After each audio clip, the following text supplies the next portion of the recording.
Bom dia, bem-vindo. Good morning. Welcome to the third and last day of the meeting Science 22. This morning's session is about oceans and restoring oceans. It will start with a debate, moderated by our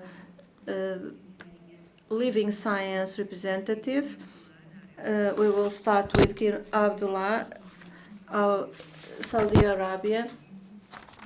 Sonia Cruz, researcher in sea bioresearch in a lab of the University of Aveiro. Welcome to the last day of Ciência 2022, dedicated to the cancer and to the ocean. My name is Susana Ferreira. I'm from the board of Ciência Viva, and as some of you might know, I'm here on behalf of Rosalia Vargas. She's not here with us. I know she's at home watching us, so get well soon. That's my wishes. With me, I have Carlos Cruz, from the director of the Red Sea Research Center from King Abdullah University from Saudi Arabia. He's not here yet. We hope he, he's just arriving. Welcome. Bom dia. Yes, please. With me is also Sonia Cruz from the University of Aveiro and Amrat Zakaria from the Institute of Oceanography in Egypt. Yeah. As you know, there's only one global ocean that covers 71% of the Earth. That's the reason why we are all here, and this matters to all of us.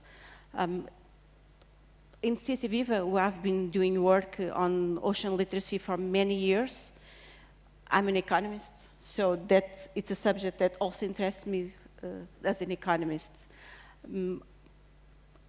I know that it says that we know more about the moon of the sea, right? I don't understand why. That's one of the questions I would like to understand today, because I know that for Portugal, and also for Egypt, that is the country that we are invited, it's a strategic priority because we are so close to the Atlantic Ocean and to the Mediterranean Sea and to the Red Sea. So it's a subject that we all want to know more. For decades, scientists have been struggling to protect the ocean, and so I hope that today you can learn a little bit more, and I'm sure that we are doing our best, but I do not know if it is enough. So why not? That's one of the questions I would like to see also. But you are not here to listen to me, so the floor is yours. I'm looking very keen on looking forward to hear you. Obrigado. Bom dia. Good morning everyone. Lisbon is I was not born in Lisbon, but my father was Portuguese, my mother Spanish.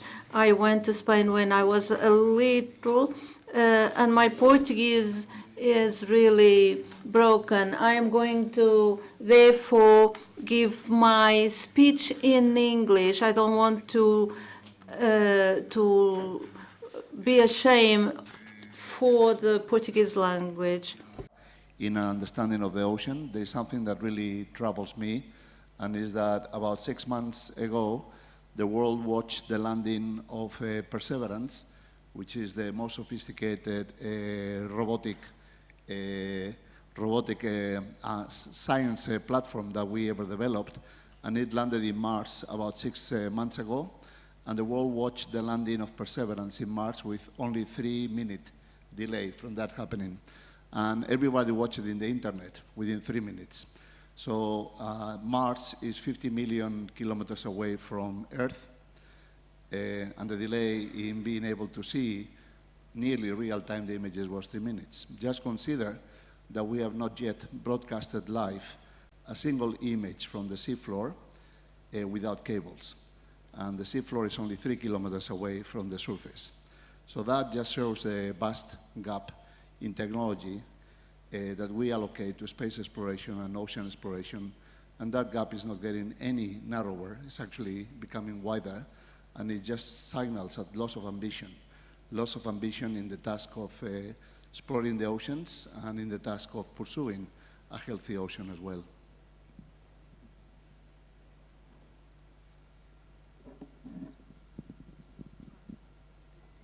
Yes, I have a presentation. Okay, good. Thank you.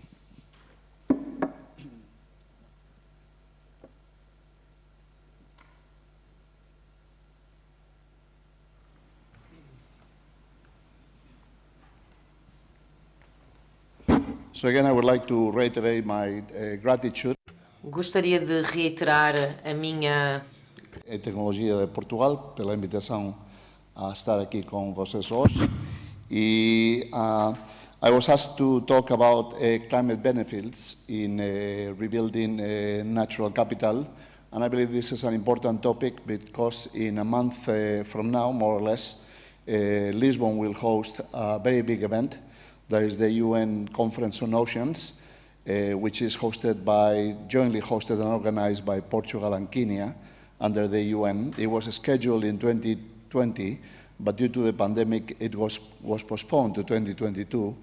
And obviously the pandemic is a tragedy, but postponing the conference was probably beneficial because I believe 2 years ago we were not quite prepared to have a declaration at the end of the conference that we set a path to achieve a healthy ocean in the future, which is the main focus of the conference.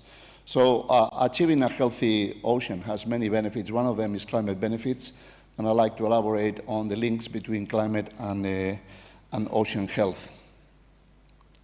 So I will use 3 slides to introduce a little bit the problem of climate change. So basically, we look at how climatic stability is maintained over relatively short time scales in the planet.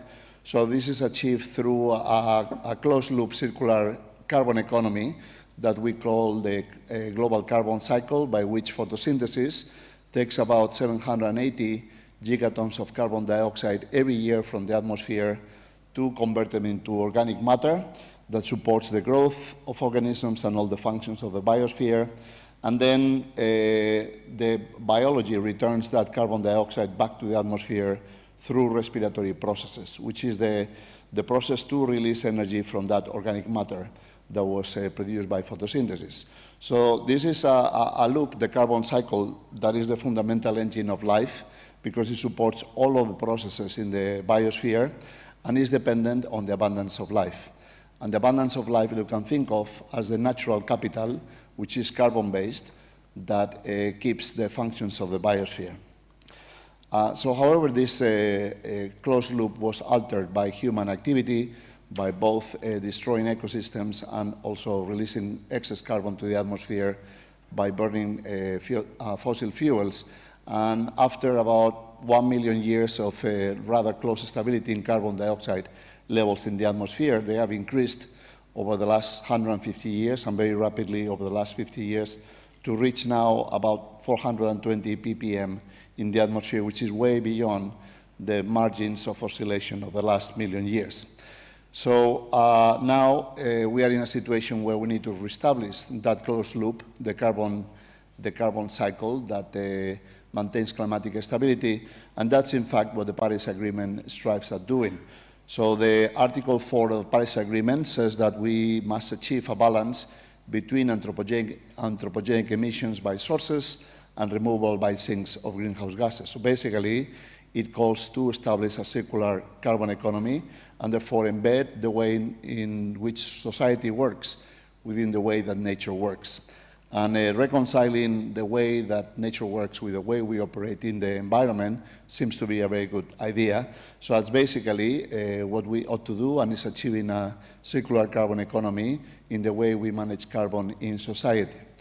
And there are 2 major cycles. This is a very busy diagram that I'm working with a colleague called Bill McDonough, but I will just walk you through because we no longer have only a carbon cycle that is based on organic carbon. We also have a technical carbon cycle, and now humanity has developed more carbon embedded in artificial structures such as bridges and buildings and other elements as nature has built in life. So the technological part of the carbon cycle is very important, and we need to manage that in a circular manner, and also manage the organic part of the cycle in a circular manner.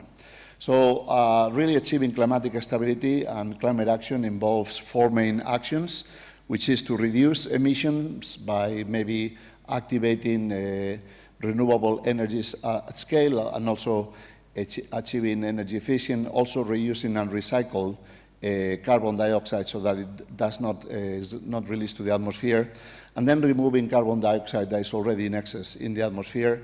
And we can do that through 2 mechanisms. One is technology fixes, so carbon dioxide removal technologies that are still in the infancy but are going to be needed at scale very, very soon. And then on the left side of the diagram, then you see another remove, which is nature-based solutions. So that is not about technology, it's actually about enhancing nature to remove carbon dioxide from the atmosphere. And if we zoom on that one, then in that cartoon, then we see a whale and we see soils, and there should be also a forest. But the way I describe what nature-based solutions are is that this is an approach to decarbonize the atmosphere and remove excess carbon dioxide that is in the atmosphere, to recarbonize the biosphere and increase the natural capital of living carbon that supports the functions of the planet upon which our well-being depends. So this is about restoring the abundance of life on land and oceans. And there's much discussion about the need to decarbonize the economy. Really what we need to do is to decarbonize the atmosphere, because it's excess carbon in the atmosphere that is creating the problem. So the scope for nature-based solutions can be considered if we take in account that land use change, which is a very ill-conceived term that is used in carbon accounting, that stands for emissions due to altering ecosystems, both of lands and oceans. So it is called land use change, but also involves changes that we have made in the oceans, which is not well captured by that term, is responsible for 38% of the cumulative greenhouse gas emissions since the Industrial Revolution. And currently, land use change, so messing up with ecosystems, accounts for about 24% of annual emissions. So it follows that repairing nature can actually deliver 38% of the solution to our climate challenge. And yet we discuss much about fossil fuels and so on, but we don't discuss enough about the role of repairing the biosphere in achieving our climate goals. So if we look at the oceans, then in the oceans we have the champions of carbon sequestration. For many of us, when we think about carbon sequestration in nature, we think about tropical ecosystems like the Amazonian forest, which sequesters about 1 ton of carbon per year, per hectare. And yet, if we look at the champions of carbon removal in oceans, which is actually this beautiful seagrass meadow, that is a World Heritage ecosystem in the island of Ibiza in Spain of a seagrass called Posidonia oceanica, this one removes 17 tons of carbon per hectare per year.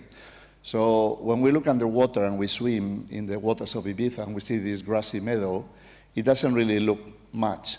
But in fact, 1 hectare of this meadow is equivalent to 17 hectares of pristine Amazonian forest in terms of the carbon removal capacity.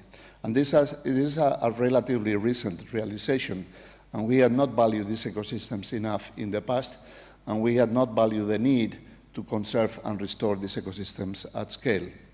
So this is not just about seagrass meadows, but if we compare the carbon sequestration rates across ecosystems, the 3 elements in the red, in the left, are carbon removal rates from tropical, boreal, and temperate forests. And when we compare that to marine forests, salt marshes or sapais, mangroves, and seagrass meadows, then we see that they actually sequester about 10 times more carbon per hectare than forests on land. And vegetated coastal ecosystems are responsible for about half of the total carbon sequestration in the seafloor annually, despite they only occupy about 0.2% of the seafloor area. So they are really, really intense carbon sequestering habitats. But we have lost about 50% of their area, and therefore we have weakened that component of carbon removal, and this is part of what is inappropriately called the land use change component of climate change. So considering that, in 2009, I released a report actually to be presented at COP. I forgot which COP number was that, but it was the COP in Copenhagen, where a climate deal was a hope that will happen. We had to wait a lot more until Paris. But we released a document called Blue Carbon, the role of healthy oceans in binding carbon. And that's the first time that the term blue carbon was used, and we coined that blue carbon to emphasize that there is not only green carbon on land, but there is carbon on the ocean, blue carbon, that needs to be considered and needs to be managed. So that was a strategy to contribute to climate action by avoiding further losses of blue carbon ecosystems, and also by restoring the half of the global extent that we had lost. And this idea of blue carbon has now gained a lot of momentum, and there were a lot of discussions and a lot of investments on blue carbon strategies last year in Glasgow in the climate summit in the UK. And just a few months before that, then the journal Science released an editorial called Blue Carbon Can Wait. And I will explain why blue carbon is so important. It's not just because of climate action, but it's because of the many other benefits that activating and restoring our marine environment brings about. So we also published a paper where we emphasized that it's not only that coastal plan communities bring about climate mitigation benefits, but they also bring huge climate adaptation benefits. And the way by which they help us adapt to climate change is by protecting our shorelines. So mangroves, seagrasses, and salt marshes are very effective barriers to protect our shorelines from flooding, sea level rise, and increased storms. And restoring this belt of blue protection to our shorelines will actually greatly decrease the loss of infrastructure, the loss of property, and even the loss of lives that are committed with sea level rise, with climate change. And even though we might contain a warming of the atmosphere to 1.5 degrees, if we meet the most ambitious goal of the Paris Agreement, sea level will continue to rise because we have already altered the balance of the water cycle, and sea level will continue to rise, and this will continue to be a problem for several centuries and millenary time scales. So it is very important that we rebuild the defenses of our shoreline, which are these mangrove shoreline, sapais or salt marshes and seagrass meadows that form a defensive belt along the shorelines. So the loss of seagrass and mangroves and salt marshes, about half of the global extent, is not the only loss of blue natural capital that we have experienced in the ocean, and we have severe losses of all kinds of components of the marine ecosystem. We have driven about 20 species to extinction in historical times.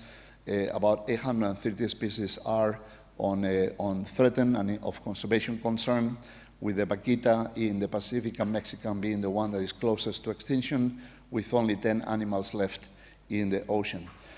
About 90% of the abundance of large marine animals have been lost, and now populations of large marine animals exist in a depleted state of about 10% of the historical population. About 1/3 of fisheries are overexploited, and 2/3 of the fisheries are below the targets for sustainability. We have lost 50 to 60% of the biomass of fish on the ocean, and again lost much of the global extent of seagrass and other coastal habitats. We have lost about 2/3 of coral reefs from the ocean, and the extent that is left is seriously threatened due to climate change. And then we have also lost most of the oyster reefs in the planet. So really, the ocean is now in a state of depletion, and then we have lost huge amounts of biomass that was not only part of the ocean ecosystem, but was supporting many of the processes that keep the ocean healthy and benefit society. So the path of loss was driven by 5 drivers. The oldest one is hunting, followed by fishing, then deforestation that led to altered inputs of sediments to the ocean, and then pollution from fertilizer, from plastics, from synthetic chemicals that are still increasing, and finally climate change that continues to increase. So many of those threats we have been able to contain due to policies. So for instance, the whaling moratorium has been very effective at avoiding further losses of whales, and also, as we will see later, allowing some recovery of the great whales of the ocean. And the CITES Convention, that is the Convention for the International Trade of Endangered Species, has also been very effective in avoiding further losses of those species which were hunted or fished to trade, for instance, for different types of materials like the shells of turtles and other elements. So we have made progress on some, but we have not made yet any progress in preventing pollution and also climate action. We are talking about it, but we have not yet achieved any improvements in our climate action. But despite this landscape, in 2020 I led a paper called Rebuilding Marine Life that was published in the journal Nature, where we reviewed scientific evidence of the responses of components of the marine ecosystems to policy actions that remove pressures, to conclude that if we were to act decisively now, we can still achieve a healthy ocean with much of the loss of abundance rebuilt in one human generation, that is in 30 years by 2050. And then to propel that action, my friend Alexandra Cousteau and I have started an organization called Oceans 2050 that aims at translating this vision of a healthy ocean in the next generation in a reality. So this is not going to be easy. It's a great challenge. It's very difficult to achieve, and it will require massive investments. But it is a moral responsibility because we are the last generation that can reverse the damage done and achieve a healthy ocean and hand over an ocean that is, again, abundant with life to our children and grandchildren, rather than committing them forever to an ocean that is depleted and unable to support their well-being. So it is a grand challenge, it is a moral responsibility, but it's also a smart economic investment, because we calculate that for every euro invested in improving the blue natural capital of the ocean, we can recover $10 back in the real economy. So this is not artificial accounting, it's in the real economy. So there are 5 actions that we need to engage to achieve this dream of rebuilding the abundance of life in the ocean. We have to protect species, we need to protect spaces, achieving 30% of the ocean protected by 2030. We need to harvest wisely to allow fish stocks to recover and be more productive than the depleted stocks that we have today. We need to remove pollution, and we need to mitigate climate change. But often I'm asked in interviews, what is the highest threat to the ocean? And it's none of those. It's not losses of a species or impacts to ecosystems. The greatest loss to the ocean is that we give up thinking that a healthy ocean is within our reach. So ignore the negative headlines that you see on the news, that everything is going wrong in the ocean. There's actually a lot of good news in the ocean when we do things right, but they are not celebrated as they should. And they're hidden from the public opinion, so the public is moving into a state where many people believe that, as in the climate, the dream of a healthy ocean is beyond our reach, and this is not true. So don't give up, and step up your ambition to achieve a healthy ocean, and do it for your children and your grandchildren and those of people in other nations. So an example that this is possible is that we had lost about 50% of the area of mangroves that existed by the beginning of this century. So mangroves were being lost at a rate of 2.5% per year. This is the trajectory of loss of mangroves from about 1970, when we have the first estimate of the global area of mangroves, to present. And 2.5% per year is about 10 times faster than the loss of a tropical forest. So basically, by the turn of last century, we thought that mangroves were out. There was no hope that mangroves will remain in the ocean. And yet we observed that in the last decade of the past century, there was a slowing down of losses. So now, between 2000 and 2019, and in fact the last report of the global trajectory of mangroves was published last week in the journal Nature. And it showed almost a near balance of losses and gains, because we do continue to have losses, but we have now important gains.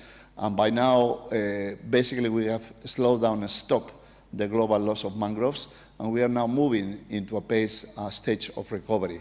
So we can recover mangroves at scale, and we can recover them at about 1% per year or 1.5% per year. And if we do that, and that is going to happen, so it's not a dream, that is going to happen. How long can we sustain that? That is an open question, but we are now set to recover mangroves at about 1 to 1.5 per year. We will recover the historical extent of mangroves by 2050. So that is within our reach, and we're going to get this done. And we have to get this done for other ecosystems of the marine environment as well. So I have discussed the importance of protecting mangroves and salt marshes and seagrass meadows for climate action, but the scope to rebuild the abundance of marine life and contribute to climate action extends beyond plants. It actually also involves recovering the giants of the planet, the great whales, the largest organisms that have ever populated our planet. So my colleague Ralph Chamy, which actually is not an ecologist, he's an economist, a market economist from the International Monetary Fund, calculated that a large whale sequesters about 0.8, well, if we were to rebuild the abundance of the stock of great whales to their former historical abundance, the climate benefits will be about 1 petagram of carbon per year, which is about 3 petagrams of carbon dioxide removed per year, or 10% of what we need to do to achieve climate stability. And you may wonder whether it is possible to recover the abundance of great whales, but just consider that when the moratorium of whale hunting was declared in 1979, then humpback whales, which is this beautiful animal that you have in the photograph, were down to about 200 individuals. And in the minds of every ecologist, they were actually due to extinction, earmarked to extinction. So due to the moratorium, the estimate is that now we have about 60,000 humpback whales in the ocean today, only about 40 years later. And this is one of the largest animals that have ever populated the ocean. So if we have recovered humpback whales to their former historical abundance, we can do everything. We can do anything, and we should not be stopped in recovering the abundance of other easier to recover components of the ocean. We have also recovered northern elephant seals, which is a species that I work with, from an estimate of 20 animals left in 1900s to more than 250,000 northern elephant seals in the shorelines of the American Pacific over the last century. And the number of counts where we have been able to recover species from the brink of extinction to healthy populations is very large. It's not just one or two, it's dozens, tens of species that we have brought back to past levels of abundance by regulating their hunting and fisheries. So the link between whales and climate is not just a metaphor. So the reason why we only have 10% of the abundance of great whales in the oceans left compared to the historical levels is because we burn them. We then hunt them for food. We hunt them for oil to light the streets of the cities in Europe and North America. We literally burn them. And the carbon dioxide that used to be living in the ocean in the form of whales is part of that carbon dioxide that is now in excess in the atmosphere, creating trouble to all of us. In fact, this photograph on the right is the support for a whale candle in the city of Glasgow in the UK. And last year when I was there for the climate summit, I actually went to that street, and that support still is there on the street, in the same street, but now it actually has a light that is fueled by solar power, no longer whale oil. So wouldn't it be beautiful if we take that carbon dioxide that once was a whale and is now in the atmosphere making trouble, and we convert it back into a beautiful whale in our ocean, generating climate benefits, but many other benefits for us. So it's not just whales, it's many other marine animals move nutrients in the ocean and keep the ocean in a productive state. So we are now starting to understand the role that large marine animals keep in maintaining the ocean productive and also maintaining the ocean active in carbon removal from the atmosphere. So it's really a large scope to contribute to climate action by rebuilding the stocks of large marine animals, just as in land, rebuilding the stocks of forest elephants has been found to be a very useful pathway to improve carbon sequestration in Africa, with a flagship program based on rebuilding the stocks of forest elephants in Gabon that started last year. So this is a very busy diagram. I don't want you to look through the different elements, but this is part of a report that we released last year. That's for the first time the IPCC, which is the advisory body to the UN on climate, and the IPBES, which is the advisory body to the Biodiversity Convention on Biodiversity, got together and looked at the synergies between climate and biodiversity action.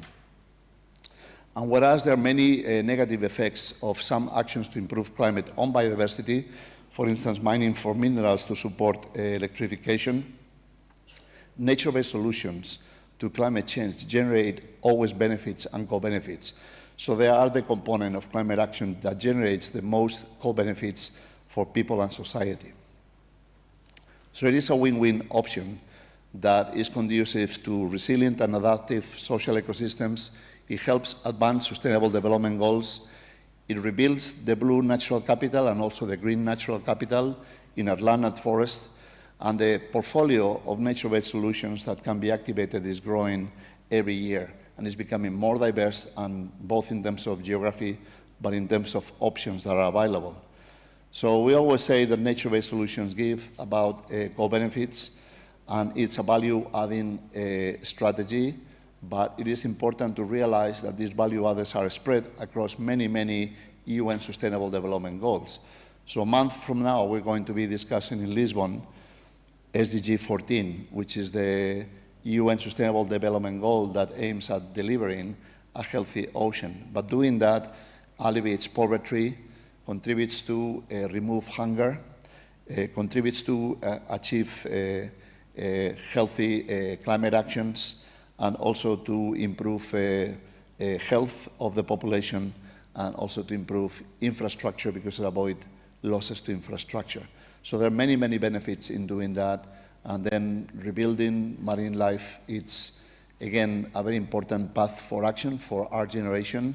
And I look forward to seeing this action empowered and set in a trajectory of ambition 1 month from now in beautiful city of Lisbon. Thank you.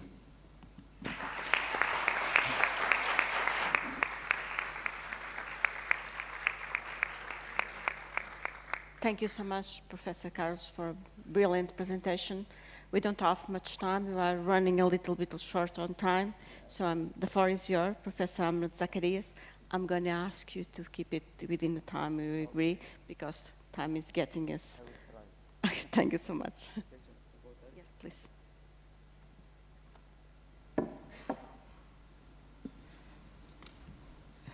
I'm very honored to be here, and thanks to Her Excellence of Higher Education of Portugal for invitation to be here. My presentation about the blue economy. We are talking first about the concept of reality to Egypt about the blue economy. First we can discuss about what is the National Institute of Oceanography for a short slide, and after that we can go into the main topics, which are Egyptian activity towards the blue economy. And the first National Institute of Oceanography, it is one from the 11 National Institute, followed to the Higher Ministry of Higher Education, and we have a long history. We are about the history, we are established from 1918. This is about more than 104 years until now we are working. This is a photo from the old building, and we have the recent photo for what we have now. Also, we are the mission of the National Institute of Oceanography will be sustainable development of natural marine and freshwater resources, which will increase the protection of marine resources, which we achieve to increase the basic scientific research for exploration, for oceanography, and for fishery, and for aquaculture. This is our main mission for research and the activity what we have. The Nueve branch in Egypt has a headquarters in Cairo, and we have 5 branches and about 9 stations. The main branches, which are first branches, which will be concerned about Mediterranean research. The second branch is concerned about the Red Sea branch, Red Sea activity and research. The third is concerned about Suez branches, which could be concerned about Suez Gulf and Aqaba Gulf, and the last one, which will be concerned about internal lakes and the river. This is a scientific division structure organization. We have 4 scientific divisions, like each one like a faculty, and each one has a department for or concern for this activity. The main divisions which we have marine environment, fisheries, aquaculture, freshwater, inland. And we also support unit. We are central library. We have a many central laboratory. We have a museum in each branch and an aquarium in each branch. We have a central lab in Alexandria. And we have a huge many equipment, which will be technical, microscopic electron, atomic observation, and we have many of this equipment. I know that, we have a long history about the research. We have the first research vessel which we have, it is Mabahis, which will be expedition of 1935 in Red Sea. And now we have 2 research vessels. We are working one in the Red Sea and other on Mediterranean, and the one is concerned about also fishery exploration, and the other which will be marine exploration and the marine environment. That we can see we have this research vessel for marine exploration. We have many equipment for gravity, for seismic shooting, for gravimeter, magnetic, all of these equipment that we have on our research vessel. This is our booth. We are using this vessel for marine exploration, for thinking archaeology, for maybe diversity of coral reef. We are working about many things about that. We are working about the fan deposit in Egyptian. We are detection of the branches of the sinking of the oldest Nile fan and the characteristic of the mineral deposit, which we have a fan deposit here. Also, we have open access aquatic and marine scientific journals that we have 2 marine journals. It is the first one is aquatic research, is the Q1, and the second is the blue economy, which follow to Elsevier Science Direct. Also, we have a contribution of marine science. We have a member of many international and intergovernmental many commission from IOC and international IASA, and also international for IOI, Mediterranean Seism, and IOD. And also we can working about the GOOS and the northern one for tsunami, member of mitigation of the northern eastern Atlantic. Also, we can go to our library. Our library, we are a member of many aquatic science for fisheries and abstract ASFA, which will be held, the next international conference will be attended in Alexandria next year. And also we are International Association Aquatic and Marine Science Library. We have access about this, and we are access about a digital library in New York. We have international cooperation about more than 100 institutes and universities around the world, which have the mayor currently working about Florida, Southern California, BGR, and Scotland, and we have a network for the Northern Africa, and we have also IOC Africa. We have this conference from 1 week ago. We have international conference for IOC about challenge, future, and we are doing now.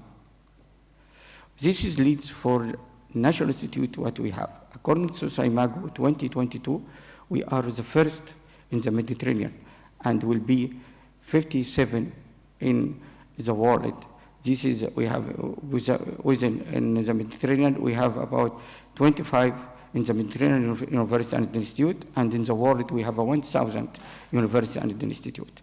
So this situation will be, in his year, will be the number 1 in Mediterranean, in Middle East. This is followed by Ilan University, and the third one is King Abdullah, which will be about 90-70, and Iran is about 78 in the world, according to SIMAGO. This is also will be the first one, the National Institute according to the ranking. It's about National Institute and follows the Cape Town. It's about the second, and we have Cape Town is 150 according to the arrangement on the world. This situation we have, this is a long history, and we have now a good activity and the potential about marine natural resource. So we can go back to blue economy as soon.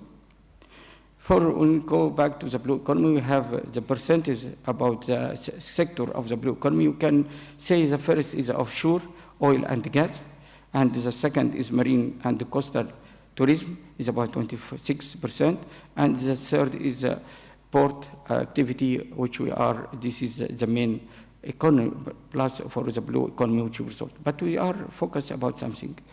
We can hear about the aquaculture is less 1%. And the fisheries about 1%. And the industry of the fisheries and the processing is about 5%. This zone, for example, of the fish will have about 60 million fishermen working about this. It is 1%. If you can have the family is 5, we can about the society, which more than 200 million people dependent about 1%. So this will be very important for development country to be how we can increase this income for the development country, because this is the available income resources for the food and the income for the fishermen and the natural society for which we have a low income. So we can go with Egypt, which will be focus about marine transport, aquaculture, port smart, offshore oil and gas, and marine protection, and marine and coastal tourism. This is about 6 sectors we can discuss about in Egypt, what we have and what we are doing there. For aquaculture, Egypt has about production about 1,500,000 tons. This will be a share regional is about 71%, and the global share is about 2% available. This will be now its increase will be reach about 2 million now in this year. We hope to get this percent. And the second is Nigeria, it is about 291. So we are make a potential, high potential about increase our research of aquaculture, especially in the tilapia and also in marine water, which will be increased. So we have this mini movie here, but we can save a time to see this movie. We have the major marine aquaculture, which will be on the open the sea, which will be cover all the cycle and the industry and the export of this, the production of the marine fish towards the world. Oh, let's see, yeah. We'll go the second point, which I have about marine transport. We have a potential, high potential about our challenge toward the Suez Canal, which will be the save the time about we have when you go from the eastern Gulf of Arabian to the London, which will be take about, if you go to the Cape Town, will be about 24 days. This depends in addition to the storm days and waiting the storm and the problem about which we have. But in Suez Canal will be decrease the time to be 14. They will be interested to increase the potential of the Suez Canal, and they will be help the transport, maritime transport and the navigation in this area. For that, we are making many research, and will be done this another channel in the middle of the Suez Canal to help. This is another channel will be very important for us and save many there's traffic and hazard some shipping that we are seeing now. About that, which will be green, evergreen, which have duck and close the Suez Canal from 2 years. This is a big hazard which we will have. So are working about day and night, and we are making a dredging about this canal and save this all the containers that we have, and we are working about that. And we are working within 5 days, we solve this problem and return the navigation again to save this situation. We can see here we have within 5 days, we have about 400 vessels waiting to pass from the Suez Canal. We are working hard, and we are working about, and this is, we are the additional canal will save the time and solve the time within 3 days. The maritime navigation will be stabilized again in Suez Canal after working hard. So we are supporting to the maritime navigation in Egypt for the research, and will be increase the time and save this situation. We are working about the Egyptian main port. We are using to by increasing the logistic and the multimodal transport, and we have, as an example, we have changed our port to be smart port to increase, especially in Alexandria port, which we have about 65% of the country trade pass from towards the Alexandria port. Also, we are building another and make a research study to get another smart hub important for port for Suez Canal economy zone. We are a large hub port for Red Sea, and will be introduce all the field capacity, and will be the support for all the research vessels from everything for which we needed from this hub, and will be increase our export and import from this. Also, we have working about research about tourism, and we can see what is the impact about the diversity of the Red Sea, especially in the Red Sea and the coral reef, and how we can reputation some area which will be suffer from this tourism, and maybe make many rules to make safe for the diversity of the coral reef in the Red Sea. This is we have nice places, and here in Red Sea, and will be invited to visit the Red Sea to see what we have in Red Sea. It's amazing area. Okay, so when we go back, also we are working about archaeology. For our research visit, working about archaeology to discover the sinking archaeology. We have a huge amount of sinking archaeology in the sea, from Cleopatra, and we have, this is some of which will be discovered by side scan, and we are diving this huge amount of archaeology that we have. Now we are working about the Red Sea. We have a many sinking vessel from more than Roman vessel, which we are looking for detecting this vessel. Sorry. We can see this is, for example, is a, sorry. Okay, this is a view. Okay. Here we are working here, we are thinking about some archaeology by using side scan sonar. We are research and detection, what is the archaeology, and after that we are making focus by using ROV, which will be reach about more than 1,000 meter depth. This is the harbor which will be sinking in Cleopatra, which in Alexandria coast. We are detecting the border here, and we are working about that for increasing our expectation about that. The second point, we are working about oil and gas industry. With this oil and gas industry, we are making many studies for protection of the biodiversity related to the pipeline, and we can the direction of the pipeline, and we can see graphs about this area, about this. We are working about that, and we have many research study about where is the best detection for the pipeline for oil, gas, and monitoring the seasonal monitoring with our research vessel. So we're going to now with our strategy about the ocean, what we are needing for the future we want.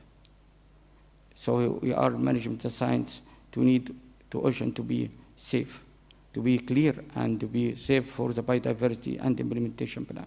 So we are working now, we're looking for to be putting the blue in the green situation. This is, we are working together about in the conference which we have Africa. Last week we have make some strategy and report about decarbonization, which will be introduced the COP27 to save how our port and to save our greenhouse and gas emission, which will be impact about decarbonization, and it may be destroyed pollution, which will be effect on also in the Red Sea. We have a bleaching, many areas which will be bleaching related to the climate change and the decarbonization. Also the circular economy, which will be important, financial support to fishermen. We need the fishermen, this is a huge amount, many people of society, we need support to increase the potential. And this is the second point which is important. We needed strategy, build a strategy for Africa for marine protection area. So save some area which will be mangrove or like that. And some area which where we have hazard related to the activity and climate change. Also, we are working with this report also, which will be introduced the COP27 about the climate adaptation activity, which will be developing green infrastructure, and also protection of the coastal line. How, because this climate change, we are highly affected, especially in Alexandria city, which will be the rate of the sea level rise changed from 1996 from 0.3 to be in 2006 will be reached to about 1 centimeter. And this will be this level from our observer network, which will be increased. If you will be increased, will be 1.3 this year, will be make a dangerous and will be highly impact for the government. We will be introduce many breakwater to save our cost. The last one, we need sustainable food for this sustainable for aquaculture, for marine aquaculture, and increase the potential of the increase the vertical protection of the aquaculture, especially in marine and freshwater aquaculture, for especially in the Africa. And I show on the time, and many thanks. Thank you. On time. Thank you so much, Professor. I know you have lots and lots to talk about, but the time is getting short. I'm so sorry. So I'm going to ask Sophia to speak to us. The floor is yours.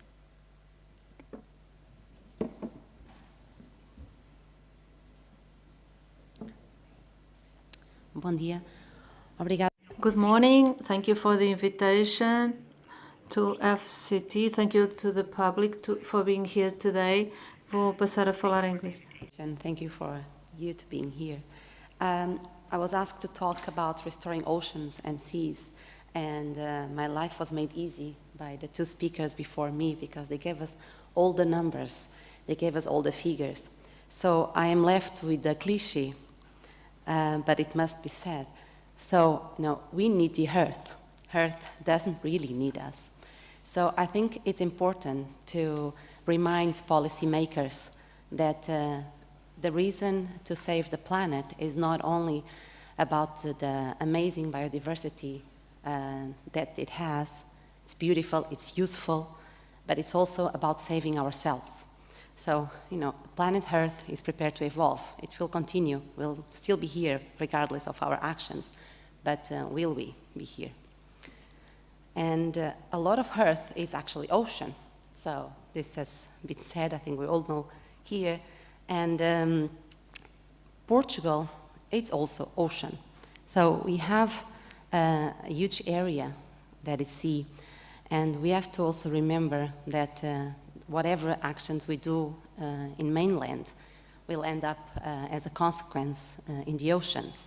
So the research we do in our country, and we have plenty of research institutes devoting to marine sciences.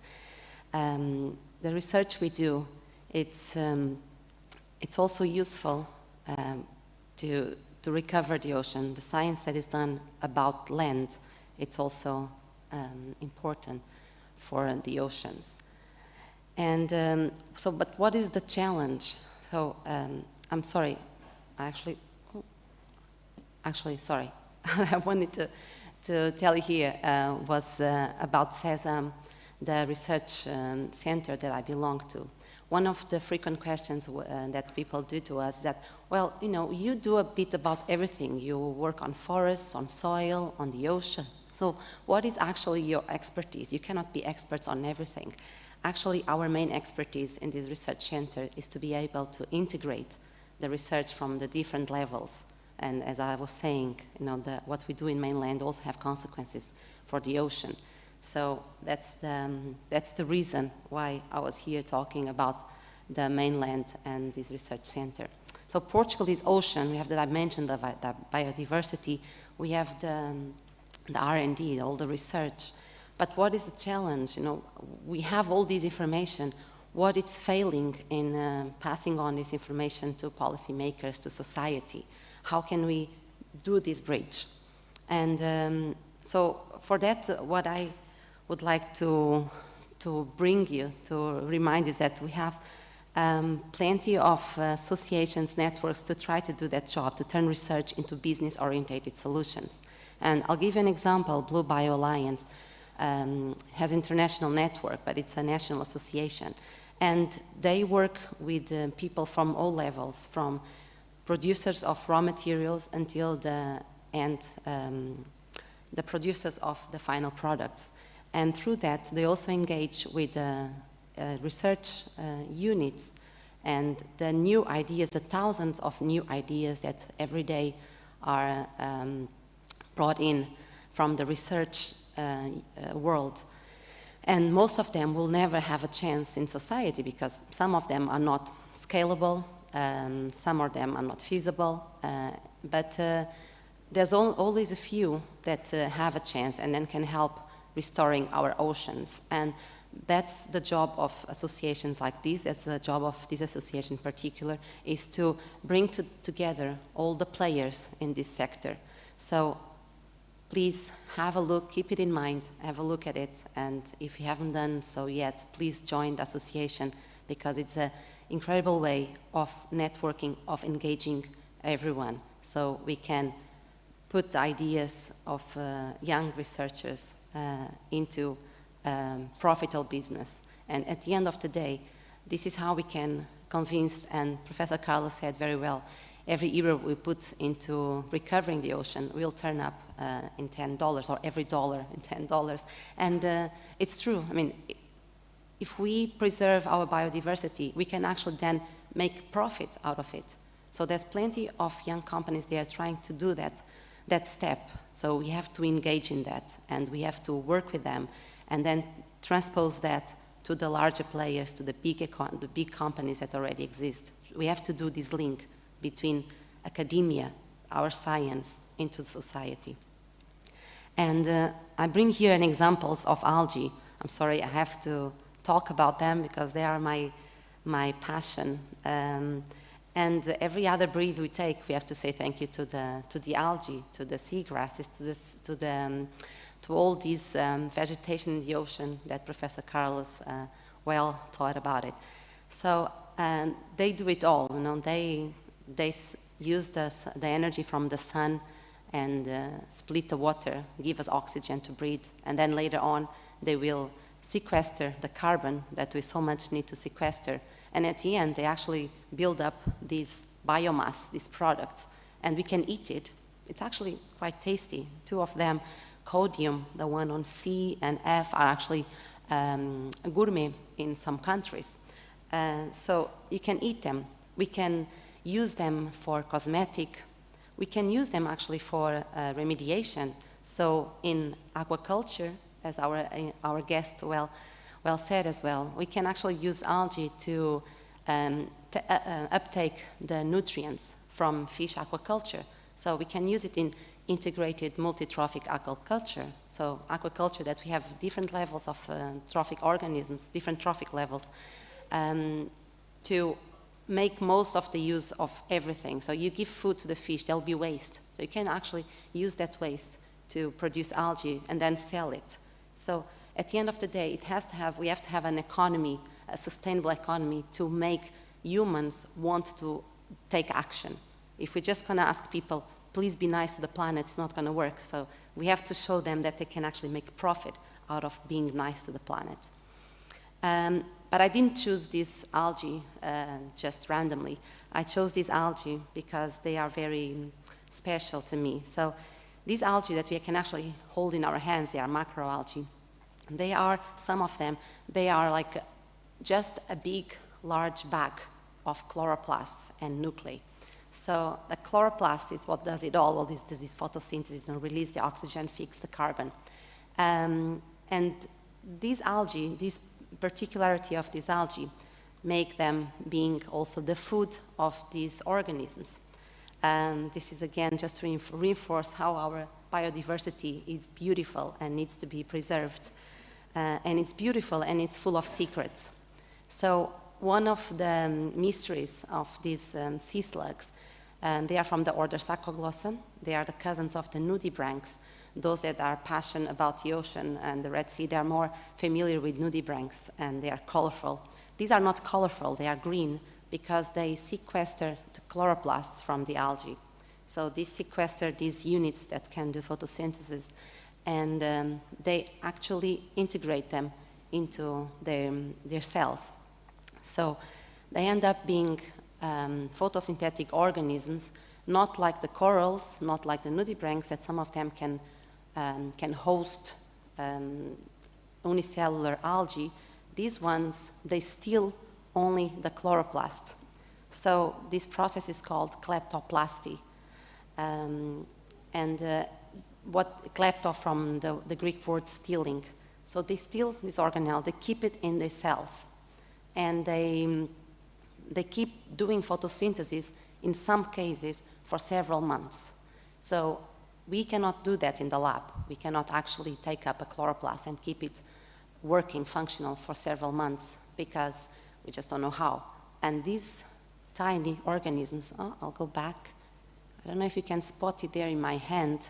There's a tiny, tiny thing, just to give you an idea of size. There's a tiny thing in my hand there. It looks like a fragment of the algae, but that's actually that sea slug called Elizabethides. So these tiny organisms are full of secrets that we don't know yet how to unveil. And if we do unveil their secrets of this huge biodiversity, and that's certainly just a short, very brief example of the biodiversity that is still out there to be discovered, I'm sure there will be people able to use it in biotechnology applications. So, you know, let's restore our ocean so that we don't lose this biodiversity, and in turn, we can learn with it and use it in our own profit.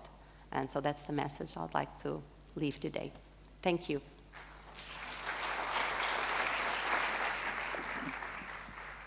Thank you so much, Professor Sonia Cruz. Well, we are running out of time, but we still have some time from taking some questions to our panel.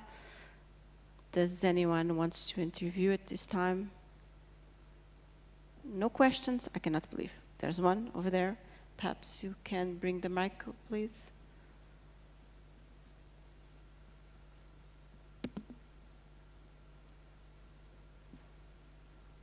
Thank you very much, and congratulations for the conference. I'm a PhD student from the University of Coimbra from Territory Risk and Policy. I'm very curious how Egypt has been here with us, showing us all the force task and all the ambition of transforming Egypt and bringing back the natural environment and all the structures to live again in a better way. And I wonder, how are you going to engage this state of Egypt as state of Portugal to help them to find the best solutions and the best ways to achieve in a better way what they are trying to do? That is a great big work.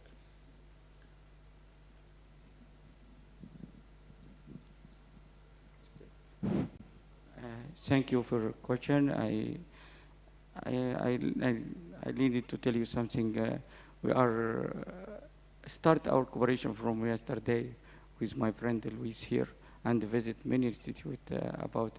Also, I will be a vice director of Aveiro University and the National Institute of Air to start cooperation and working together for marine aquaculture and also for marine exploration. And we are management to sign MOU to, this is potential will be transferred to the students in university and in research institute for start cooperation between us and to transfer the information and technology and our expert between the research from each side from Portugal and Egypt. So we have management now, many program about that. That we are management, we are, yesterday we are discuss about that with Luis and Vice Aveiro University and also President of National Institute here in Portugal about how to start cooperation, and will be within, I think we are arranging many meetings to discuss about sign MOU between us and to start our cooperation in different field, not special field. We are working about aquaculture, fisheries, exploration, and also detection of sinking archaeology. Okay. Thanks. I do not see any more. Another question, please. over there.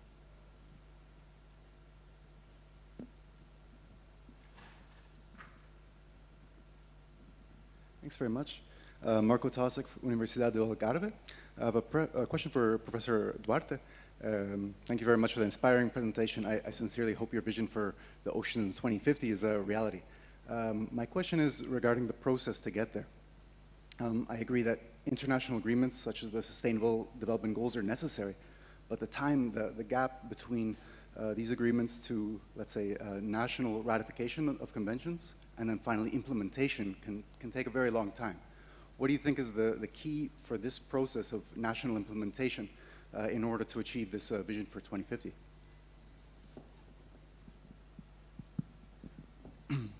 Yeah, well, I don't think we need to wait for the political timelines to take action. So we don't need to sit and look at the UN process to eventually achieve some sort of convention for the oceans, because we have been waiting long enough and it's not happening, or it's not happening fast enough.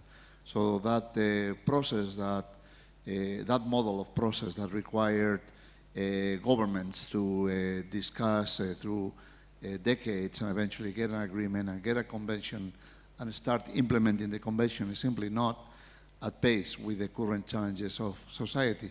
We're seeing that on climate, where the UN FCC started in 1992, so it's 30 years just now, and we don't see really much evidence. Now we have an agreement, but it's not yet being fully implemented. We have an opportunity in Egypt, in Sharm el-Sheikh, that will host the COP27 to try to propel action and maybe hear more the voices of the developing world, which are not heard enough in the climate conventions, mostly dominated by Western developed nations world.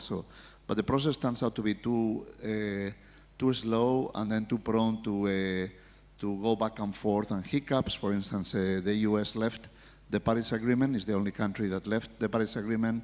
Then it went back to the Paris Agreement, but it might leave again, depending on the domestic politics.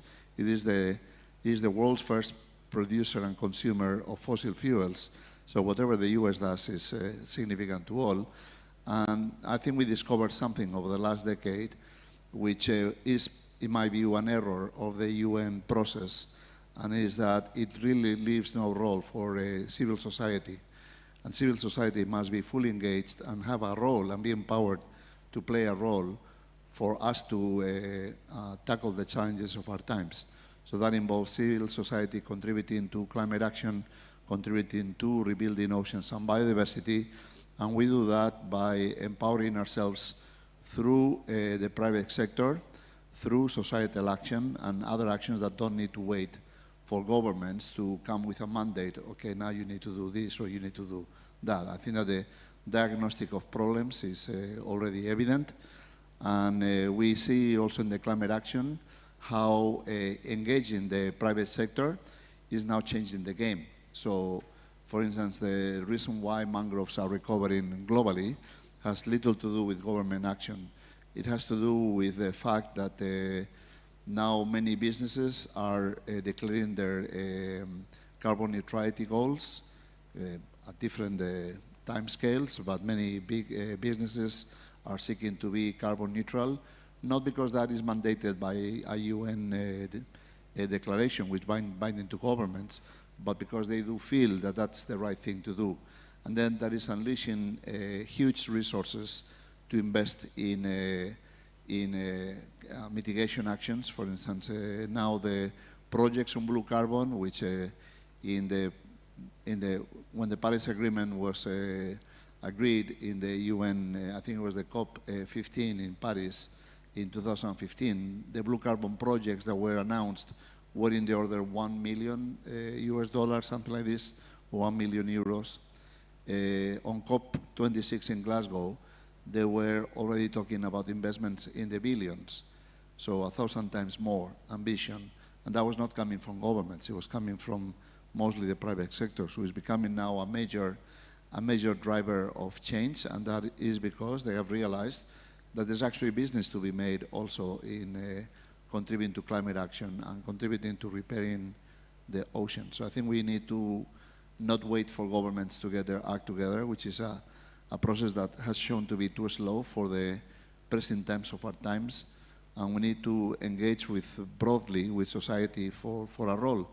And I hope that in the meeting here in Lisbon in a month from now, the conference is co-hosted by Kenya and the government of Portugal. I would like to see a very important role for civil society, for the strong foundations that have ocean action that you have here in Portugal, like Oceano Sul and Gulbenkian, and also for your industries and private sectors to commit themselves to improving our oceans, not because it's mandated by the UN, but because it's the right thing to do. So we are running out of time. We have time for one more question. Hi.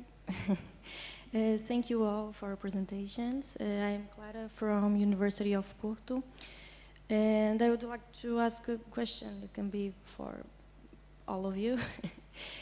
How can we relate or evolve all these numbers and the science that we do with the local communities and populations that live in these places, in the coastal places and close to the river, and that already have rich knowledge from generations? How can we learn with them and also work with them, and if we have any projects in this with these thematics? Thank you.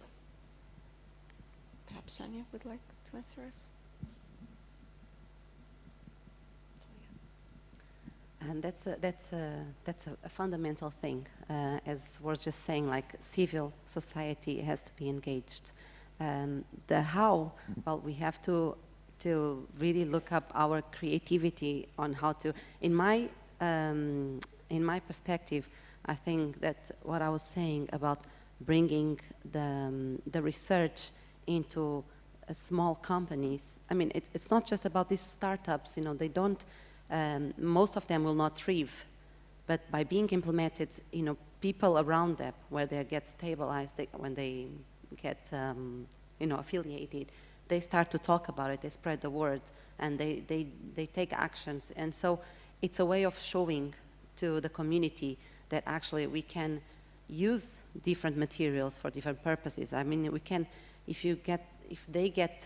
society has a way of getting the plastic from the ocean and then put it in a useful thing, then society can be involved. Or, you know, if they see that products that has fisheries there that now are producing algae, that this algae can actually be used to make a plastic, that's kind of wow. And so I think we have to, maybe FCT can have a role on that. Maybe they can dedicate, deviate funds for financing projects like that to engage the society. Maybe it has to be compulsory somehow to engage the society in our projects. I think it's us that have to do that. I think you have to use our creativity. We are creative, we are scientists, we are researchers, so use our creative also in engaging the society. There's a million ways, you know, so it's just like we have to be forced maybe to do it, not just free will, but be compulsory maybe on projects. That could be a first step, but it's just a suggestion. I'm sure there's a few more. Yes, maybe just to add to what Professor Sonia mentioned, I think the question also alluded to the importance of the knowledge, that is traditional knowledge that is held with people who live their lives around the oceans, which may be fishermen or maybe other types of people who have a long history through generations of engagement with the oceans. I think that was a component of the question. So that is fundamentally important, particularly in areas where we don't have the track record of research that has the long-term perspective that is required to understand problems, and that is the situation almost everywhere. In many of the UN processes, for instance, in the Convention for Biodiversity, this has taken the odd route of being called indigenous knowledge, but I think that's a colonialist view of the problem, right? Because that is people who have colonized other nations which have marginalized indigenous people that now recognizes the value of the knowledge they have. But for instance, in Portugal, all of you are indigenous. to, to your country. So the concept of indigenous people is not encompassing for all situations. So here I think it's more appropriate to talk about traditional knowledge and cultural knowledge that it doesn't come from, let's say, the principles of Western science, but comes from other ways of understanding. So that's, for instance, very important in 2 areas or 3 areas where I work. So I do a lot of work in the Arctic. And then in the Arctic, as opposed to Antarctica, where there's really no indigenous people, in the Arctic there's about 1 million Inuit, and they have a profound understanding of their ecosystem, and they have witnessed changes through time in climate and other elements, and it's very important to work with them. And in Canada, for instance, the concept is called 2 ways of knowing. So one way of knowing is Western science, but the other way of knowing is their way of knowing, which is their culture and their myths and traditions. And in every project, it is now mandatory to engage Inuit people to contribute to the research topics through their understanding and knowledge. That dialogue is sometimes different because there's a little bit of hubris in Western science that we have the sole approach to understanding problems. But I think that opens a dialogue and a conversation that usually is very enriching, and we start to see some examples even in the peer-reviewed literature of work that integrates that other way of knowing, that is the cultural way of knowing. In Australia, where I was director of a research institute during 5 years, then we also found that engaging Australian Aborigines, in that context, there is really a need to talk about indigenous people, which were marginalized during decades and badly treated during decades, but it is the longest culture on earth. So they have a continuous culture for 50,000 years. And they have embedded in what they call their song lines. They don't have a written culture, but their culture is embedded in long songs that take about 12 hours to be sung fully. And those songs embed the whole history of the landscape. So for instance, listening to, I'm going a bit too long, but I will just give a story and then forget the third example. So there was recently a major cyclone that hit the shorelines, the Queensland, and then there was a huge mortality of dugongs and sea turtles following that. And there was a lot of discussion as to whether that mortality came from pollutants that were being washed from the watershed. And then working with a group of Australian Aborigines that call themselves saltwater people. I think you Portuguese, or us Portuguese, if I can add myself to that, we're also saltwater people. We live and understand ocean. Then they had a song line that talked about an event where rain fall through a lot of time, and then in that event, then seagrass died.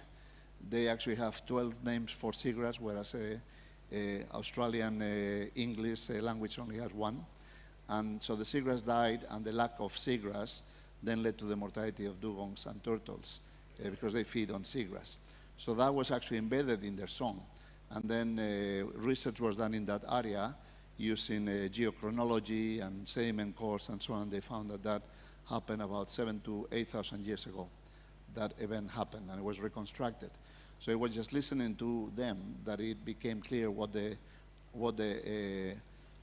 cause for the mortality was. And I think that really opened the eyes of many colleagues in Australia to the need to sit with them and understand their culture and the way of expressing their history. So that we need to do that, and we need to do that not only in Australia, but also with our own people, which have a deep understanding of nature in Portugal and everywhere else.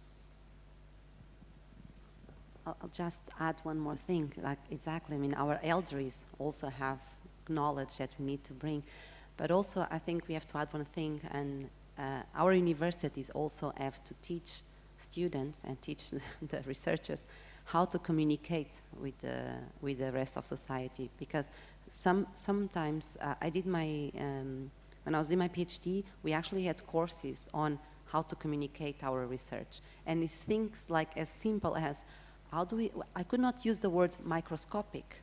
I could not even use the word algae, because some people don't know what an algae is. So it has to be little tiny plants that live in the ocean. So it's important as well to do that, to teach our students today so that can be better communicators than we are now, to improve the language we use. You know, I'm often, when I'm on the rocks on the beach collecting the sea slugs, and people come and ask me, what are you doing? And I'm like, okay, how do I explain this to them? How do I explain that these slugs are photosynthetic? And how do I say this? So we need to learn this. We need to learn, and maybe we have to start at the basis, you know, teach students at school how to communicate, how to use not a scientific jargon, but common words. Professor Amber. In addition, we are working now in open science. So from last conference from 1 week ago, we are assigned implementation center with the UNESCO IOC. This center will be introduced the hub for transfer information and technology between all the researchers in Africa and Europe. This is the center will have experts from different sides. We have a problem in Red Sea, we have a problem in Atlantic. So this center will transfer information and knowledge about the ocean and what we are expert to transfer to students. Also, we needed to increase the awareness for our students in different countries, in Africa, in Arab country, and also in Europe country. So this center implementation, we can use some additional projects for cooperation between North and South. So we are working about also in the PRIMA project, which is Portugal scientists here, to how we can start cooperation in some topics which will be interested about climate change and oceanography. So we have a chance to many sector we can work together about that. Thank you. So time has gone by too fast. I want to thank you all for such an interesting session. The message was clear. We won't give up, let me tell you, because we cannot afford to do so. So thank you so much to all. We are finishing. So see you next year, and see you in Lisbon in the UN conference. Right.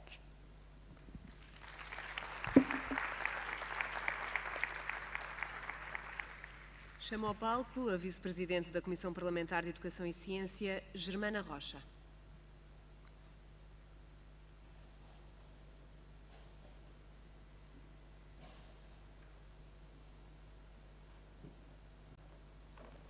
Tá bom.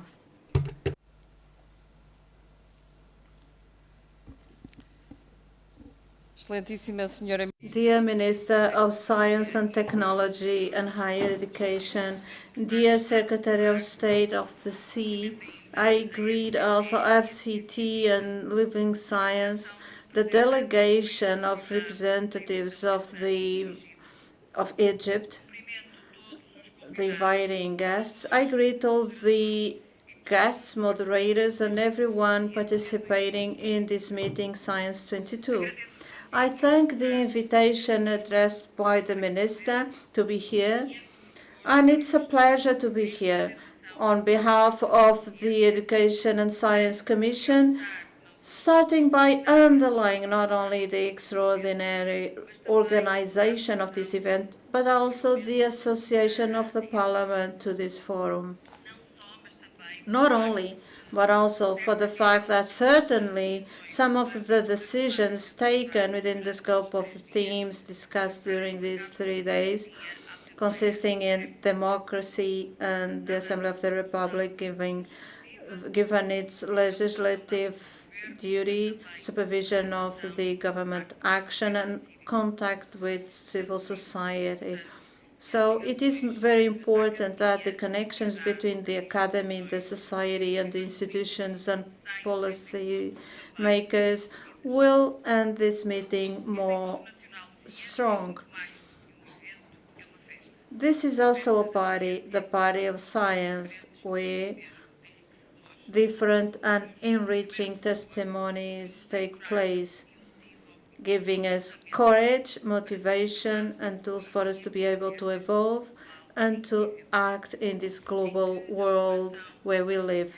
Collaboration, sharing, and interchange of experiences are fundamental for the development of Portugal, Europe, and the world. This 2022 meeting is therefore marked by the end of a pandemic, where science had has and will continue to have a fundamental role in searching for solutions for this world depletion. And then the war came up, affecting our lives, making us realize that we can never consider everything for granted, and everything is transforming, forcing us to be adapted to new realities. These new realities came to show, even to the most skeptical, the importance of science and its relevance in the most diverse sectors: health, economy, and the sea. So it's key that the investment made in this area will correspond to its importance and its concrete needs. One last word: to leave a message of ambition, leading us to have hope in the future. And for this to happen, we have to be able to overcome the obstacles we will be facing for us to be able to use our last opportunity to recover Portugal, underlying the importance of the recovery of the plan of execution and resilience, creating new opportunities and conditions that will generate happiness, well-being for the next generation. So here we should concentrate our energies in the area of digitalization and also cooperation and solidarity between nations. Thank you.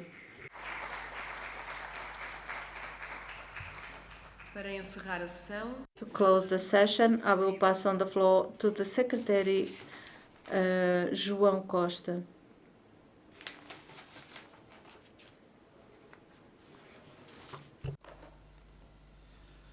Muito bom dia. Good morning, everyone. Minister of Science, Technology of the Higher Education. Good morning, dear Germana Rocha, on behalf of the Parliamentary Commission of Education and Science, distinguished speakers, ladies and gentlemen. I would like to first greet FCT and Living Science for the organization of this meeting, for discussing the problems of our society. Portugal is an ocean country with a coast of 2,500 kilometers long. Our reality and oceanic vision is contained in the strategy for the sea for the period 2021-2030 that is anchored in some goals: to invert the depletion of the ocean, fighting climate change, the loss of biodiversity, and the maintenance and integrity of sea ecosystems. Secondly, to improve our capacity to transform scientific knowledge into blue sustainable economy, encouraging the well-being of populations and employment, together with protection and restoration of sea ecosystems. Over the last decades, we have seen several progresses in the development of scientific programs applied locally, nationally, and regionally and internationally, allowing us to increase the knowledge on ocean and development of technology. Within the global context, within the scope of the United Nations, the Decade of Sciences and Ocean for Sustainable Development aims to, within 10 years, the knowledge of ocean and the tools available to study it will be more and better. Science that needs the ocean we want. The aim is to contribute to the 14 SDG 14 and to transform our relationship with the sea. There is a growing understanding of the critical role of the human component in the science of oceans and in the supply chains of science for management and innovation. There is also a growing importance for the contribution of oceans for a sustainable blue economy and for sustainable development in general. In accordance to the last report published by the Intergovernmental Oceanographic Commission, Portugal and Norway have the highest number of researchers on oceans, with many researchers employed. This figure shows the interest of the sea will continue to have in the Portuguese people.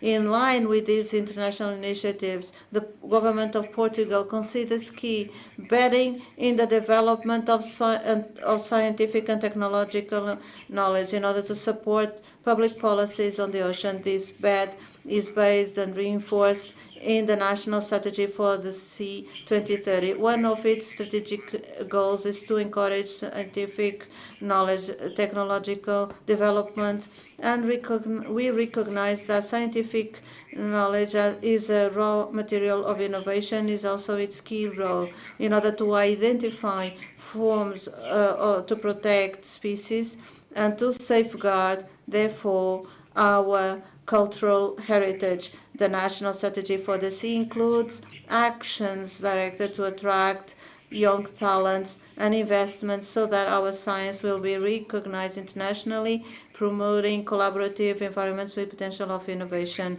For that purpose, Portugal has leveraged several financial instruments dedicated to the value of scientific value development, of the capacity of research and promotion of sea technology transfer. Nevertheless, the search for transforming tools to change the reality in losing biodiversity at global level is necessary and key for us to be able to meet the Sustainable Development Goals and the United Nations 2030 agenda. So it is key that during this decade we will be able to put in place strategies in order for us to be able to preserve the sea heritage and to safeguard the structure, the operation, and the resilience of the sea and coastal assets. As someone said, this is time for the governments to go from discussion to action and to start adopting courageous measures to ensure natural resources, pluralizing natural heritage, decarbonizing the economy, managing better economic activities in its territory, developing cleaner production systems, fighting against pollution, and making the economy more circular. Only like this it will be possible to increase the efficiency of the use of energy resources and to ensure sustainable use of natural resources within the limits of ecosystems. This new paradigm is, on the one hand, a moral obligation within the world context. On the other hand, it is an opportunity for Portugal to be a leader and to develop, together with the scientific community, new ocean technologies that will be subject to export. Portugal, together with Kenya, will host the United Nations Oceans Conference to be held in Lisbon from 27 of June to July. We will also have a high-level moment dedicated to youth and innovation, aiming to encourage and gather the talent of young people to the sea. ONOC will put Portugal at the center of the global ocean policies and will be, for sure, a unique opportunity to translate them into ambitious policies aiming to face the challenges. I count on your enthusiasm and, above all, with all of you as crews in this vessel. Thank you very much. Thank you for the participation in this plenary session. I invite you to participate in the theme sessions and later the closing and the last plenary session. Thank you.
Bom dia de novo.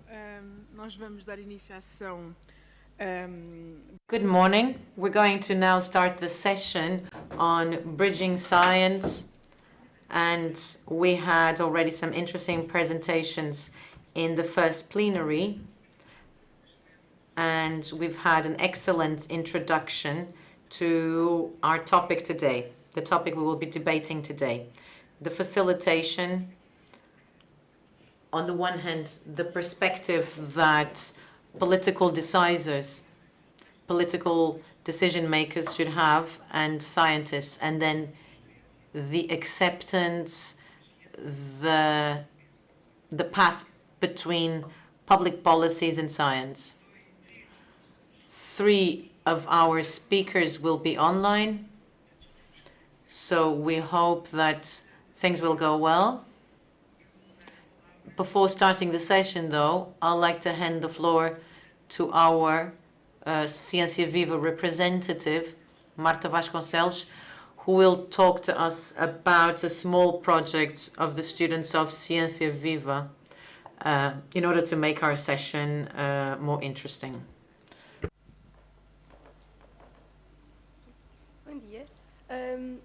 Good morning. I was ready to speak in English. I'm not sure if you prefer English or Portuguese.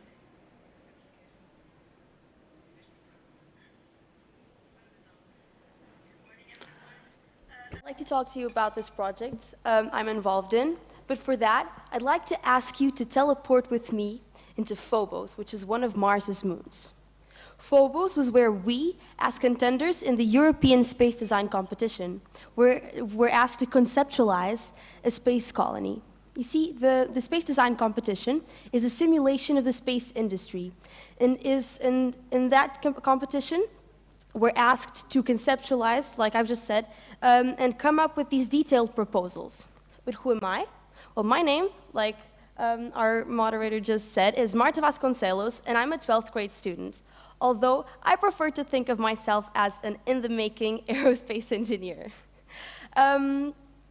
I was made aware of this competition, supported here in Portugal by Ciência Viva and PT Space. Then I partook in the first stage, the national stage, then in the European stage, and now I'm one of 12 European students, 4 of whom are Portuguese, who have been selected to take part in the final stage, the International Space Settlement Design Competition, which will take place at the Kennedy Space Center at NASA.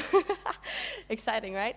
This experience has been awesome, not only because I have been working with incredible people from all across Europe, but also because I've been able to employ knowledge that I've gained from various areas into solving complex problems, which I do think is a skill worth working on for this path of mine, this future path in engineering. Having said all this and restating how much I'm loving this experience, I'd like to finish with a request for you all, which is please keep investing in projects like these. They're amazing, and please keep challenging us, young minds, because you have plenty of time and we can handle it. Thank you very much, and please have a good session.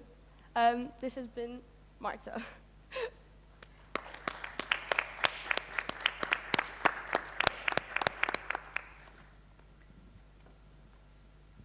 Excellent. Thank you. It's inspiring to see such enthusiasm in youth. We are going now to start the session. Please, you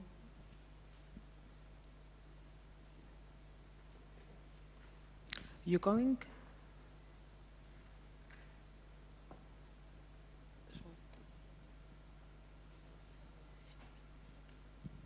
Okay. So we'll start with Vítor Curado Simões, who is talking to us about science and policy making in Portugal. Thank you, Vítor. Thank you very much. May I talk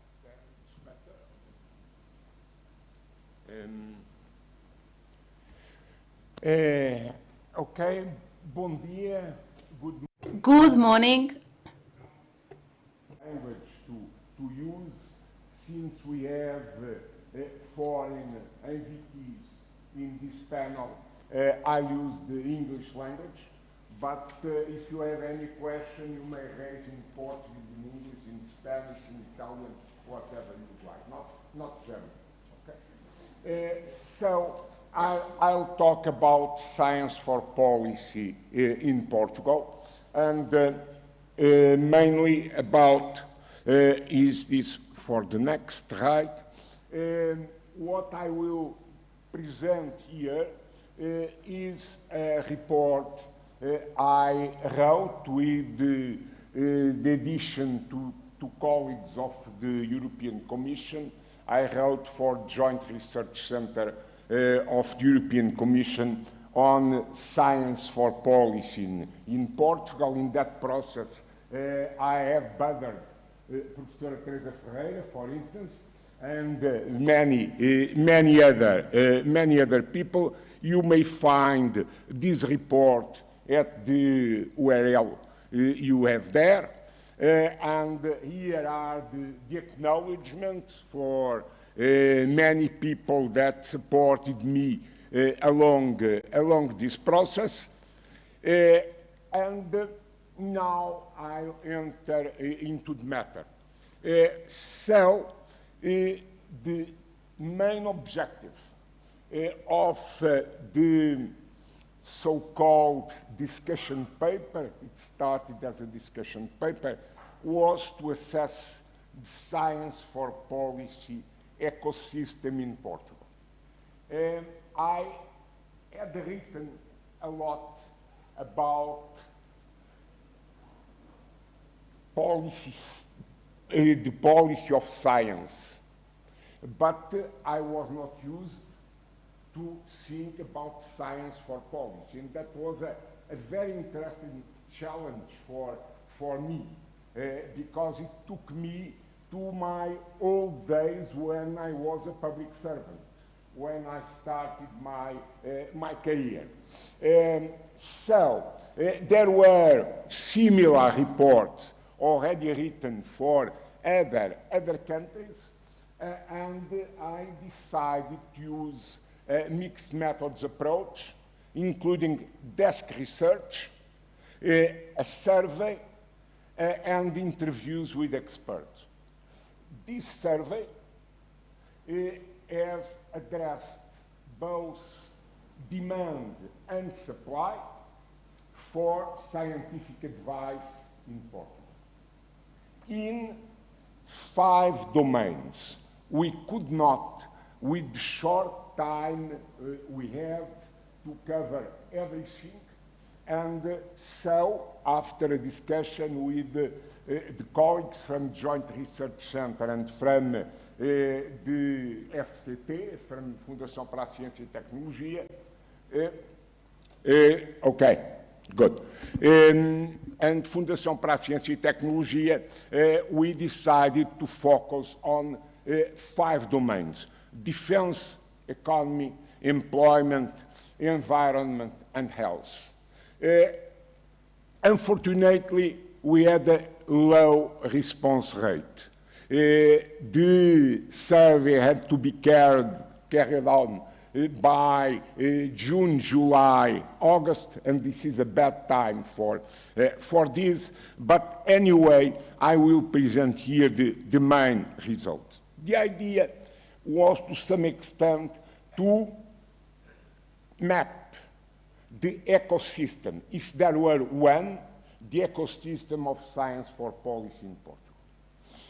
Our starting point to look about science for policy is that we live in a VUCA world, in a world characterized by volatility, and you see what is happening about COVID-19 and the successive strains of COVID-19 and its implications that still hold, an uncertain world by complexity, difficulty to disentangle causes and effects and to identify the consequences, and ambiguous, where there is ambiguity about the approaches to be taken, because to some extent, they are interlinked. Taking this into account, we think that there is, to some extent, a challenge for the contribution of science for policy making, because the world is so complex and so changeable. But on the other hand, paradoxically, this makes scientific advice even more important, as we have seen in the cases of the InferMed meetings. I have no time to discuss this. There is a reference to that on the report. I envisage science for policy as a tripod. Science plus policy making plus society, because society's various stakeholders have to be taken into account and have to be involved. So the interaction between science and policy making is not easy. These are two different communities, two distinct communities with different time frames, different values, different objectives, different languages, and therefore is not easy to generate trust between them. We see worldwide different approaches, but what emerges from the analysis we have carried out is that there is not one best way. The approaches are contingent on a set of factors and, of course, very much influenced by the characteristics of the country and the characteristics of society. You have here the mapping of the interactions. The green is supply, the red is demand, and the olive green of Elvas is supply and demand, those that play both roles. And if you can see these, what emerges from here is that there is not a dense ecosystem of interrelationships.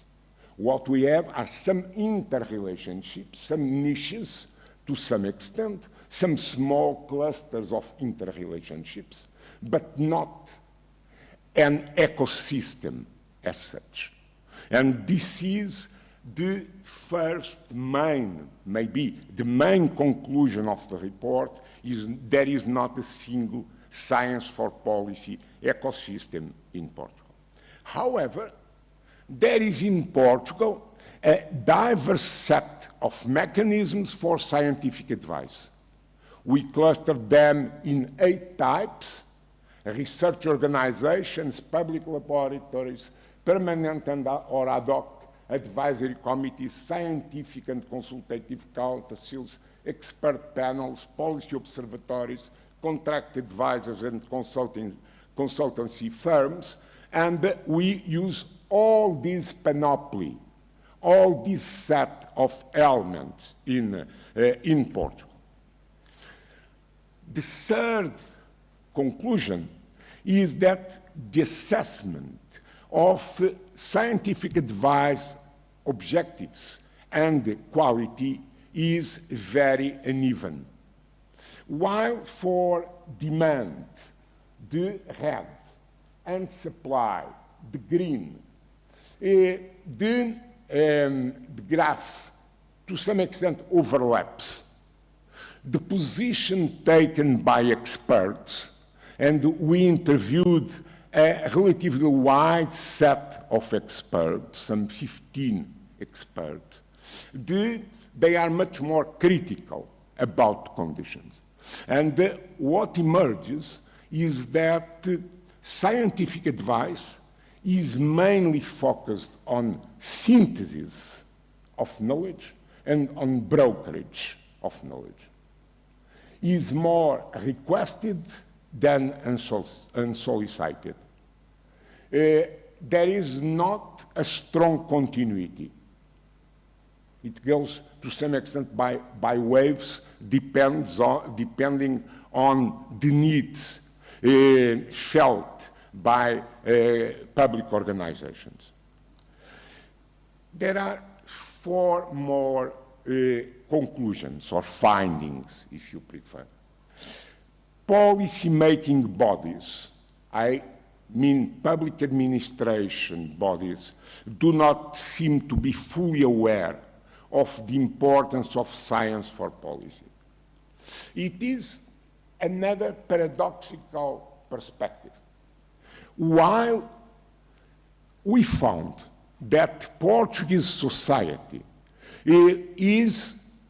accepts very well science and recognizes the relevance of the Portuguese scientific community, both at home and abroad, but this is not exactly translated in a demand from policy-making bodies.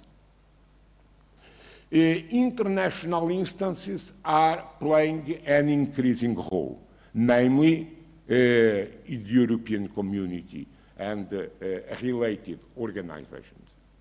The statute of the university career discourages the practice of scientific advice.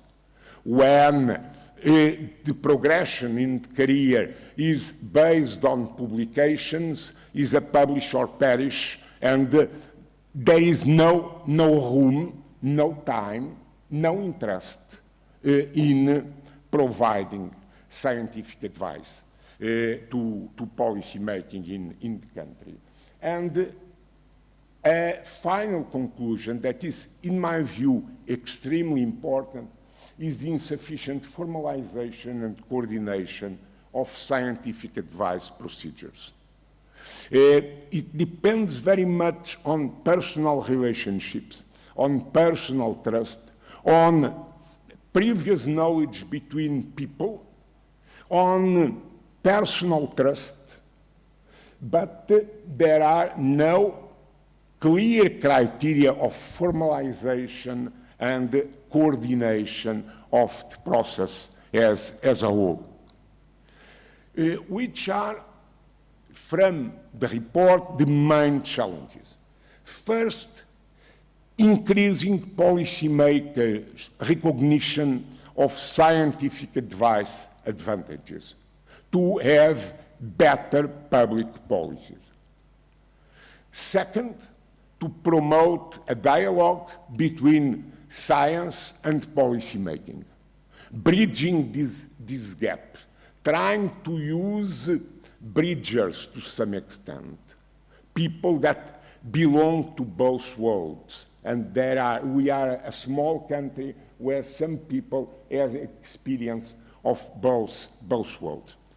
Going from personal trust to institutional trust, to institutional relationships of continuous scientific advice. Increasing academic engagement in policy making. For the reasons I have explained before, this is not so strong in many cases. To increase transparency at different levels, in terms of the assignments, in terms of the conditions, and finally, to improve formalization and coordination of science for policy activities. There are several opportunities. I think I'm running out of my time. Some opportunities and some challenges, and this will be the last slide, the need for further research and action. And I leave 3 topics with regard to further research. I would suggest the Fundação para a Ciência e Tecnologia to issue a call for research projects on science for policy. I think this would be a very important way to launch, to develop so to say, the interest and the drive of the scientific community towards that.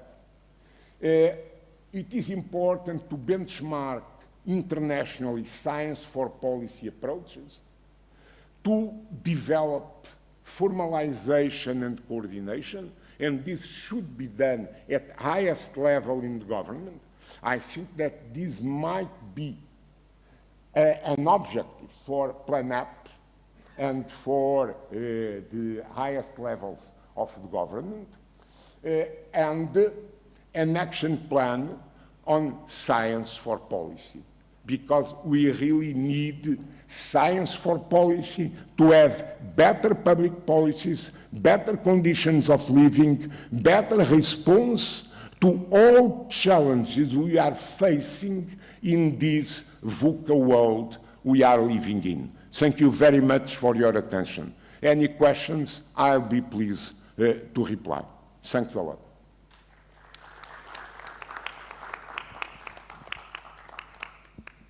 Thank you. There is institutions in Europe that, by their experience, have been doing this bridge between science and society, between science and public policies for a long time. One of those is the INRAE, the Institut National de la Recherche Agronomique et Environnement in France. So Patrick Flammarion is going to talk to us about how INRAE in France does this bridging.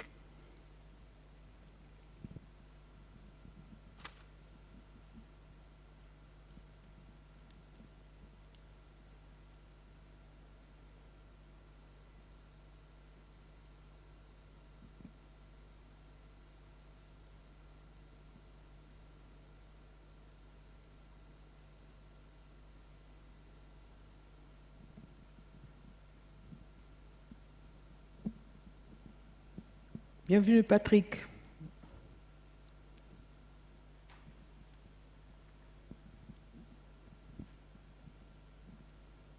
Can you hear me? Yes. Yes. Yes, okay, fine. Bom dia. I will finish in English, sorry. And very sorry not being present with you today due to other commitments. So I'm Patrick Flammarion, a water scientist in ecotoxicology, and now Director General for Scientific Expertise and Policy Support at INRAE.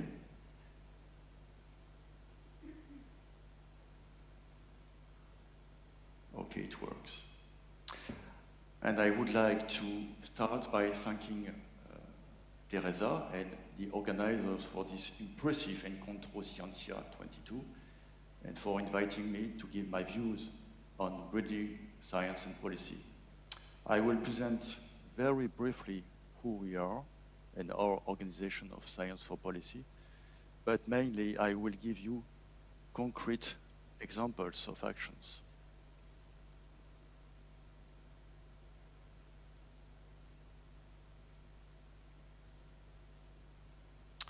A few words of INRAE, the French National Research Institute for Agriculture, Food and Environment. It was formed in 2020, 2 years ago, by a merger between two national French research institutes, INRA and IRSTEA, known for their inputs on research, but also on expertise and policy support. In 2020, we defined our strategic priorities for the next 10 years, 5 scientific orientations on environment, agroecology, bioeconomy, health, and digital technologies, but also below 3 policy orientations, the first one being to put science and expertise at the heart of our relationship with society. And it shows, I think, the importance of bridging science and policy in our institutes. Indeed, as you know, science-based policy advice is in high demand, mainly because we are living in a changing world, and there's therefore a huge need for scientific diagnosis and anticipation from local to global scales.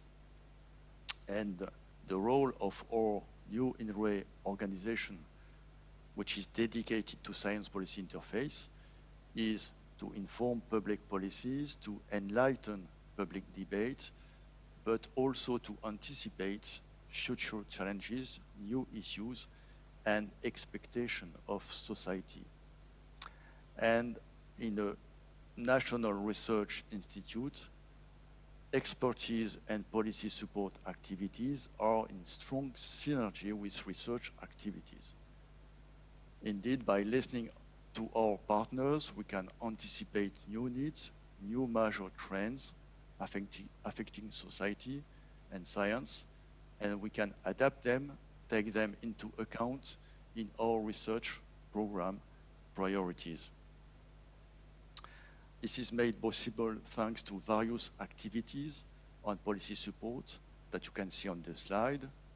First, we inform stakeholders and public debate on future challenges thanks to foresight, thanks to advanced simulation studies, to collective scientific expertise, which are carried out by cross-disciplinary teams, including economics and social scientists. Second, we help designing public policies and tools through ex-ante and ex-post analysis and evaluation.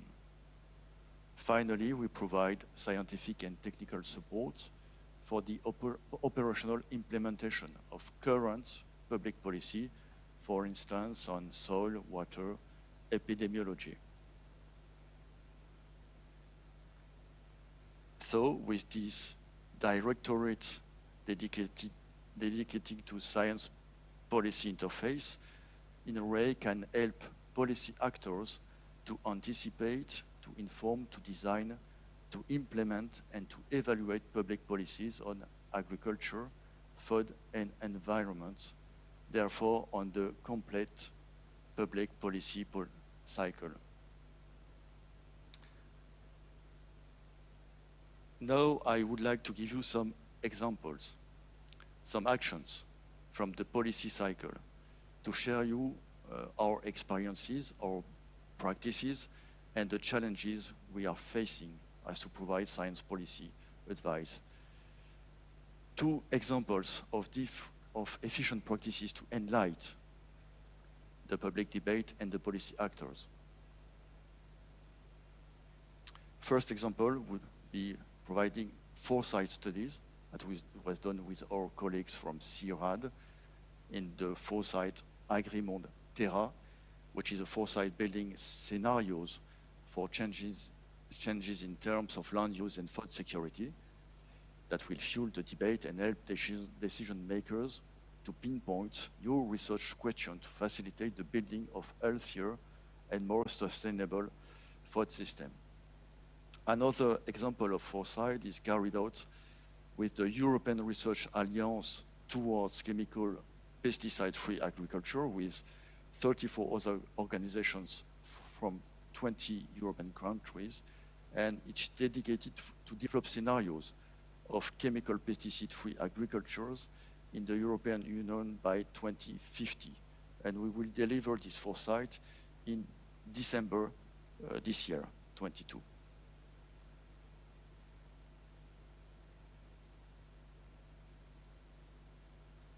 Sorry. Okay. In addition to foresight, a second practice is to respond to decision makers' needs with collective scientific expertise, together with research institutes and universities. In this slide, this is an example on eutrophication. And we have more than 40 examples on our website, the latter being on the impacts of pesticides on biodiversity and ecosystem services that we deliver on the 5th of May this month. And such collective scientific expertise allows to set out the available scientific knowledge on the topic and to identify transition and transformations in public actions. So we deliver a 10-page report summary but also a 100 pages report and a 1,000 pages report. This is the kind of work we would like to bring at the European level with our scientific partners and maybe some European agencies.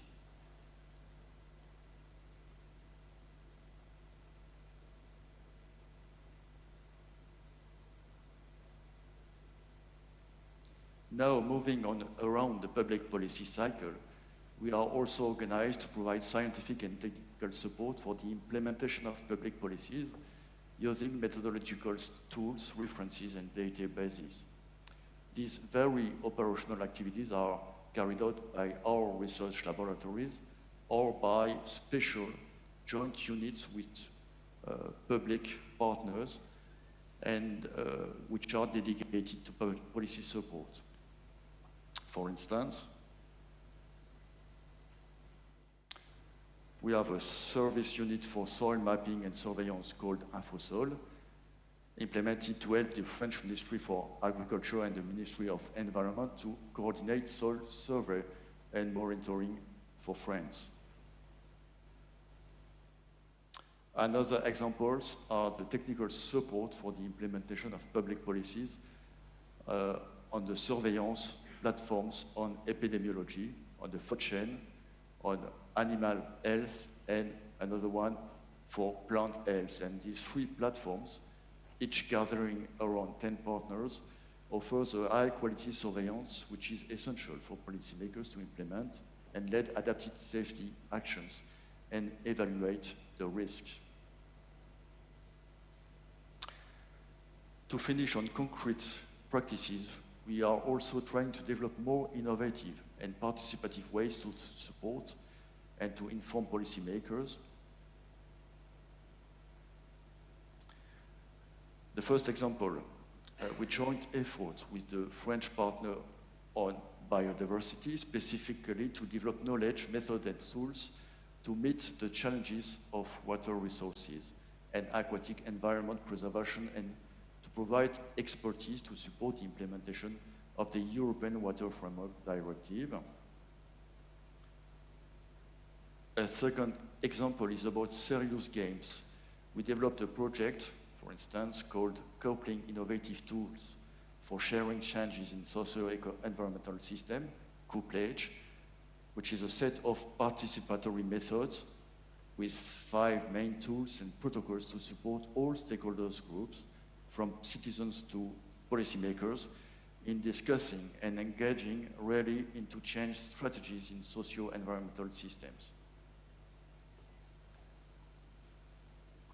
A third and last example of innovative approach is national partnership built in response to a public need. It involves different public actors as well as citizens in a participatory research program called CITIC, which objective is to gather data with TICs that researchers alone could not gather alone to better evaluate, model, and prevent infectious diseases that are transmitted by ticks. And now, to finish my presentation, I would like to conclude by highlighting some remaining challenges to face. I think that stakeholders and the public should be more involved within the scientific process through open science and participatory approach, notably at the local stage, what we call territory scale, tackling with integrated challenges and using inter or transdisciplinarity. Societal challenges and SDG, Sustainable Development Goals, should foster more reactive research, able to produce solutions, transformations, along with high-level science. We have to more communicate with the uncertainty and even diverging views relating to scientific evidence and the policy options. This is just what we have just begun to do with our collective expertise. We need also to have more scientists trained in science for policy interface, thanks to what we call summer school, to educate scientists in science for policy.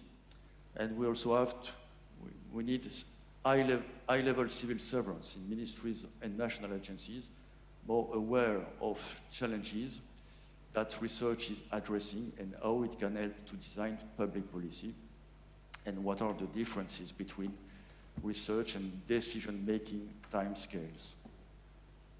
The evaluation of research activity, including expertise and policy support, is essential for the professional career of all scientists and should be done considering the synergy between research and expertise in all steps of this professional career. All these issues will be discussed tomorrow during a specific webinar that we co-organize with the GRC and the French research institutes and ministries in France to describe the policy ecosystem and research for policy ecosystem as you have done in Portugal as well. And so, on that note, I would like to thank all of you for your attention and to discuss further with you, to share our views on this difficult science for policy interface. Thank you very much.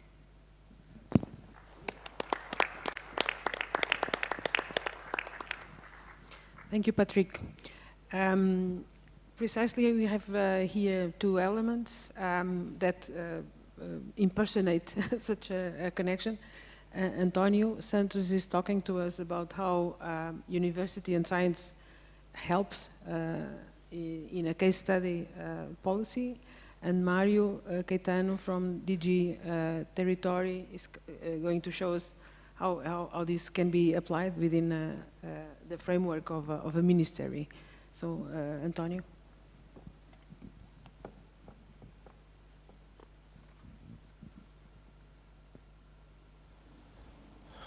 Good morning, everyone.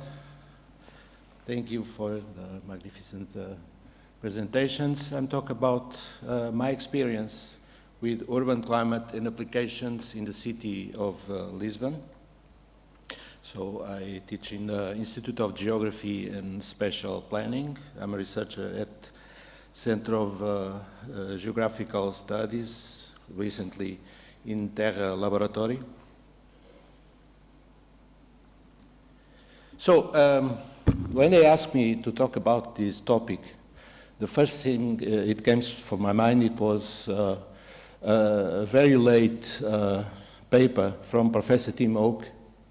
Professor Tim Oak was one of the brilliant scientists we have in the world about urban climate, and to talk for the first time that cities are changing their climate because of the installation of buildings, lack of vegetation, pollution, etc. And he wrote this paper. It was an inspiration for all of us at this time, much prior the appearing of IPCC, that was in 1988, and he wrote this paper toward the prescription for the greater use of climate principles in settlement planning.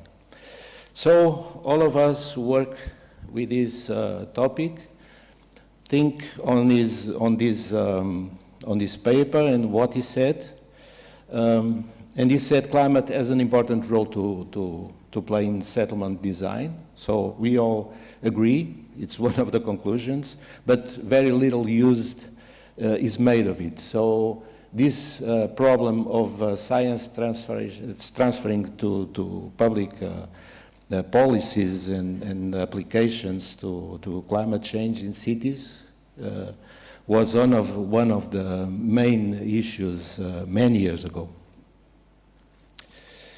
And he said also in this paper that we may consider that the work of urban climatologists can be ignored by people who need this scientific information.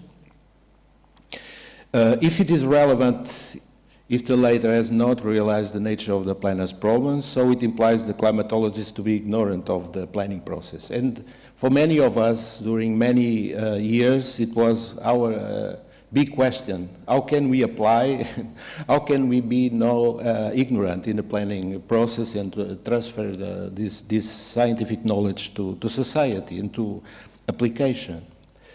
The second question was if the climate information is relevant, and we suppose it is, but the planner considers it to be incomprehensible to implies the use of ignorance of the science. So we have identified a second problem. It was that maybe the way we talk is not understandable for everyone, and we should think about that.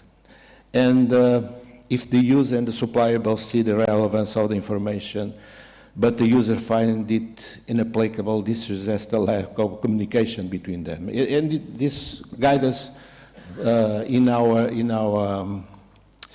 almost more than 20 years that we have trying to apply urban climate to the cities in Portugal, and not only in Portugal, but other countries like in Brazil. And this topic guide is our mindset to try to bridge science to public policies. Recently, we have a new idea of climate services. Climate services are now pioneer, and they talk about how climate information can be applied to in creating methodologies to adaptation to climate change. The information must be accessible, easily understandable, direct for users, and decision support tools. So the brief history that I talk about, Professor Tim Oak and others like Ariel Bitan, another researcher from Israel who made a workflow, the first workflow to define the guidelines for or orientations for climate processes and applications in the cities. So now we have a framework, and even we have a journal or several journals that can guide us and lead us our research in this topic. And there is also a roadmap, an European roadmap for climate services. So now we have all the mindset driven to the intelligence behind the transitions to create climate resilient and low carbon society. So our experience in Lisbon started in 2003. There were, I suppose these reports are still available at the municipality website. Yesterday I saw them. So it was a magnificent experience at the time with Professor Costa Lobo. He was the director of the municipal plan, and all the scientific knowledge at the time was made in Lisbon was made by Professor Maria João Alcoforado, was my guide all these years with his thesis, O Clima da Região de Lisboa. Then me and my colleague Henrique Andrade, we made two doctor theses in 2003, and all that we find at the moment, we create these climatic guidelines for urban planning. It was the first, as far as I remember, it was the first that we made for the planning of the city. And we create, among other things, a methodology that we learn in Germany of climatopes. Climatopes are zones in the cities that respond to the same, they have the same response to local climate, so we can consider the bottom of the valleys very high density. They are very good for creating urban heat islands. Well ventilation part of the cities are much less intense in urban heat and thermal stress. And all these areas are different local climate zones, or climatopes as we call it at that time. And we produce some orientations, specialized orientations, and for the first time the Lisbon has a document that can guide people from, especially taking into account heat stress and urban pollution.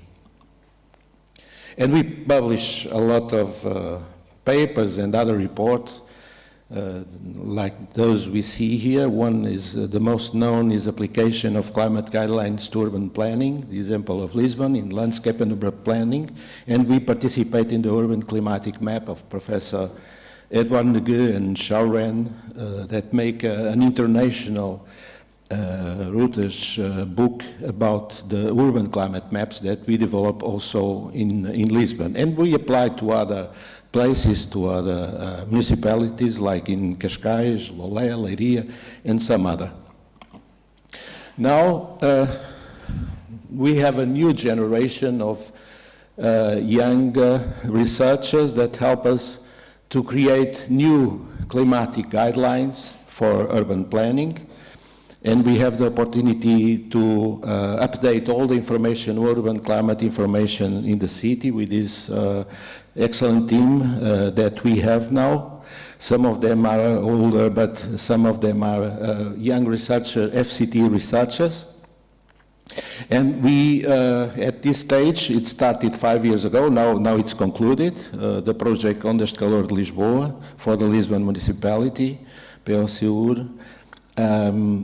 And now it's finished, and we produce and we make we have new topics in the Lisbon City Council. One of the tools that we have now is several indexes of rock lands, capacity of urban buildings, volumetry, and urban density. Urban density here for an urban climatologist is not the height of the buildings by the area they occupy, but the space inside the city, the urban canyons, where all fluxes and all the heat fluxes are exchanged between the buildings and the urban canyons. So it is very important to us to discuss again the compact cities, because from the point of view of environment of a city, a compact city is much more polluted, is less ventilated, and creates heat stress. So we must discuss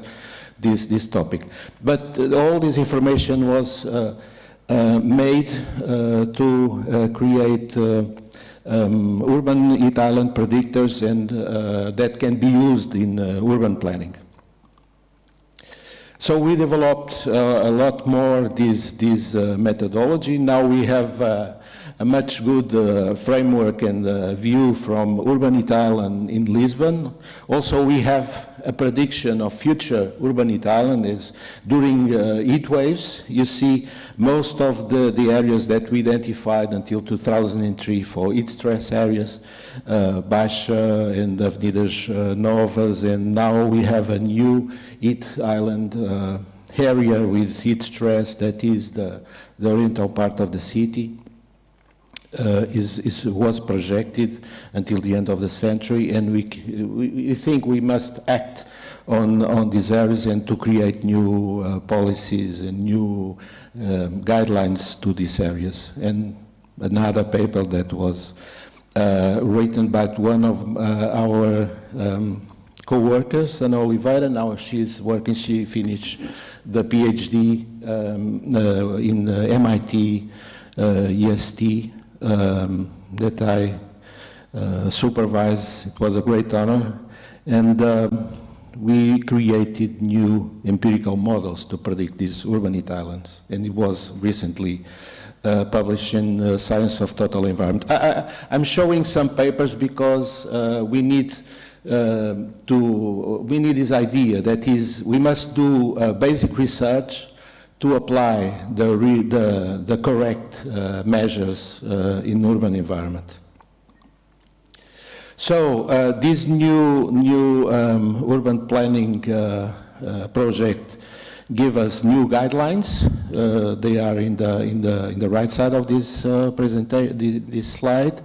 For instance, to maintain ventilation in the city is very important, because we always have north wind, and the southern part of the wind, we believe, and with the data we have, we are certain that the urban heat island to the south is due to the urban growing, and that makes a barrier to the north of the city. And so the wind is very important for ventilate the city. We cannot break these wind corridors, these ventilation paths. Dense areas, for instance, we have several measures like maintain the ratio of urban canyons below 1. It means that the streets must be larger than the height of the buildings to create good ventilation parts and decrease the heat stress and the pollution, or for instance to maintain green areas or to increase green areas for several purposes. Yes, yes, I don't have conclusions, I just have new research, recent advances in urban climate. So we use one of our students, she has a poster outside. She recently created a new map of urban Italy, not in Lisbon, but in the metropolitan area. Now we have a big picture of the Lisbon metropolitan area with big data that is delivered by Copernicus, and she demonstrates that this information is very correlated with the network we had in Lisbon for 10 years.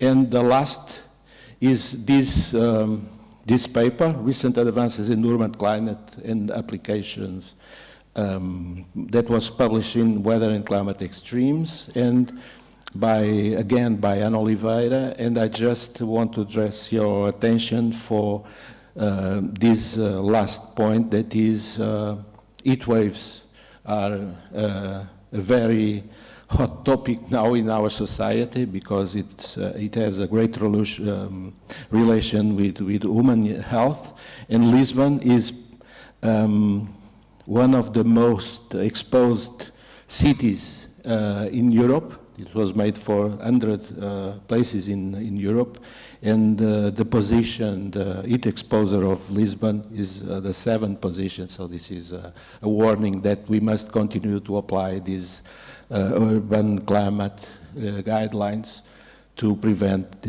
Lisbon to be to have problems in the future. Thank you.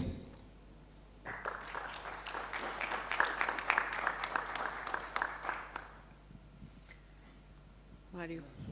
No, it's okay. It's okay. Mario, representing the territory. Mário, representando a entidade de gestão de território. Bom dia a todos. Good morning, everyone. MOS is a system based on space technologies and artificial intelligence for land cover monitoring developed by my institution, by DGT, Direção-Geral do Território. Just to set up the scene, so let me tell you what we understand by land cover. So land cover is the observed biophysical cover of land surface, so we identify the artificial areas, agriculture, forest, and then we have another term, land use, which basically describes the function of the land cover. So for example, artificial can be residential, in industry, transport network, and then usually we put together these two terms, and we say land cover, land use, and we use the acronym LCLU. Why is land cover land use important? So it's, as you may understand, very important for land planning to know where are our urban areas, the forest, the agriculture, how is it changing throughout the time. Very important for the management of our resources. Very important for risk assessment, for example, fire risk, flood risk, and of course for climate change and for desertification assessment. The best way to characterize the land cover land use is through maps. And the land cover land use is the thematic cartography most used in Portugal and all over the world. So it's a very key geographical information. So how do we traditionally map land cover? So we have an aerial photography, we say it's orthophoto, and then we have an analyst on the computer that draw lines defining areas that share the same land cover and the same land use. So we identify residential areas, agriculture, orchards, water, whatever.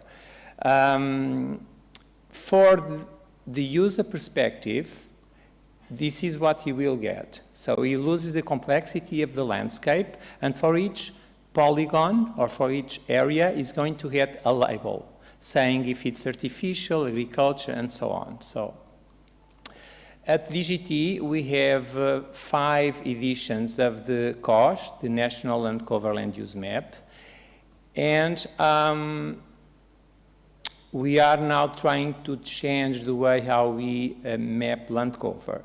So why? Because these traditional maps, as you may imagine, to have people in front of the computers digitizing lines across areas that share the same land cover land use is very expensive and very time consuming. This is the reason why we don't have annual land cover maps. Since 1905, we just have 5 editions of this map. And on the other hand, there is a substantial generalization. For example, we don't map single trees or single buildings. On the other hand, what we do is we map the land use. For example, this area is a pine forest, and you may see that there are some areas that do not have trees, but still we map it as a pine forest because it's a forest, but without trees. So we need less map generalization, continuous monitoring, and new products. How? With new data and new tools. So we are using Copernicus data, the Sentinel satellites, because Copernicus actually caused a paradigm shift in Earth observation. We have very high frequency of image acquisition, high spatial resolution, and free access data policy, very important. So this is one example of the images we are using. We have these kind of images every 5 days for all over the world, including Portugal. And we have, this image has a pixel of 10 meters, so a resolution of 10 meters. For doing an annual land cover map, we use 1 image per month, so meaning that, for example, for mapping land cover map for 2018, we use 12 months.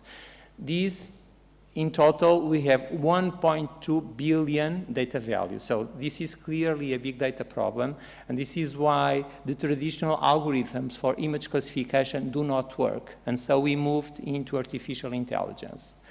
So we have the data with free and open data policy. We have the tools and know-how. At DGT, we have been using funding from ESA, from FCT, and from European Commission to build a competence center for satellite image processing for the territory, and we have a purpose.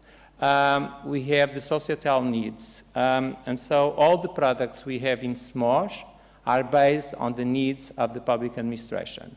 So at DG Território, we are the national mapping agency. We do official land cover maps. We have a research center on satellite image processing, and we have a long history of co-creation within public administration.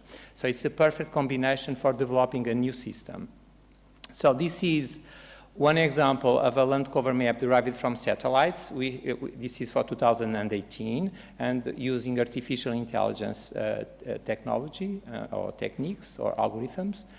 And we have this map already for 2018, 20, and 21, and they are all available in our spatial data infrastructure, SNIG. So SMOS, even though we have this innovative product, we maintain the traditional map by visual interpretation. Why? Because by visual interpretation, we can map land cover classes that we cannot do it by satellite. So we have a map with 83 classes produced every 3 years, and then we have this COSH SIM that is produced every year based on space technologies and artificial intelligence. And we have other products that I'm not going to talk about today. So let me show you how the satellites brought innovation into the land cover monitoring. This is one example of an urban area.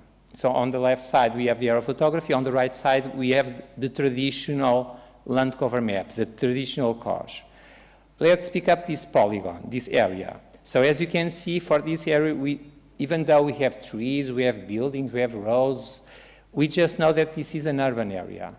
By using the satellite, and because we are using pixels, and 1 pixel is an area of 10 by 10 meters, we can identify pixel by pixel what is the land cover. And this is the information we get. So within the urban area, we know where the buildings are, where the agriculture is, where the forest, because we have trees inside urban areas. So we capture all this heterogeneity. Another example, in this case, we have 2 very different urban areas.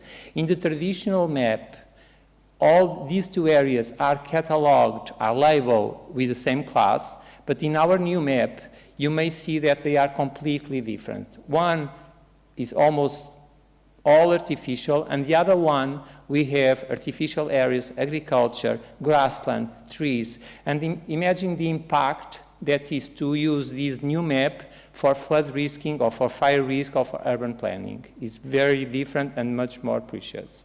So another example, this is one agroforestry area in the south of Portugal. This is where you can see the cork trees and the grassland. This is the traditional land cover map. So for that area, for the agroforestry, we just know it's an agroforestry area. By using satellite data, we are able, because we are getting information pixel by pixel, we can identify where the trees are. So this is the map we get for the southern Portugal in agroforestry areas, meaning that the purple is the trees and the yellow is grassland.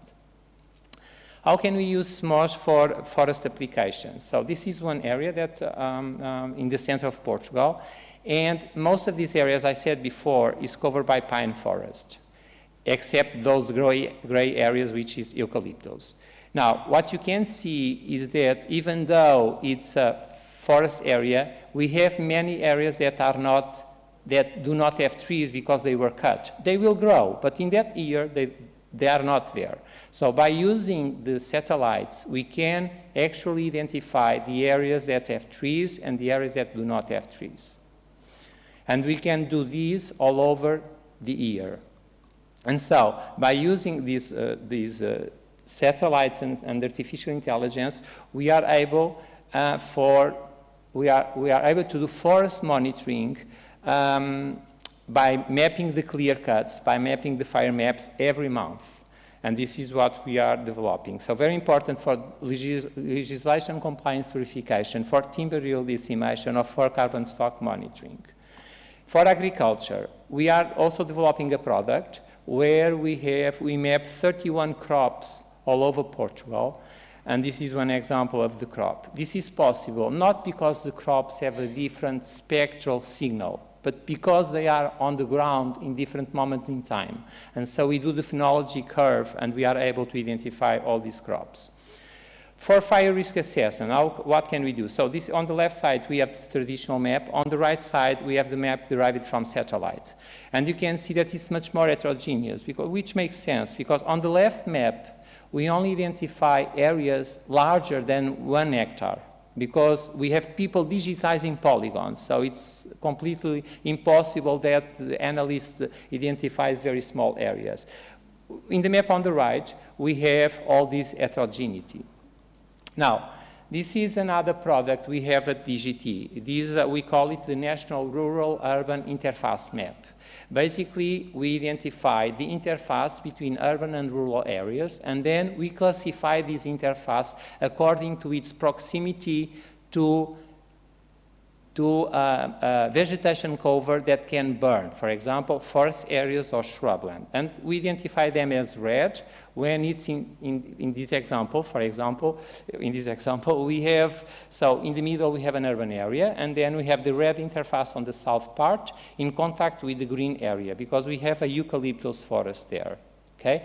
In the north part, we have a yellow, agriculture, orange, because we have forest within 500 meters. And then we can have blue, which we don't have it here, when we don't have vegetation within a 500 meters buffer around the urban areas. So this is the example. You can see that the red interface is that part of the city is in direct contact with forest, meaning that the fire can go till that point.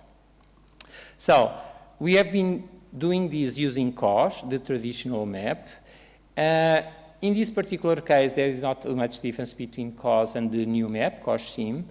Now let's look at this example. We have an urban area in light blue or in gray, depending on what your eyes can see.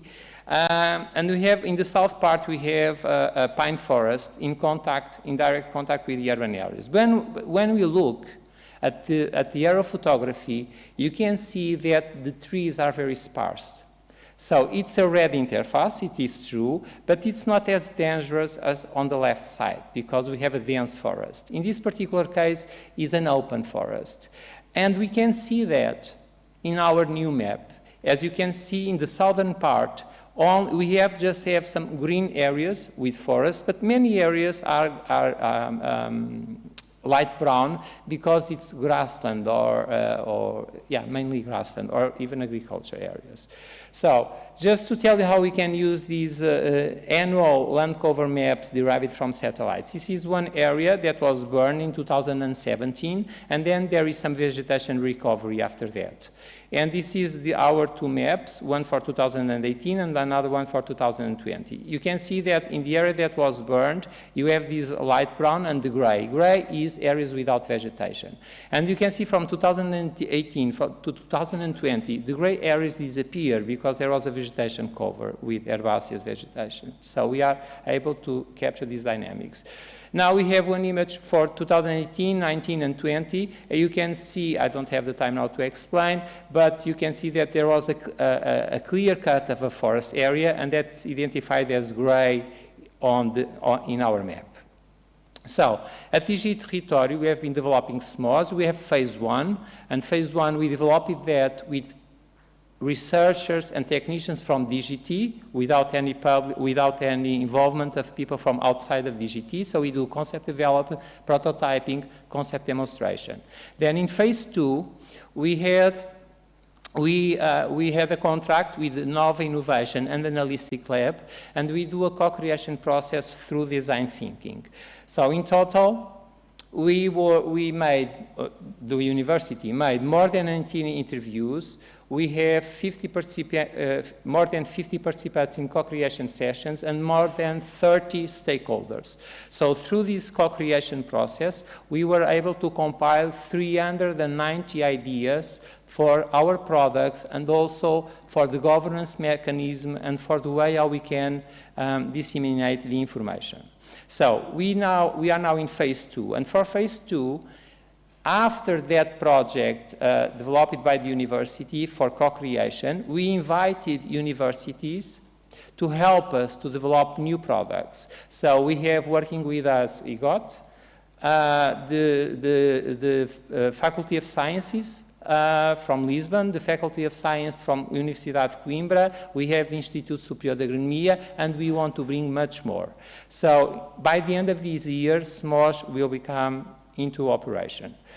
So SMOS, we like to see it as a collaborative system. We have a user consultation group with public administration and NGOs. We have more than 20 entities. We also have a technical and a scientific board with persons. And then we have 3 national committees coordinated by DGT where we have more than 30 entities from public administration. So all these bodies will help us or already help us to develop the concept, for defining the maps, for development of the methodologies, for the governance, and of course for the evolution of the system. Thank you very much.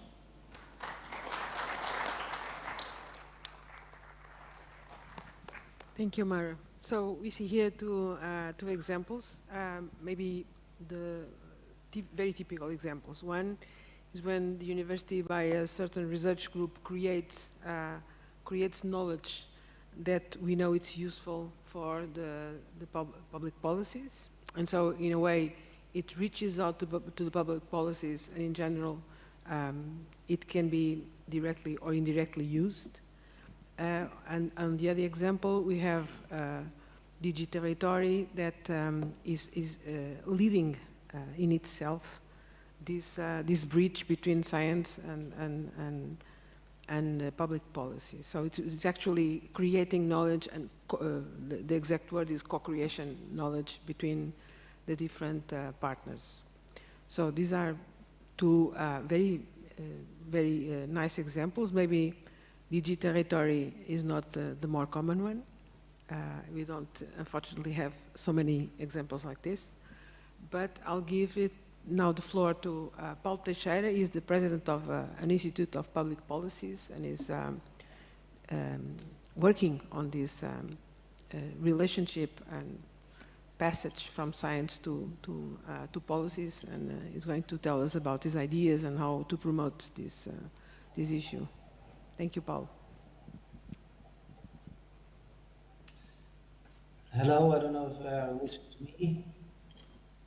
Are you listening to me, Teresa? Yes. Paulo Trigo Pereira, from Isaac. I have two hats and one ex-hat. The first hat, I'm a professor of economics. The second hat is I'm the president of a think tank called Institute of Public Policy, Lisbon. And the third ex-hat, which is useful for my presentation, is that I was a former member of Parliament, so I had a sabbatical leave for 4 years as a member of Parliament. And this gives me, what I'm talking today is about scientific advisory institutions and political decision making. This is the title I gave to my brief presentation, which will be about political institutions. So setting the stage, I will focus on political decision making, which, as you know, in Portugal and most countries can be by government initiatives or members of parliament, so law proposals. And every law that we discuss in parliament and members of parliament discuss, I give here 4 examples: euthanasia, genetically modified organisms, and climate law, or the budget law. They all should have some scientific research on the back. In a nutshell, what I want to convey today very quickly is that first, I'd like to show you that the insatisfaction of democracy is a consequence of weak, myopic, and short-termist in political decision-making. And this weak, myopic, and short-termist in political decision-making is a consequence basically from 2 different things. First, there is a huge gap between, and this is the topic of this session, between scientific research, scientific evidence, and public policies. And this huge gap is more dramatic in Portugal than in other countries, as I will explain. And apart from that, we have also a lack of public deliberation, both in the political fora and in the civic fora, on alternative courses of action. Of course, I think most of us will share these fundamental ideas that scientific research and empirical evidence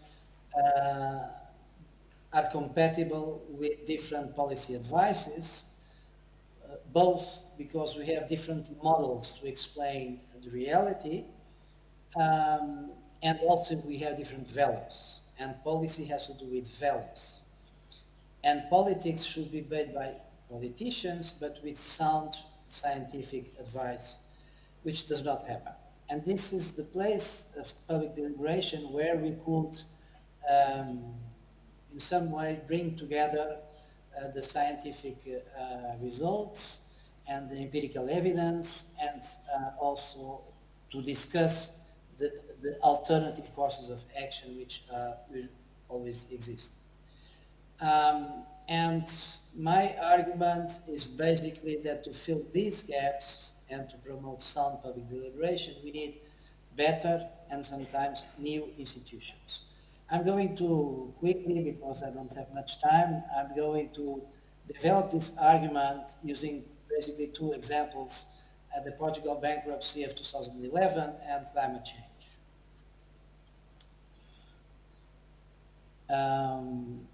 So,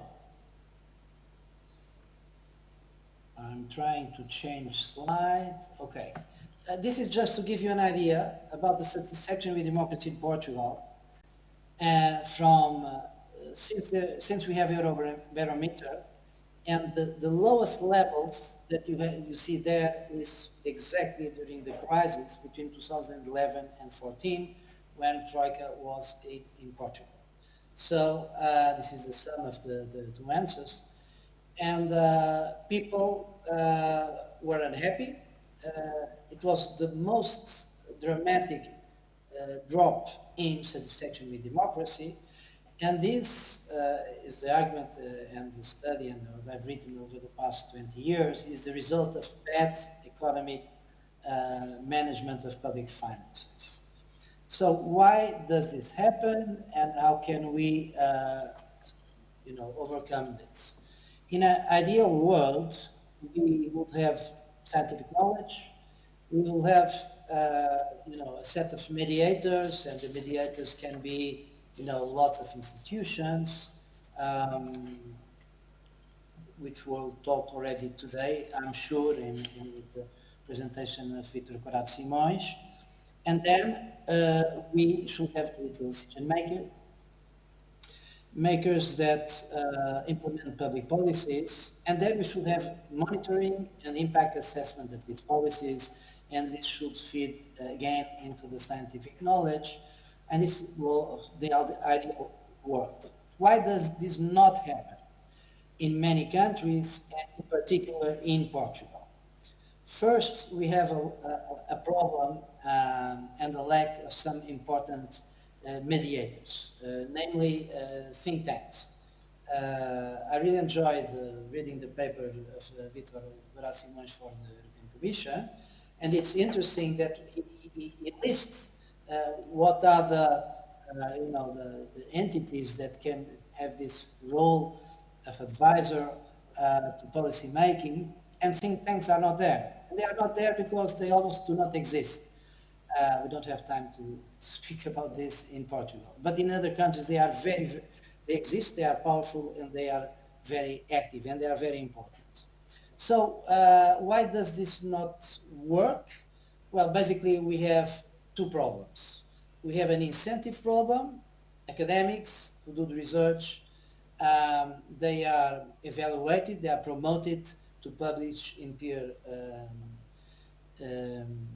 journals.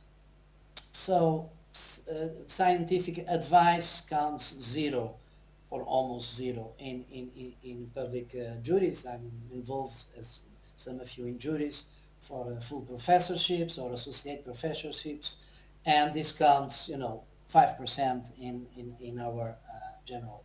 So we have a problem of incentives, non-alignment of incentives to solve this problem, and we have another problem which I label as democratic accountability problem, which basically there are not enough politicians willing to benefit from applied scientific research, and particularly to be subject their policies to impact assessment.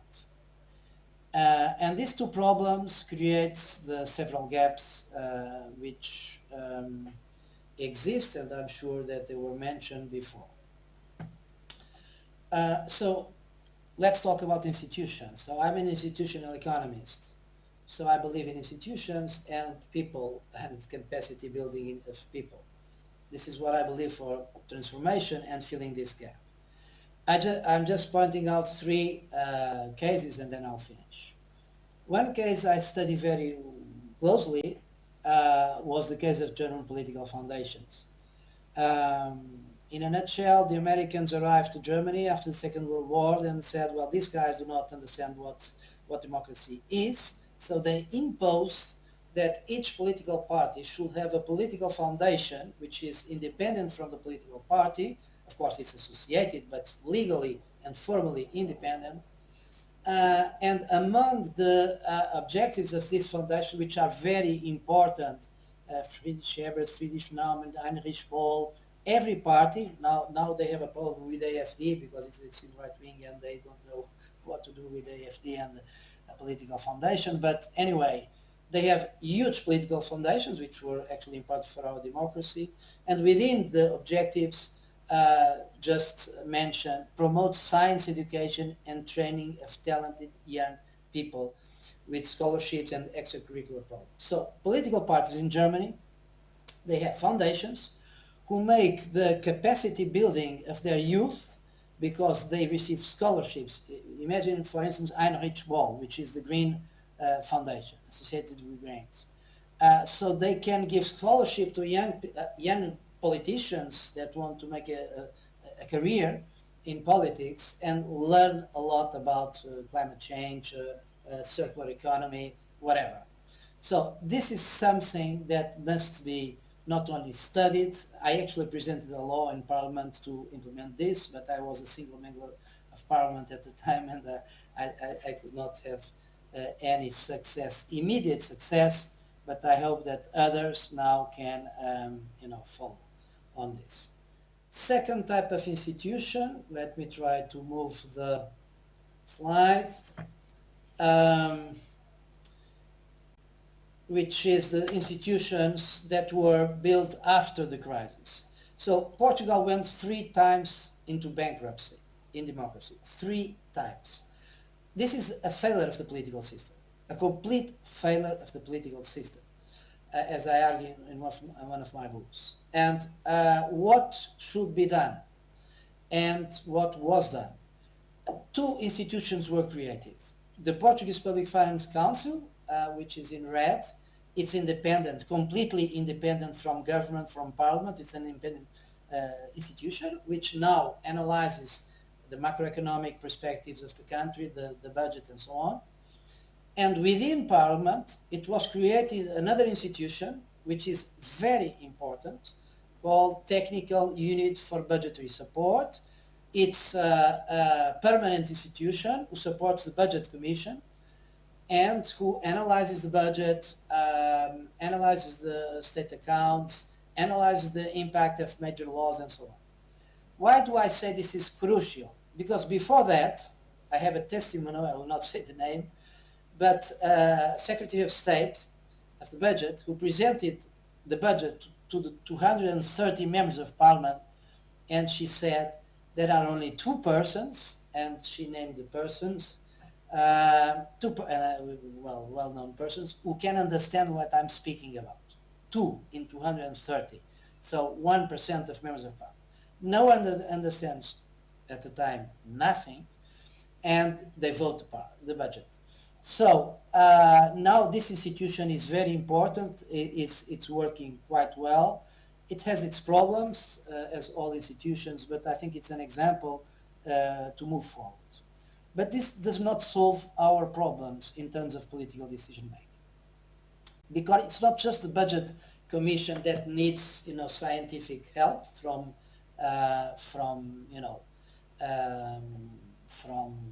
researchers. And there are basically 2 models when we think about future generations, when we think about climate change. So how can we empower members of Parliament and make this connection? There are basically 2 models: the Austrian model, the French model, and the third model, which is the Portuguese model. I will leave to the debate if there is time for any debate. But the Austrian model is to have an institution outside Parliament.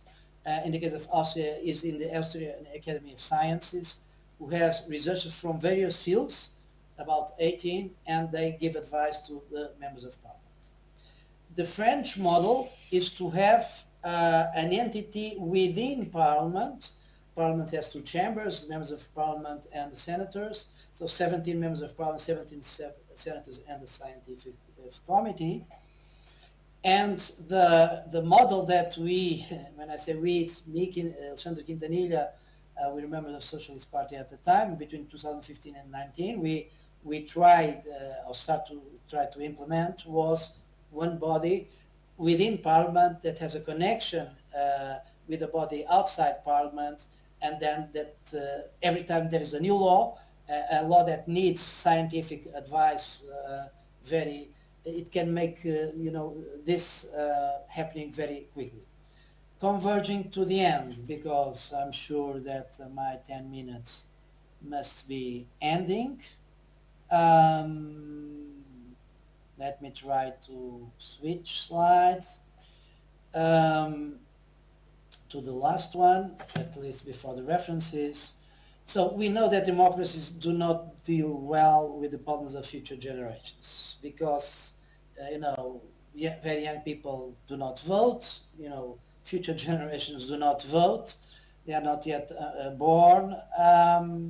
So we must design these institutions, and some parliaments across Europe have started this process. We must design institutions to defend the future of future generations, starting with the constitution. Portugal is one of the countries who has it's only mentioned once, future generations in the constitution, and there are several parts where this should be mentioned. In the pensions part, in the environment and natural resources part, in public debt part. So at least in these three areas, the constitution should clearly have some reference to that.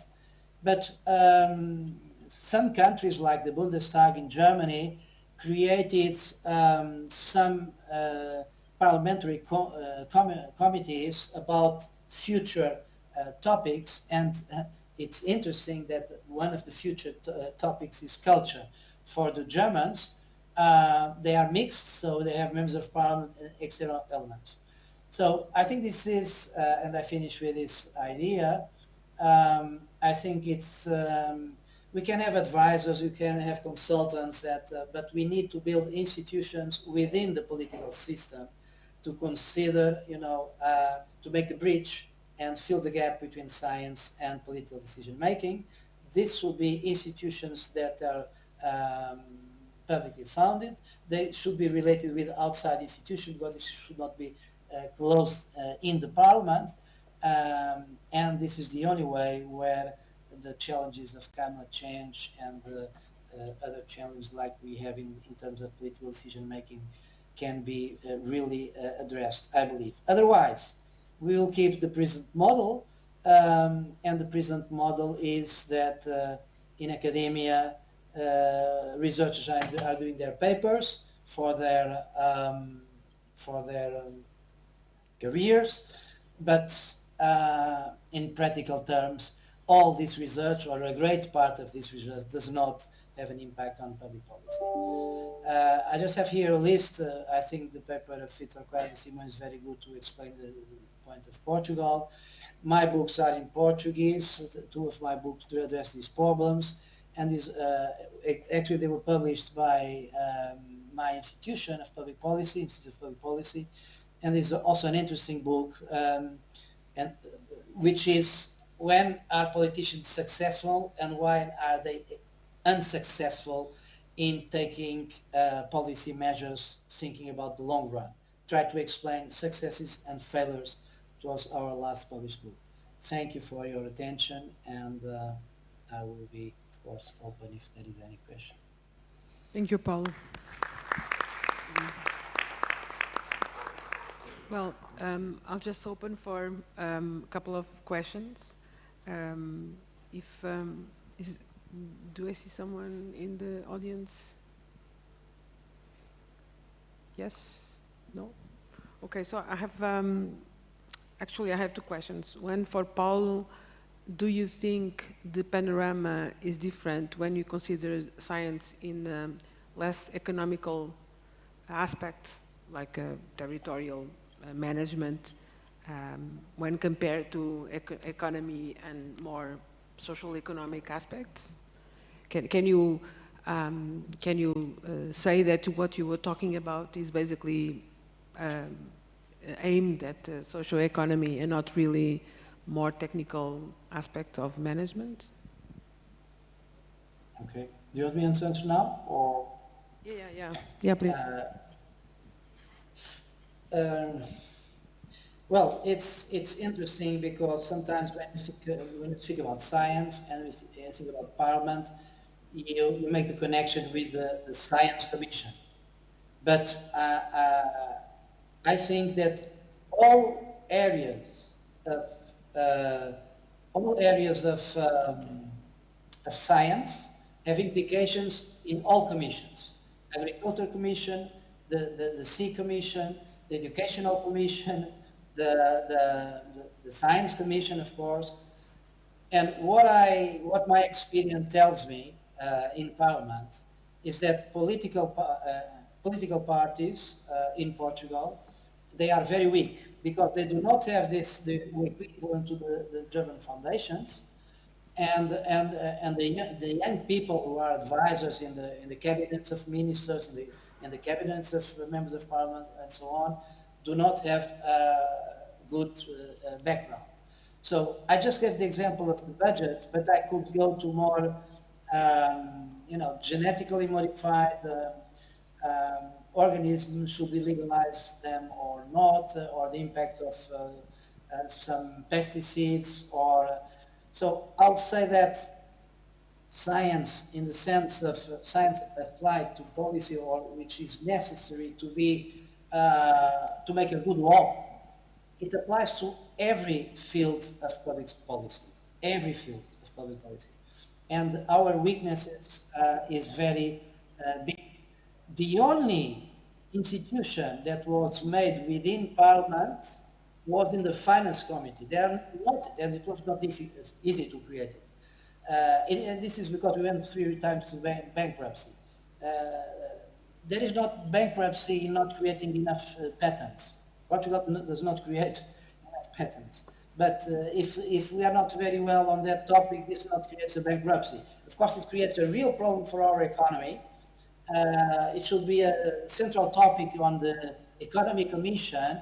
So how could we, help laboratories,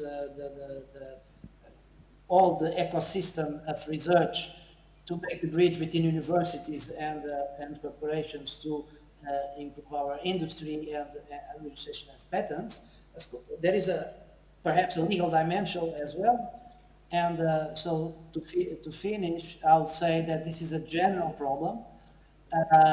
And this is what makes me a bit skeptical. I don't know if it's the age, I'm moving more in advance with the age, becoming more skeptical because, there are some progresses, but not at the speed that it's needed for Portugal to recover. Yeah, thanks. Well, that links really to skill and competence. Mario, do you think the Portuguese academia, can public authorities really distinguish which science is being really skillful and competent in order to provide co-creation for you? Is it clear for the institutions? I don't know. I just know about my case. I cannot speak in name of the other institutions, but I think there is a lack of dialogue between the public administration and universities.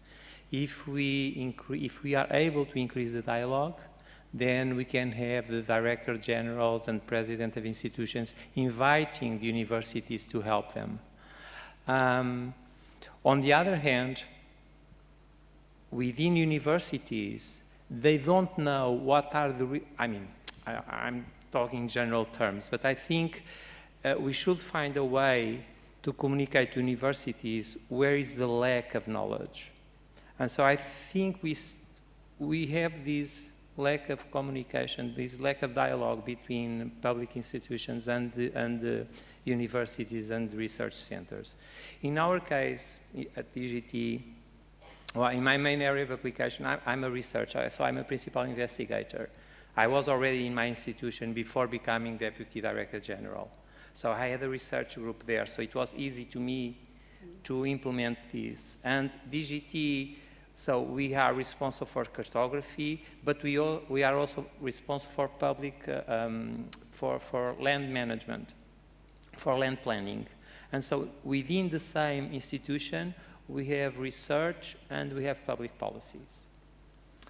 What sometimes I think it lacks is that the directors generals and the president of the institutions, so besides the lack of dialogue, it's also difficult to establish the dialogue because they talk different languages. So I think it will be very important that each public institution could have one postdoc or one public servant within the institution making the connection with universities. So someone that wrote several papers or worked on several scientific research and can make the dialogue between the Director General and universities, because other way can be more difficult. So this is a proposal actually, and even for FCT, if we could like try to and pick up some examples of institutions and put one postdoc in 5 or 6 institutions and see how that postdoc could help the institution to find where the science is. So this is one proposal for Professor Helena Freire. Thank you. So we need bridge builders. We need bridge builders. And it may be that way, but at the same time, that should be an increased openness from both sides towards the dialogue. But bridge builders are essential in my view. Antonio, was it an easy path to make the outreach and go on to planning using what you were producing as science? Yes. I should say yes. It was the experience that we have with Lisbon municipality was at the beginning was very difficult because of Mario said that it's lacking we lack a bridge. We have to construct a bridge, and we didn't have the same language at the first in 2003, 2005. But then we learned how to make a language for technicians, and technicians learn what we wanted to do. And so we have a very good experience at the time with Professor Costa Lobo, was the director of the PDM of Lisbon. This last time also, we had that bridge already. We had some meetings trying to understand each other problems. And I think it was very successful, this experience now. So I believe we can expect, if we build this bridge, I believe we can deliver our information, and technicians can benefit from it, and public can benefit this and produce better policies in the future. And I believe now they are very motivated, but I also understand why, because they need funds to continue their work, and also us. So maybe the solution can pass for giving more funding, competitive funding for other institutions that can produce their own work, and maybe after that they join us in universities together with, for new research and new implementations and creating new politics.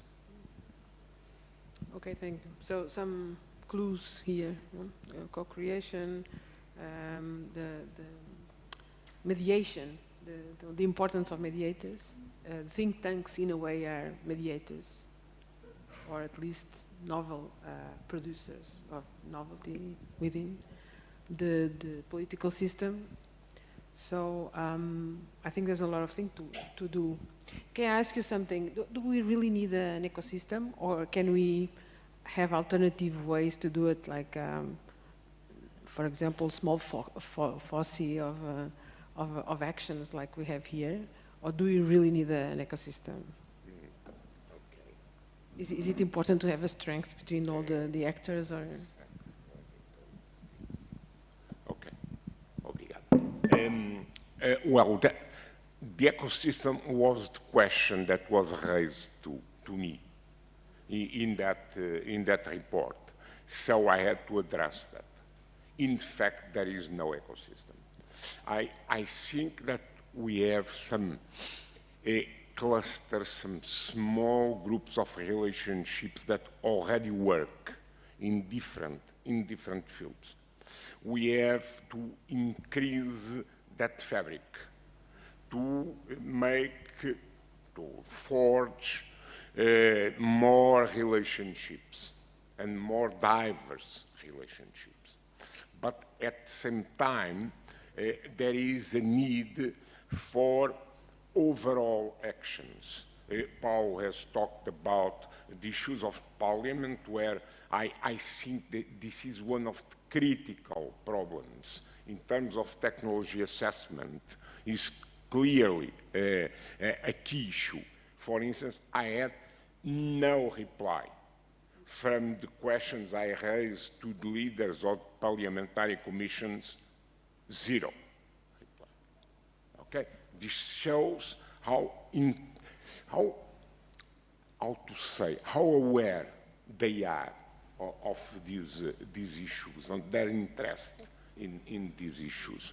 I think there is a need for more formalization, more transparency, because we need to go from the cases of personal relationships that have worked, as you have mentioned, to more institutional relationships that would enable the development of a denser and more tight fabric of interrelationships in different areas. Maybe another issue I would like to bring is, of course, we can have universities and research centers developing new methods and new tools for doing new products or for doing better what we are already doing. But another thing is, how can we introduce innovation within the public administration? Because sometimes the dialogue with the Director General, with the President, is very easy. But then when we go into the technicians do not want many times innovation because they are afraid to lose the importance they have in the current state.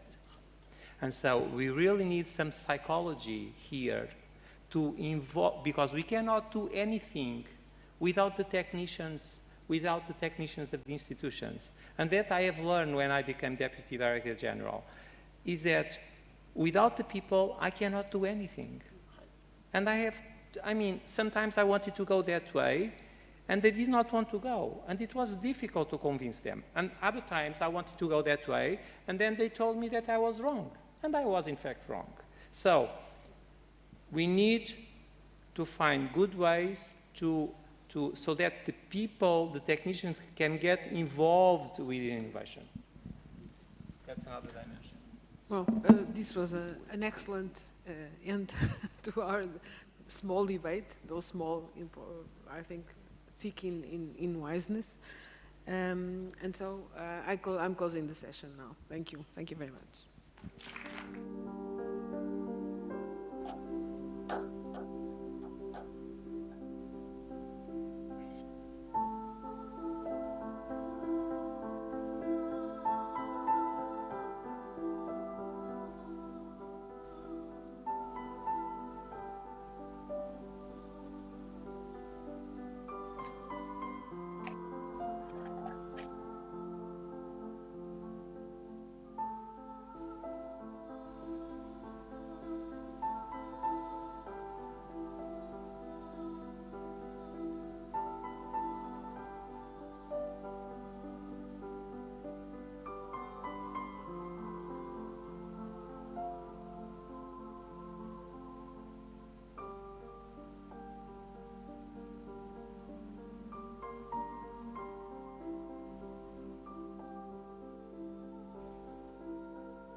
sítio onde fui ao teatro foi ao Museu da Farmácia. Era à noite, estava fechado. Tem os meus contactos. Então pronto, já agora. Muito bem. Não, mas vamos, porque eu tenho um pedido das senhoras embaixatrizes da América Latina, porque estavam muito lá a ir uma visita guiada. Não faço ideia do que é. Não. Tenho uma comentada. Não. Pronto. Já está. Muito bem. Então vamos começar.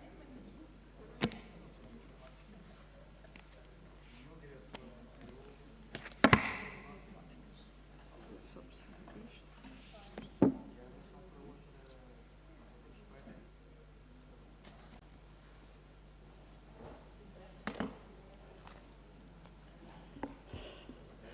Muito boa tarde. Good afternoon. I would like to ask up there for them to show my presentation and to greet all the members of the panel who are here. So my role is to give you a short presentation. It's not this one, it's the other one, unless Susanna wishes to start.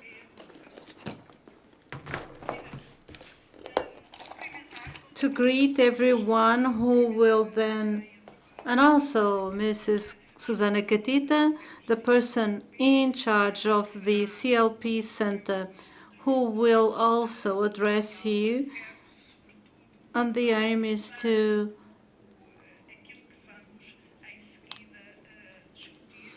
give you the overview of the discussion we will then have. So I invite you all to participate in this roundtable and to greet everyone for their interest regarding this subject.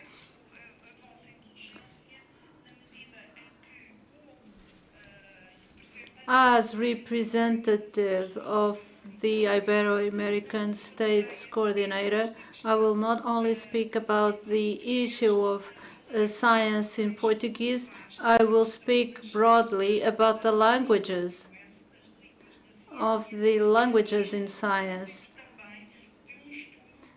Based on a study that will soon be launched in Portugal.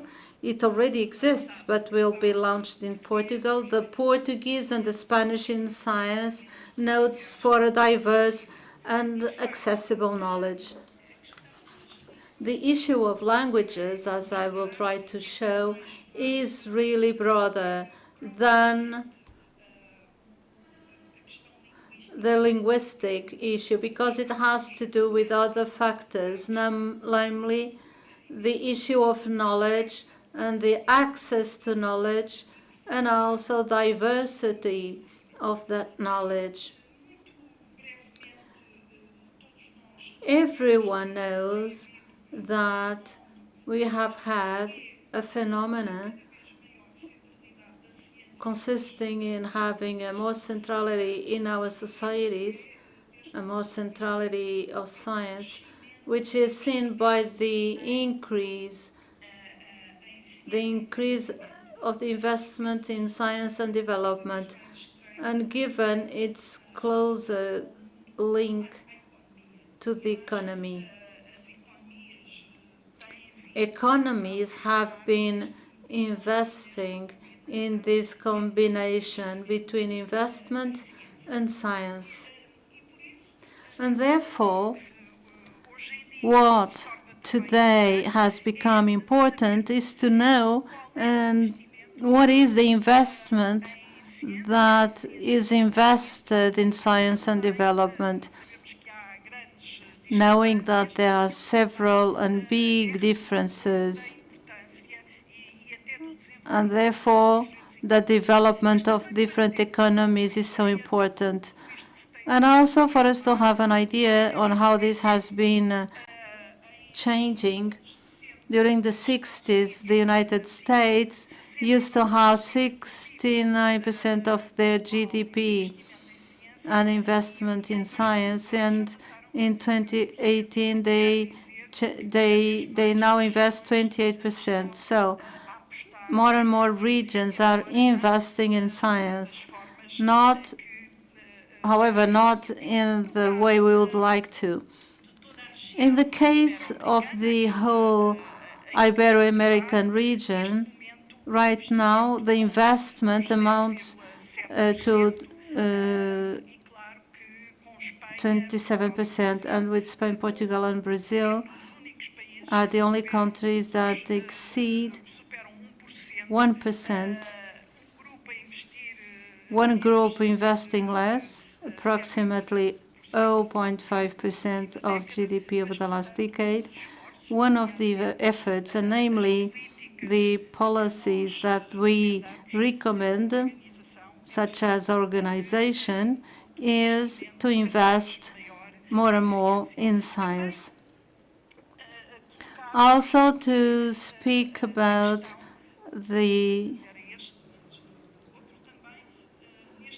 in this Latin American space and thinking only in Latin America, and this reflection is important because we are speaking about Brazil. When we speak about science in Portuguese, we have to include Brazil. 70% of the investment in Latin America corresponds to Brazil. It's really a significant figure, and therefore we have to consider when we speak about science in Portuguese. On the other hand, there is a need to say that more and more languages are establishing partnerships, and this partnership, this joint work between Portuguese and Spanish has been very developed, and we wish as an organization that it can grow. That's why it's not just a linguistic issue, because there is a need to continue ensuring this diversity in languages, which is also a cultural diversity, many visions of the world, because when we write and produce science in several languages, we will convey through them several visions of the world. But we have to find systems that will not harm the quality of production, contributing to its internationalization. That's why we have to interrogate ourselves how to protect this diversity and at the same time to ensure access to open science, which is more and more a theme under discussion. Thinking about this relation, as far as languages are concerned, we already know that the English language is really important and really is a major language in the production, disclosure, and broadcasting of contents in English. Their presence, the presence of Portuguese and Spanish is also very important if we think about the database and the importance of data that to them are associated. So the Web of Science, the production in language, obviously it is a big production, declined for all the reasons we already know in 2020, but the truth is that we still have this growth. All researchers producing scientifically in English, and also in the Iberian space, both in Portuguese and Spanish, where approximately most researchers produce also in English. But in fact, we have to interrogate ourselves. This English language is okay, is useful. If English as a language of science is inevitable, and what are the consequences to the science? So it has always been questioned, to have this scientific monolingualism. I would like to separate now the issues of scientific production, disclosure, and circulation. Very recently, in a study that we also have here, well, we have realized that the language technologies and the work on scientific terminologies may make us to distinguish between production and disclosure, and then circulation of knowledge, which can be done in many languages.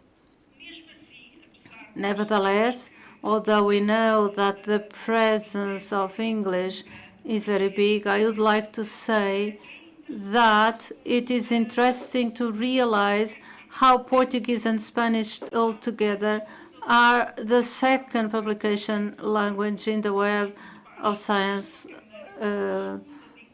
website. As a second publication language, Portuguese and Spanish are here, and we can compare them with other languages. So, because the issue is mainly that we have Portuguese accounts for 250 million speakers, and the other one 500 million, speakers, a considerable figure. But then what in fact happens is that the production, indexed scientific production of this universe accounts for 1%, and out of this 1%, we still have a lot of production in other languages.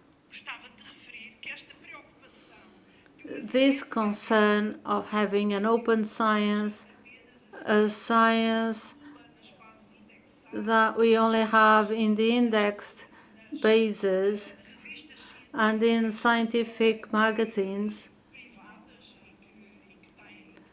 private magazines actually, that have trade purpose. Maybe we will have open storage. It has become a strong recommendation by UNESCO. What happened with the pandemic was one contribution more, important contribution for us to understand that it's necessary for this knowledge to reach everyone. It is also essential to populations in general. So the UNESCO recommendation dated in November 2021, which was really expected with enthusiasm, was to value open science and to value the biodiversity and to encourage multilingualism in the practice of science. So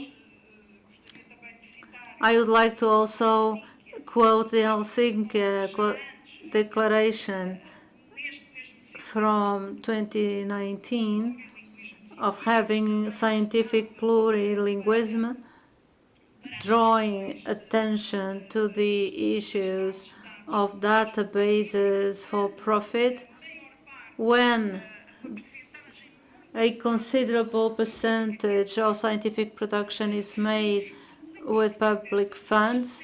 This disconnection between a production made by public funds and then a circulation that happens to be private, in fact, we see that more and more the movement goes towards an open science and access to knowledge that can also contribute to a global citizenship.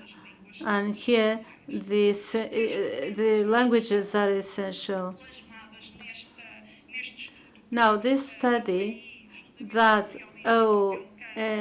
I and together with the Elcano Institute, Angel Badillo is going to also give a presentation on the 20th of May. The issue of linguistic diversity has to take into account another problem, the impact indexes and the issue of the evaluation systems. Both will have to be interconnected. And more there is a wide consensus of having alternatives to this system to be in place that has an impact in the linguistic impact. So the issue of linguistic diversity, not only we should have to take into account the issue of regions. If we speak about CPLP, it is very difficult for the science in English to come to this space, does not reach researchers or citizens, and researchers are unable to be included in a broader system, but always under this perspective of open science with its implications in the social and sustainable development. And then this idea of consolidation of multilingualism, of eliminating barriers, namely linguistic barriers, and another.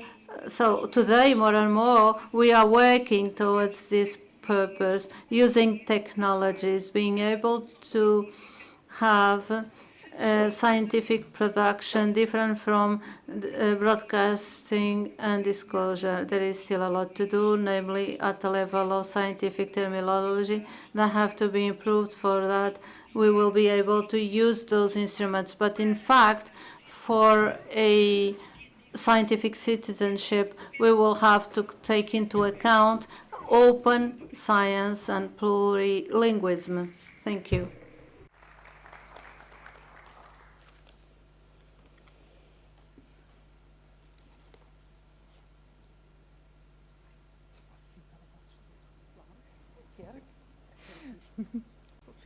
Não, deixa estar. Eu tenho.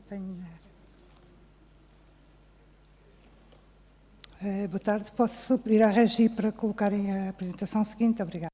Good afternoon. My name is Susana Catita. I am the Executive Director of the Center CPLP, and I would like to greet my colleagues and those who are following us remotely, and also to thank FCT for the invitation. It is interesting that it's the third time we're here, and we've had an existence of 3 years, so it's very rewarding for us to be able to affirm ourselves as a center who disseminates science. So, talking about language, Fernando Pessoa, through his heteronym Bernardo Soares, had an expression, my homeland is the Portuguese language, which has been used to promote Portuguese speaking as a language spoken by a diverse group of countries. Portuguese is spoken by about 260 million people. It's the official language of 9 countries in the Portuguese-speaking community, and also spoken in Macau. An interesting fact, estimated by the International Institute of Portuguese Language, is that 7 million people who speak Portuguese live outside their home countries. So Portuguese speaking is not confined to these areas where Portuguese is spoken natively as an official language. As we've just seen in the presentation of Professor Ana Paula Burinho, I have some data which will also be shared in the publication that will be released on Friday, is the lingua franca of science. This is undoubtful. So the idea is not to revert this. It's the basic language of science. It's also the language that we use in meetings, so everybody's pretty much comfortable. But what we're doing here is to talk about Portuguese as a language of science. What can we do so that Portuguese doesn't lag behind as a language of science? As we can see, even though English is the dominant language in publications, it is becoming more important in the last 2 decades. What happens is that the number of researchers in Portugal has grown significantly in the last 2 decades. As you can see, since 2000, with 3 0.5 for every 1,000 active people, and in 2020, 2.9. So these are the numbers.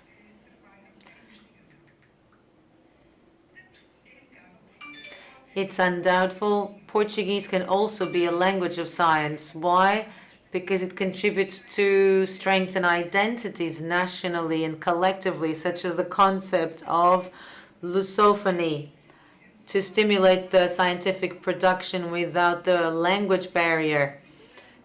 It has a very wide scope in African Portuguese-speaking country. It's very difficult to produce this. Also, another objective is to allow the access to scientific texts to those who do not master the English language, since open science is such a relevant context.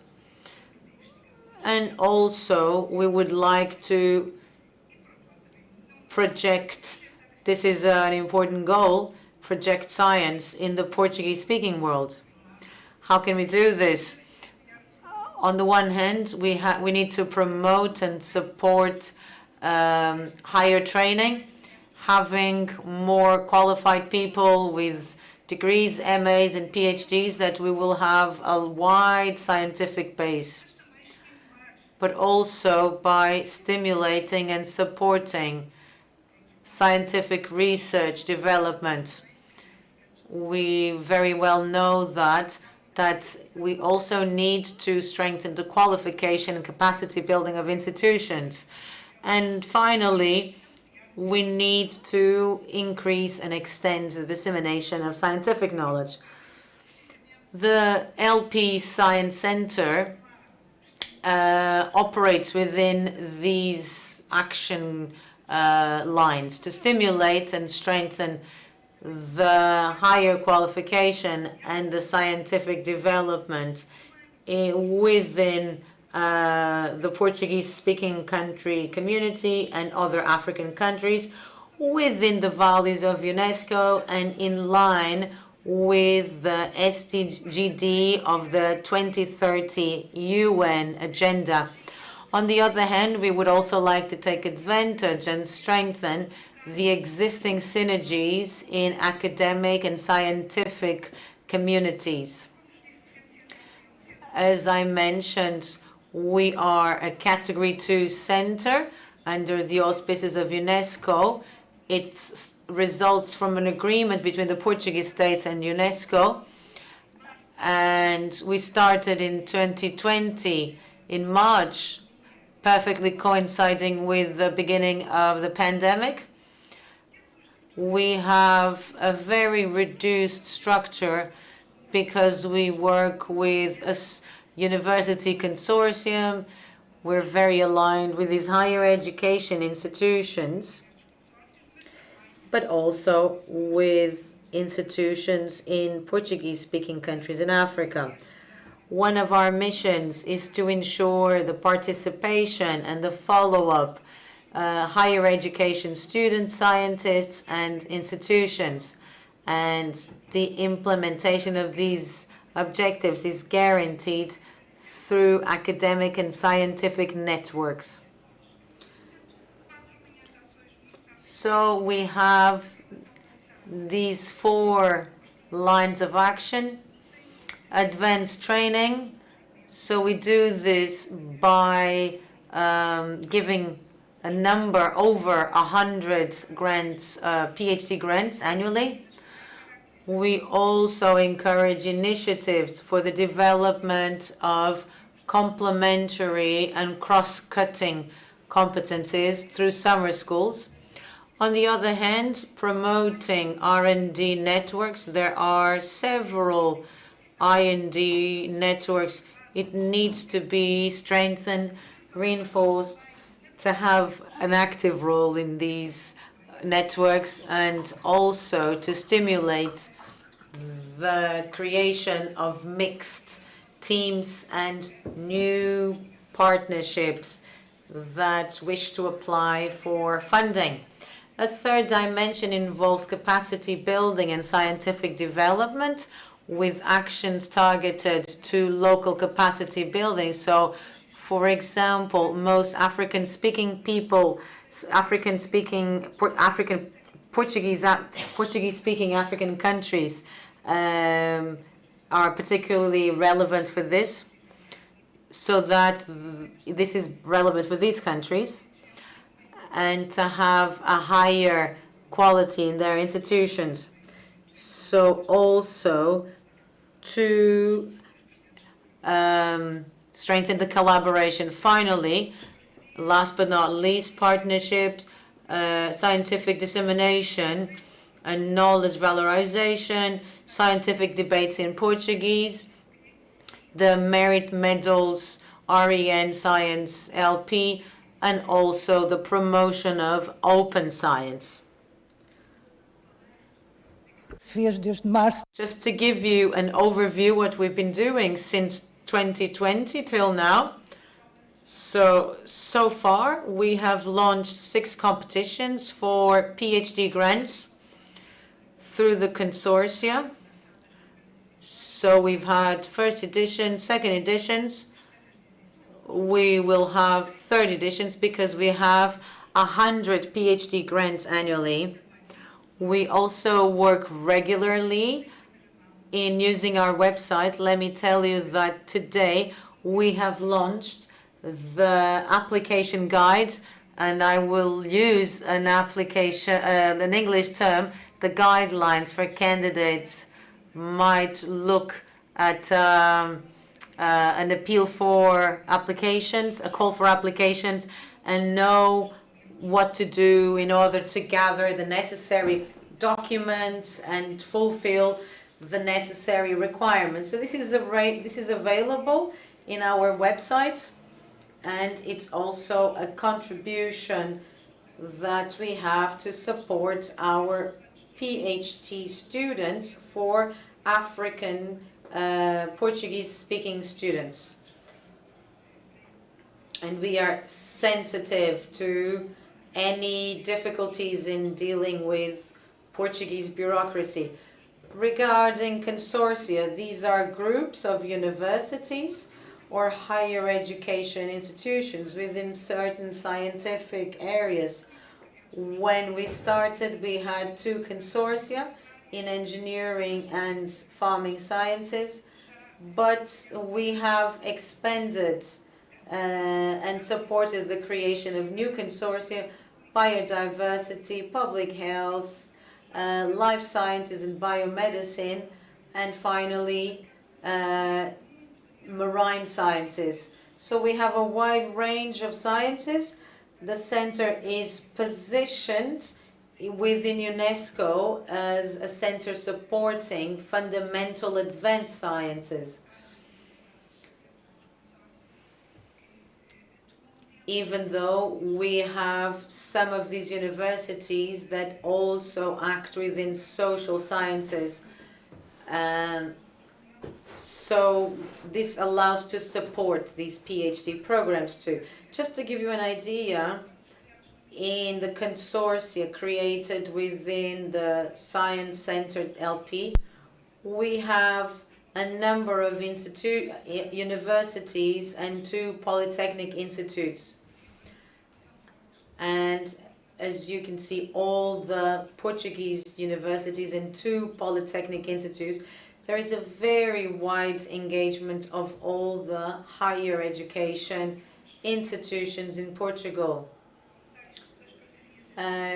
Just to give you an overview in terms of partnerships and initiatives, we were able to conduct 2 relevant initiatives because they project and promote Portuguese as a language of science. So this was in 2021. We had the first edition of the scientific merit medals to recognize the work undertaken by MA or PhD students in areas related to energetic transition. both to men and women. Another initiative which has been very rewarding is the debates, the science debates in Portuguese. It has been mostly online because of the pandemic, but we've had a hybrid session where we choose a currently relevant topic where we invite experts to debate the topic. This is a concern we have, having speakers from different Portuguese speaking countries. So for example, 4 topics, we've had 10 sessions: agriculture and men versus environment, technology, and health and medicine. My last slides, just to show you a little bit the current and future challenges we're facing, based on the interaction with the consortia, initiatives and partnerships. So making sure that we have regular new competitions. We will also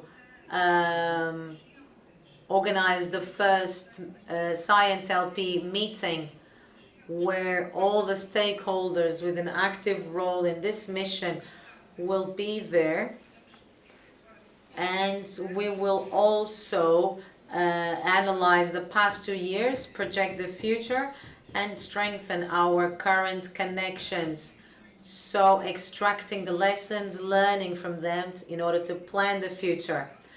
We will also organize a summer school in order to promote the development of cross-cutting skills. And this will be either face-to-face, virtually, or in a hybrid model with online modules in order to allow an extended access. Something we are deeply concerned about, and we are very determined to tackle it, is to standardize and smoothen the procedures for the application procedures. So we need to recognize degrees undertaken outside Portugal. These are very complex processes.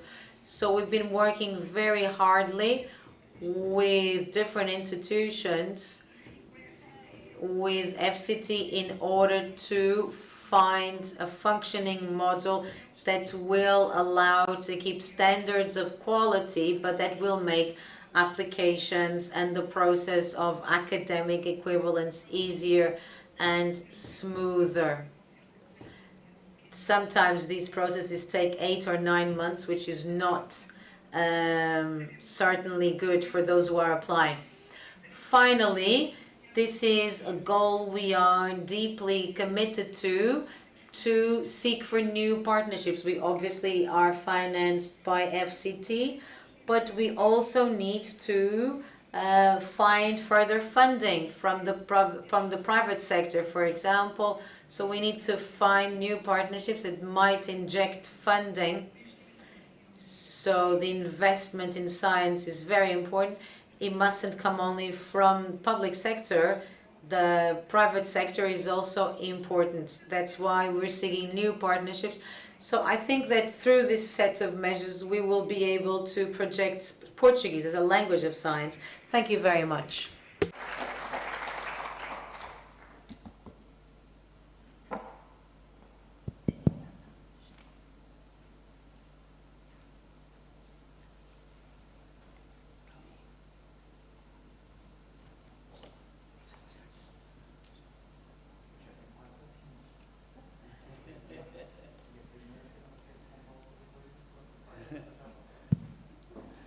Boa tarde a todos. Antes de mais, as minhas desculpas. Good afternoon. Good afternoon, everyone. I thought the starting time would be 2:30. I would like to thank all the presentations that have been done before, to greet everyone in the panel. And now we will open a discussion period about the presentations already made. But before, I will give you some figures about the Portuguese language. If we consider languages in global terms, right now we have a common agreement that there are 12 global languages. There are 7,500 languages are spoken, 50% are under the risk of disappearing, and Portuguese is among the top 10. Only 2 or 3 figures. Why are we here? We are here because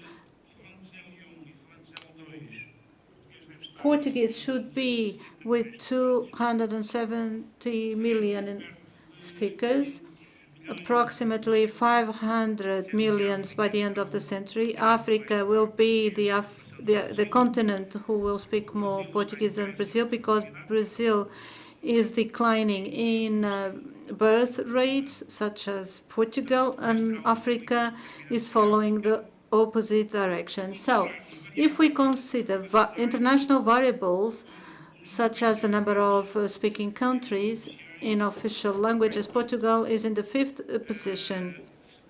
If we consider in continents, we are in 2nd, together with France, and England is the one in the 5th.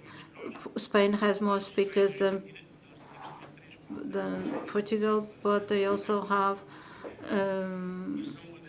one of the 3 official languages in Spain is in 2 continents. If we consider working languages, translation,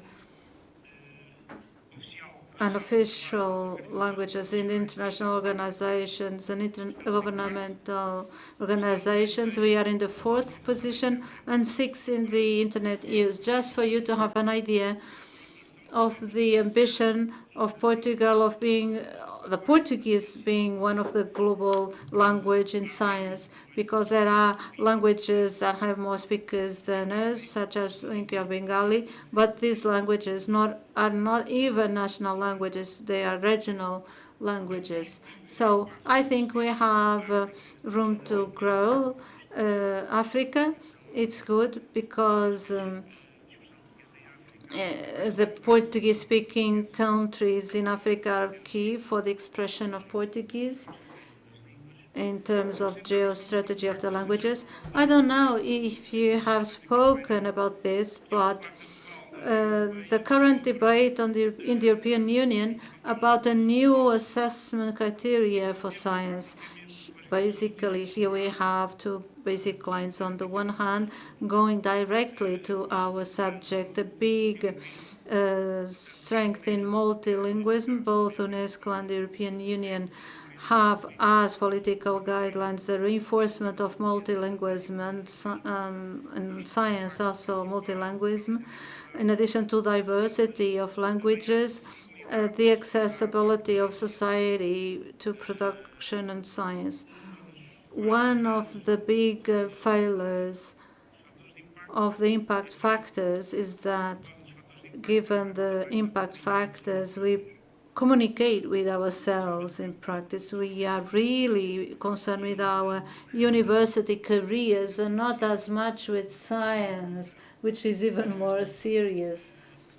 In fact, the impact factors have conditioned the evaluation of university careers. Today, the Utrecht University don't use the impact factors in the evaluation of the university careers. In California universities, they don't use it either. So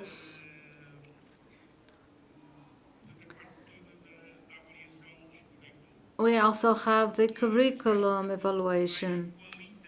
The qualitative evaluation and not quantitative evaluation, taking into account precisely the social impact of the science produced, the involvement with communication for the public, for public opinion. This is a discussion that is being done in the European Union, and the issue of open science that has already been mentioned. So right now, taking into account these two factors, on the one hand, the weight of Portuguese in the world and its growth, maybe only Arab will be as much as the Portuguese in the 20th century. Spanish will decline. All the other languages will decline also, given the birth rates decline, and we will have an opportunity because these new guidelines of the European Union, if they are approved, will give a very big contribution so that multilingualism will be affirmed. One last component to start the debate: what is the role, positive or negative, that the artificial intelligence and automatic translations will have in this area? Because as far as I understood about, and taking into account everything I have read about the translators, the more texts in the language, in the automatic translator, the better the translation. The more we publish in Portuguese, the better will be the translation that is made in terms of Portuguese. The automatic translators are really progressing a lot, so this subject will be interesting to help in multilingualism. Since today we are celebrating the Museum Day, I would like to start with you. Please introduce yourself, and we will give you 5-10 minutes to go around.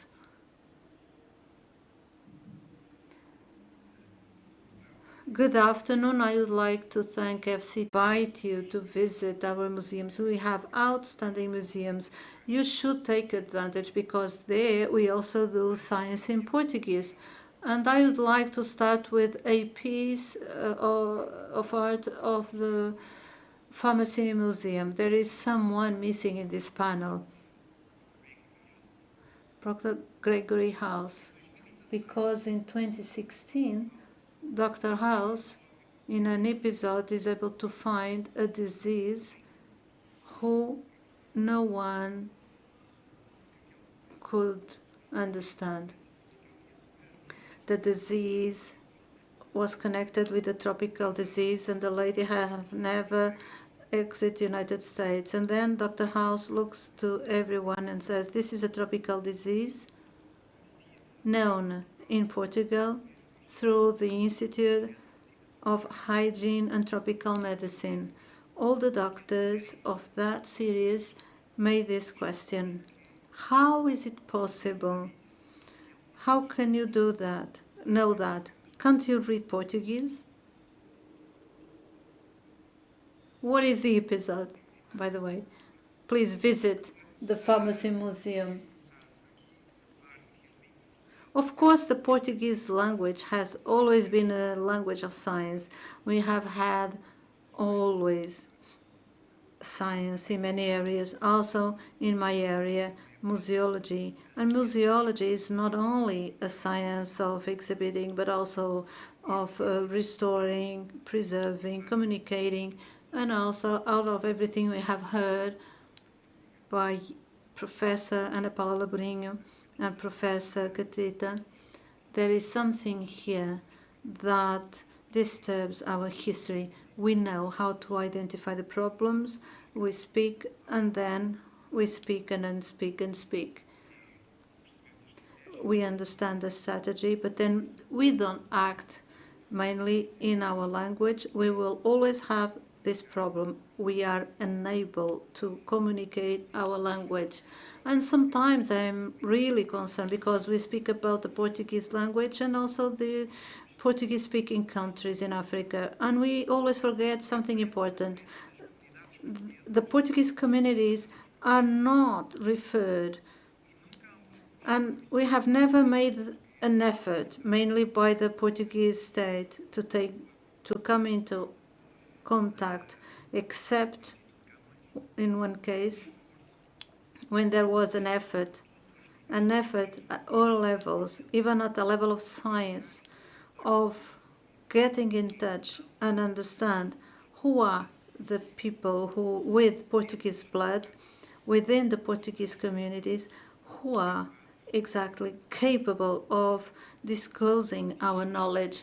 We are always limited to the issue of the Portuguese-speaking countries, and we always forget this Portuguese community. And then we are surprised when we see Portuguese television channels and we see Portuguese or Portuguese with Portuguese blood. And I ask again, where is the strategy, a national strategy, of getting in touch with those people, in addition to attending programs, to create opportunities to disclose knowledge through several institutions? It has been an ongoing failure. We speak a lot of our communities, but we forget our communities. And to end, I would like to give you a reference to this.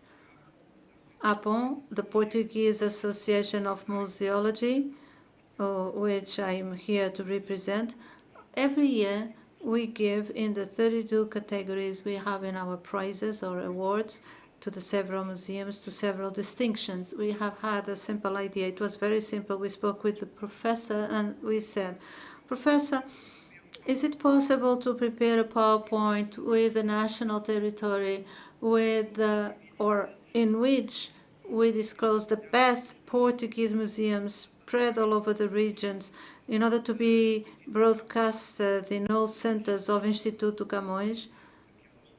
Reply, we have to have a permission. Okay. We showed a PowerPoint. There was no need for artificial intelligence. We had a lot of emails of people as we with people with Portuguese blood thanking, because they came to know that in their homeland they had an excellent museum. This is what we must do. Not only create partnerships, institutional partnerships and everything. Everything is important. Everything you said here is important. But we cannot forget that sometimes we meet our objectives using the simplest solution. And this is my proposal to this panel, to exactly think and to withdraw the simple things for us to be able to allow people to visit museums of science, because we have excellent museums of science in Portugal, and you will be surprised with the knowledge that they have. Thank you very much. Muito obrigado. Continuava. Thank you. Let's follow the same order, and then we shall end with Luís. Good afternoon. My name is Maria João Vargas Muniz. I come from the Applied Psychology Institute in Lisbon, ISPA, and I'd like to start by thanking FCT on behalf of Doutora Rosário. I'm not sure why, but she always remembers me. So in the panels I've been part of, I was the rapporteur for social area and citizenship. And the scientific work we've been developing is highly contingential in the sense that on the one hand, we have to be responsive at the forefront and to publish at the stratosphere. I had the privilege in the last 2 years to be almost exclusively in European projects. The last one was for homeless people, very contingential, in 8 different countries, 8 languages.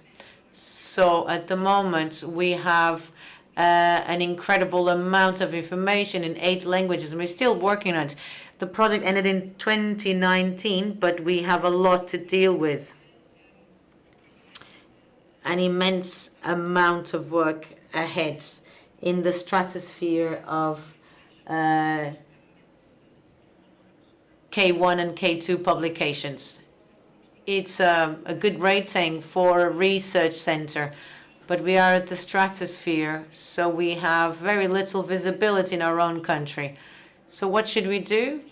What are we doing? We're transforming all this material and giving it back to the community, because we have the contingency of having to produce basic and useful science in order to give back. So one of the areas I focus on is to do the advanced training of qualified professionals in transforming systems.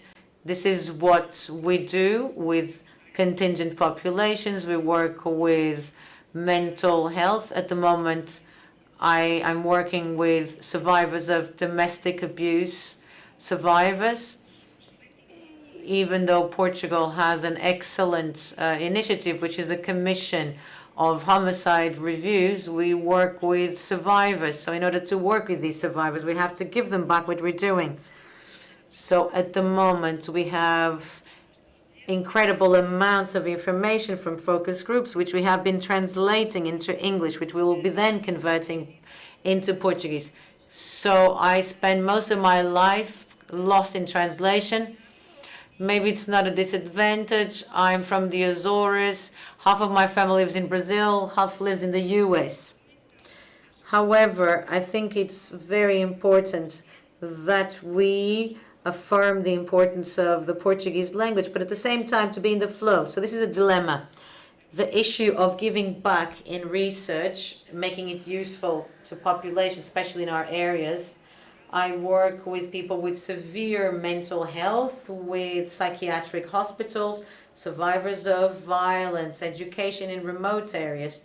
So it doesn't make any sense to give articles in English or to train professionals who have higher education. Things that they report to us is, well, I read, but I couldn't understand a thing.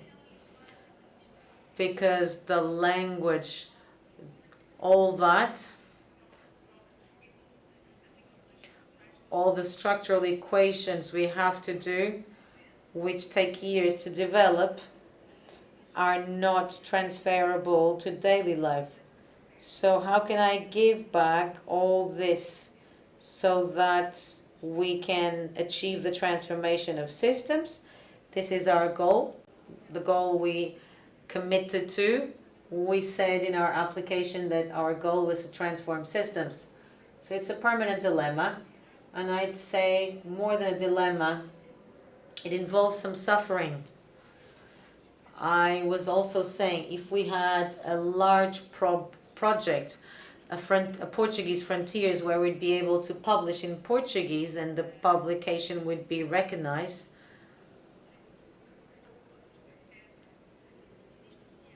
because we have Cielo, it was a project born from this spirit, but it was absorbed by another project. So at the moment, at least in psychology, the scientific magazines are being encouraged to publish in English. So what we had left was already a small niche, but one of the magazines of my university, everything is now published in English. So as far as we know, we had a K4, it's not a K1, a K2. How can we curb this? How can we publish in Portuguese without having to share the scientific products? We have to translate everything we do. I spend 40% of my life on translation. I can't complain. I love translating measures. It's something I'm addicted to, translating scales and guidelines. And I encourage young people to also do that. It's very interesting to do research with younger and older students because they translate in very different ways. They even ask, what is this stuff?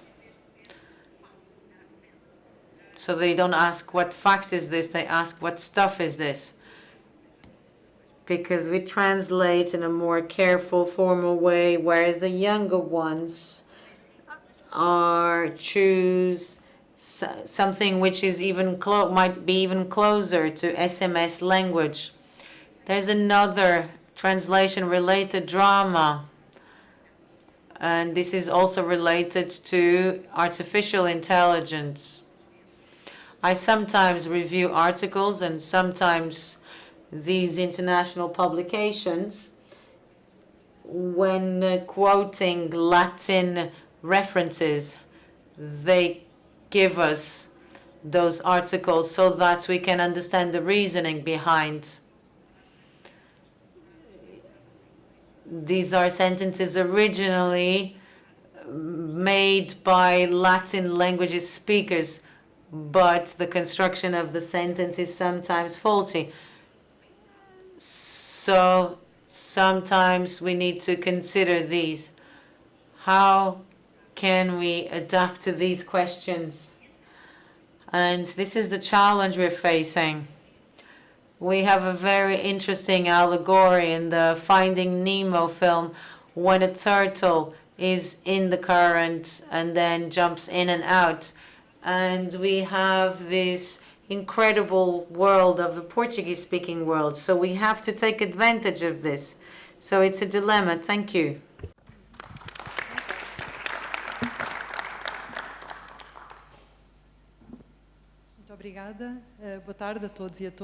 Thank you. Good afternoon, everyone. Thank you for the opportunity to be here.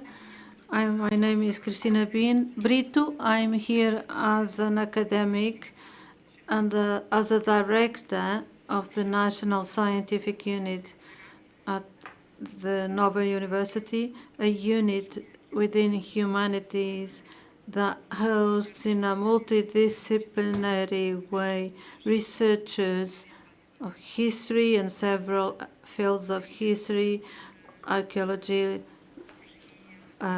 literature, heritage, many people who try to understand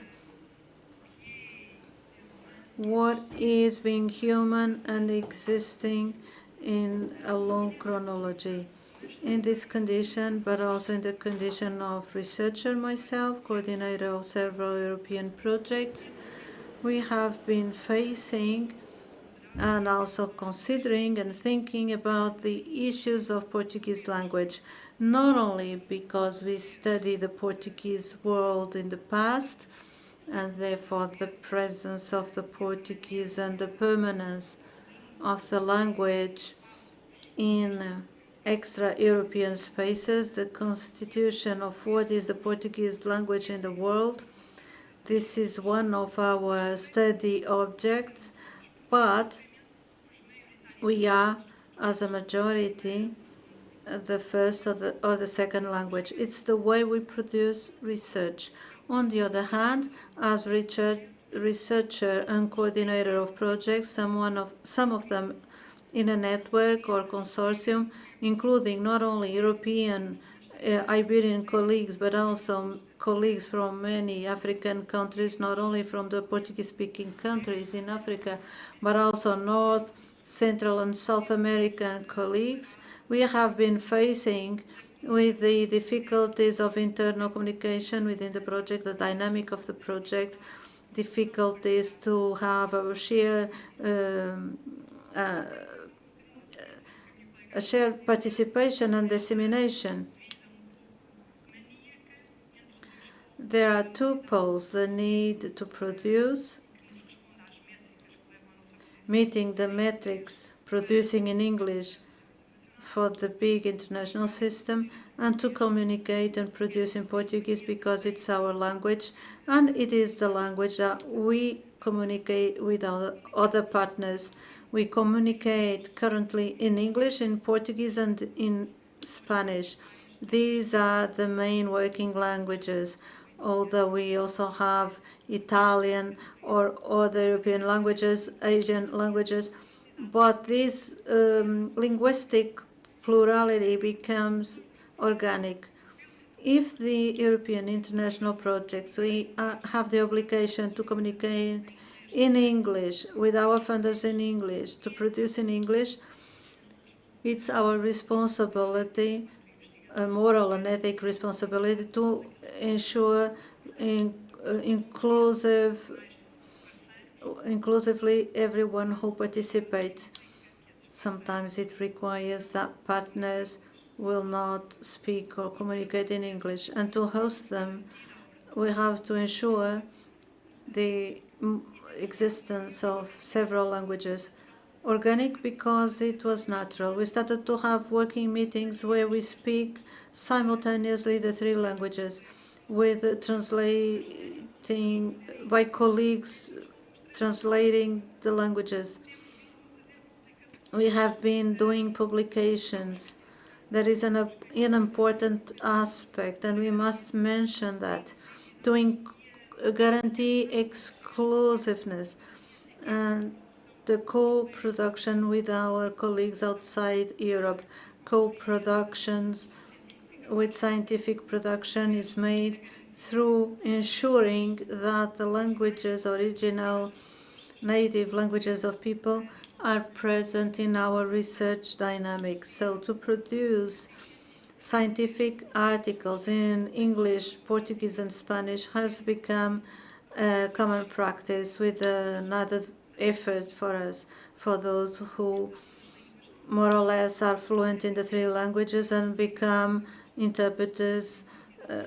So it's an effort that we felt. It's a burden, but it's also our scientific obligation, not only to produce but also to disseminate, to disclose, to have others to listen, not for us to be closed in our scientific letters. It's a fundamental part of our investigation or research, communication of science, transposition of scientific information to other audiences, as mentioned, and we must do it repeatedly. So I finish, and I will pass on the floor to my colleague, just to say that we try to underline with our students in PhD, in master degrees or bachelor degrees, that Portuguese is a skill. It's a skill that not everyone has. Some people have, others don't. It's an important skill, however, that has to be valued in our curricula. It's a way for us to have a position outside in the Anglo-Saxon world as well. People who can contribute and give something else.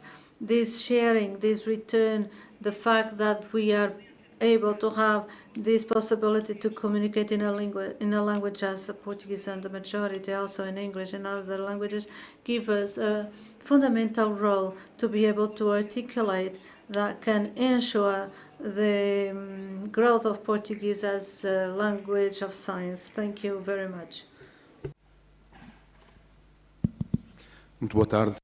Good afternoon. My name is Nuno Bicho.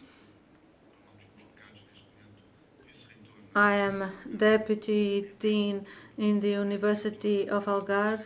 Until recently, I have been a director of an institution which Interdisciplinary Center for Archaeology, the Evolution of Human Behavior. I launched here a disagreement because the center was born with the name in English, but it was on purpose. And we will speak a little about that.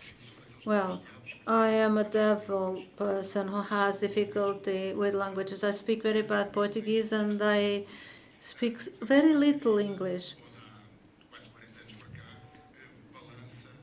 My life migrates from Portuguese to English and vice versa. There is another effort in this daily fight or struggle. I would say that my purpose is science.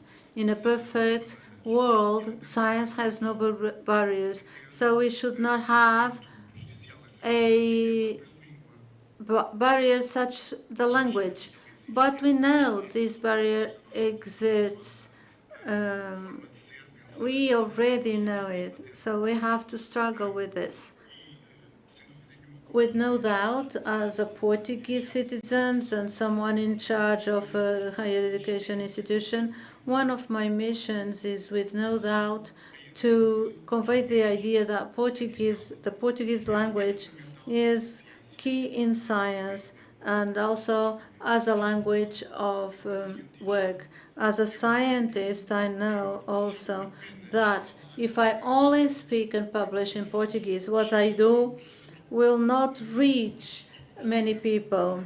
And I will give you my example. I am an archaeologist and I work in human evolution. Out of the 250 million who speaks Portuguese, what I do and write should be read, should be seen by 12 or 15 people. So out of the 250 million who speak Portuguese, I speak and write for 100.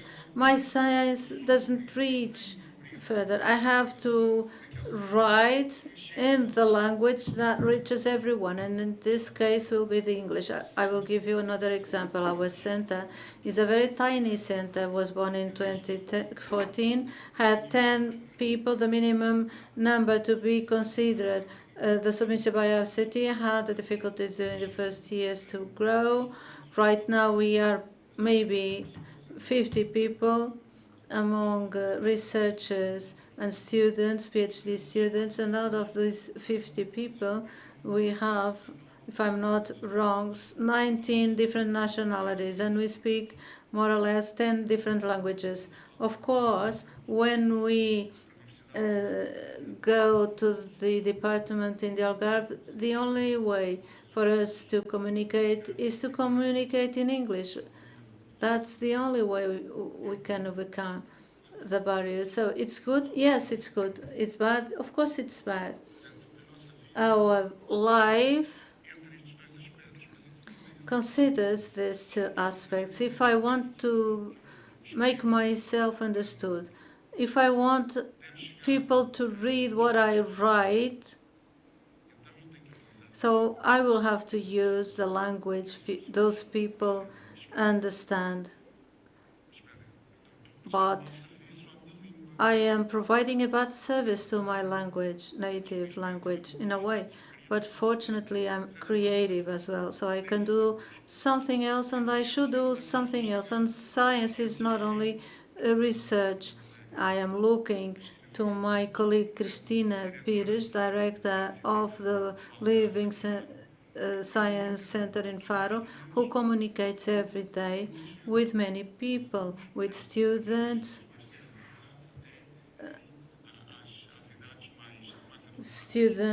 very young students and older students. And what she does is to communicate science. And I use the Portuguese in this case. So my passage, the use of Portuguese, I use this mechanism using this tool. In the Algarve, everything is bilingual. We are in a touristic spot, but Portuguese is there, reaches everyone. Science reaches everywhere. So I would like to emphasize this duality. And to finish, I would like to say the following. I am pleased to work in Mozambique as well. I have a big project that will start next year, which will have a big impact in central Mozambique. When I started to work in Mozambique years ago, I thought, well, for what I have invested, Portugal is not enough. So I want to go to a place that does not have research in this area. I looked to the map and I said, Mozambique is perfect. It's an area that doesn't have research in my area, has potential, and I speak Portuguese. So I went to Mozambique. I was so wrong. No one speaks Portuguese there. I go out of Maputo and no one speaks Portuguese. If I don't have my Mozambique colleagues who speak each one of them 3 or 4 languages. When I leave Maputo city and go elsewhere, if I didn't have those colleagues with me, my Portuguese and my English were of no use. So when we go into those remote areas, languages have other meanings, and Portuguese is very limited, as much as the English, I must tell you. Thank you.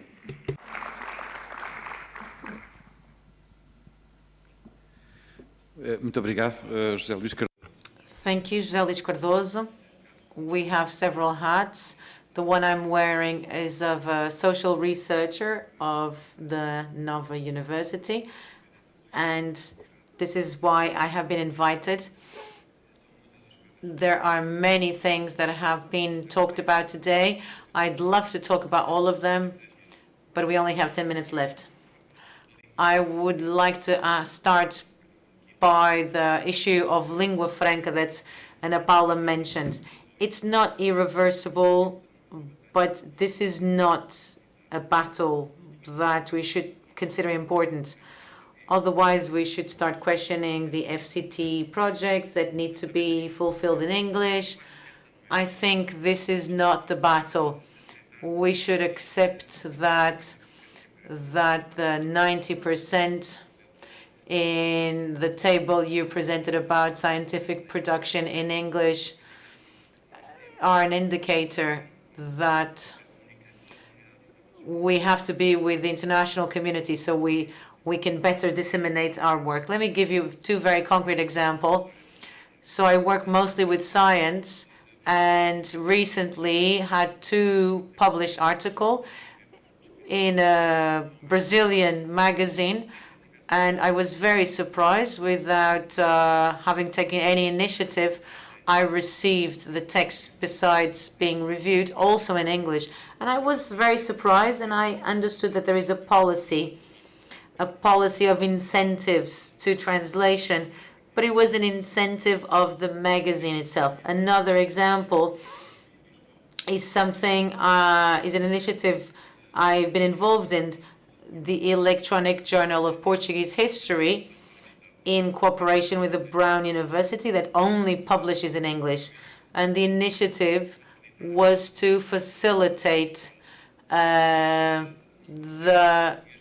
those who can't read in Portuguese, the collaborators of Dr. House, so that they know and that they are better aware of our language. What Portuguese historians, what they say about reading nonsense about those who write about Portuguese history. So let's be brave enough to make them stop doing so. And I completely agree between the difference between production and dissemination. And then there's the problem of translating from Portuguese into English and vice versa. I think we should have a policy of incentives, and there should be institutions which have the right capacity to actively and strategically promote the necessary incentives so that the scientific production in Portugal might be known, and if there is a language barrier, abroad. I agree greatly with Luís Reto said about artificial intelligence. There is no possible comparison with what was done a year ago and nowadays. So we're talking about algorithms. So the larger the databases, the better the translation. So when I insert a sentence, we're not the machine will not be translating isolated words, but a sentence which has been inserted before in the same database. So, and also wearing the hat of being the hat of the new president of the Science Academy of Lisbon. We are not a scientific academy for production, but for dissemination. So tomorrow we will have a session on Henrique Oliveira and Maria do Carmo Fonseca, and they will speak in Portuguese, as obviously. But yesterday we had Paul Krugman, and the conference was in English, naturally. And it's not because that there wasn't simultaneous translation available that the conference didn't take place. So I think that in promoting scientific knowledge, the Academy has an important role, and investing in Portuguese as a language which can reach a wider audience. So I repeat, the academia and the academics is not intended for production. The Academy is a stage, a platform for diffusion and communication of science. What else can we do? What else was done here about open science is what I've been trying to focus in the strategic positioning.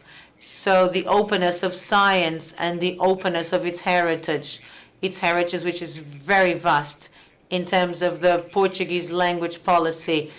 It's the institution that should be consulted in sovereign organs for language matters. It doesn't mean that it has been so far or in the best way, but my intention is to demonstrate that the Academy can do it by making available, for example, online, an orthographic vocabulary of Portuguese language, which is mostly consulted by Brazilians. From the end of the year, making available a contemporary dictionary, which is an update, which will be accessible for all online.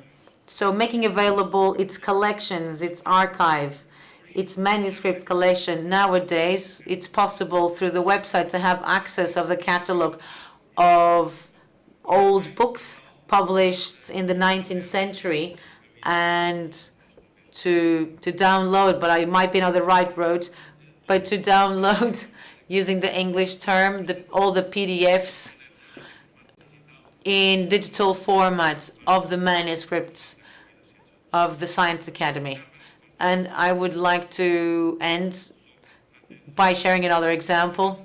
Besides dictionaries, so terminology is also very important. There are members of the Academy who've been working in life sciences, and they've been producing this thesaurus, these terminology, these classification systems.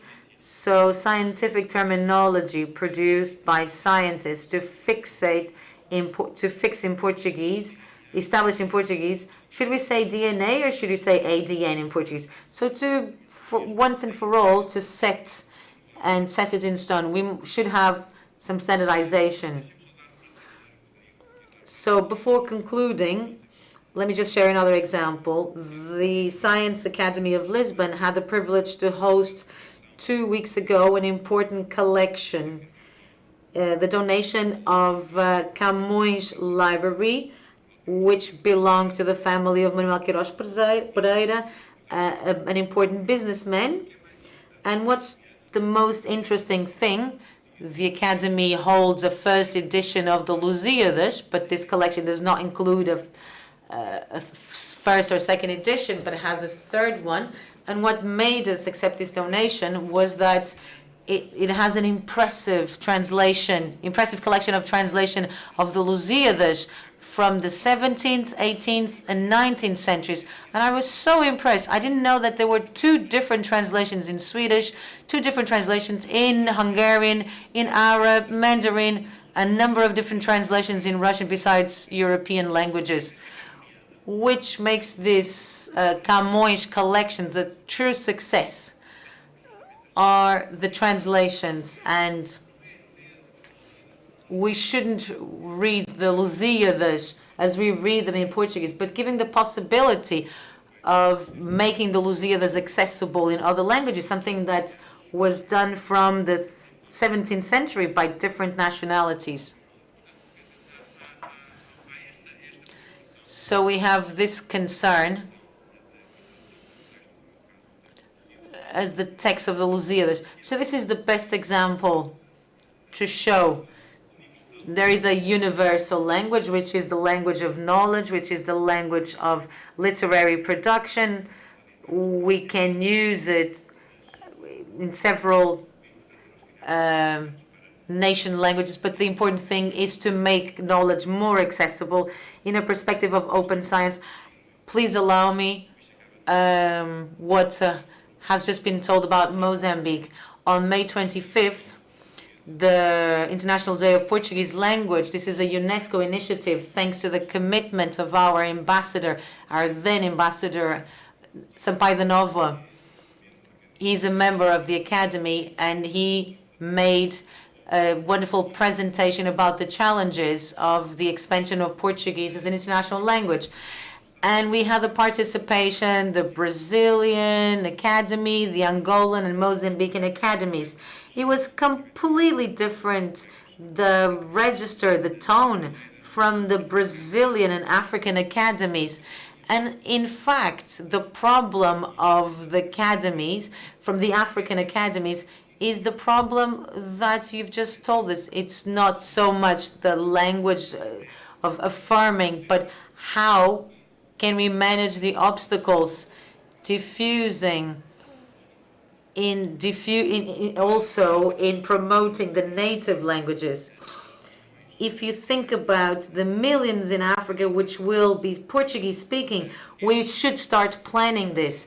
This is a true problem. This is a true obstacle, the connection of Portuguese in an African context, and then the multiplicity of languages to the point of the Angolan and Mozambican academies, thinking that there is a problem of colonization. This is a political problem which demands a strategy so that the 400 million that will be achieved in 2050 might be counted not through the number of inhabitants, but the true number of speakers in those countries.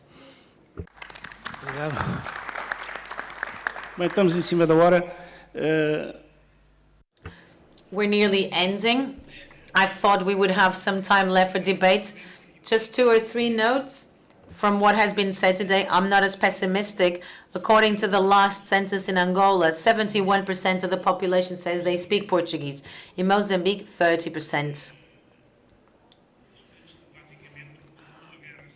It has to do mostly with the civil war in Angola, which forced Angola to rapidly urbanize.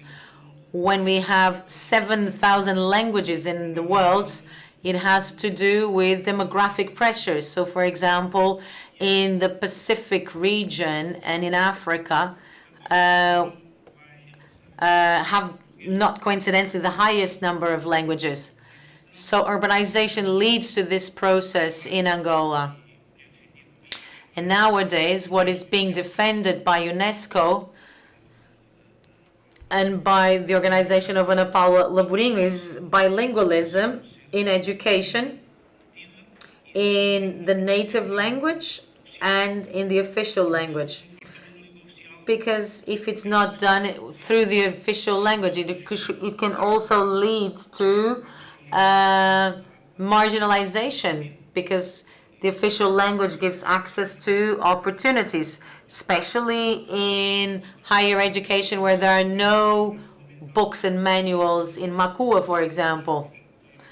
One of the main reasons is also to reduce academic failure, because if they are not educated in their mother tongues, it will be more difficult. In Timor and in Mozambique, the problem exists. Ramos Horta gave an interview where he says that 1% during Indonesian occupation spoke Portuguese, nowadays 30%. So education will be in charge of expanding this number. When I was directing ISCTE and I had to publish in a Brazilian publication, I wanted to do it in English, but I wasn't allowed to. They made me publish in Portuguese. I think this is a good example for ACT, because if we consider other contexts, I'm sure that Spanish is always present, even though we need to take it into account other realities where I would also like to advertise something, if you don't mind, and it's related to the topic. I'm currently managing a a project, it's an exhibition by the municipality of Cascais, 450 years since the first edition of the Lusíadas. And for the first time last year, there was a publication in an Islamic language, in Turkish. Because as we know, Camões is not very kind to Muslims. And also because of Dubai, there was a language. So we will be doing a small exhibition in Fort Santo António da Barra, where Salazar fell off his chair, which is called Lusíada. The Lusíadas go back to the east, with translations in Turkish, Arabic, in Bahasa Malay from Indonesia, with also Hindi and Japanese and Chinese. So for the 10th of June, if you wish, you can visit the fort in Cascais and visit the exhibition. Just to conclude, the issue of Spanish. I know we've had a battle somehow, Nepal and I. What is the benefits of a bilingual edition, or another language possibly, in disseminating Portuguese? If we put Portuguese and Spanish together, we are the second language community in the world. Mandarin comes after. Not all Chinese speak Mandarin. So what incentives should be created for creating magazines in Portuguese and Spanish, bilingual text, because the community will then be expanded, because there is a very strong proximity between the two communities. This is an issue I'd like to raise for future debate. Thank you very much.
Boa tarde. Pedi aos oradores. Good afternoon. I would like to invite the speakers to join us here on the stage, please, for us to be able to start.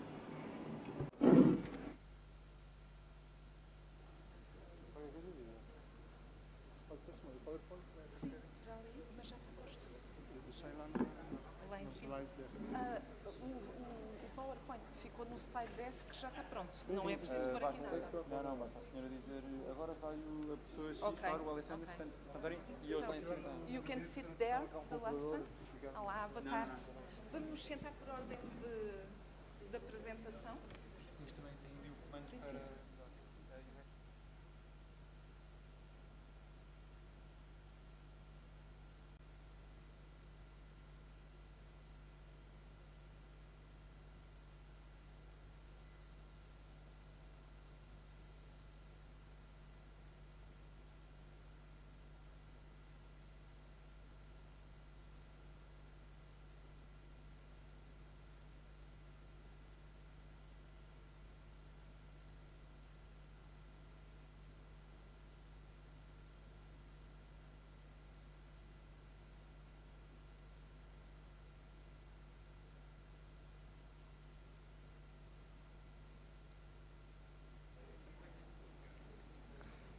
Portanto, é só com o comando.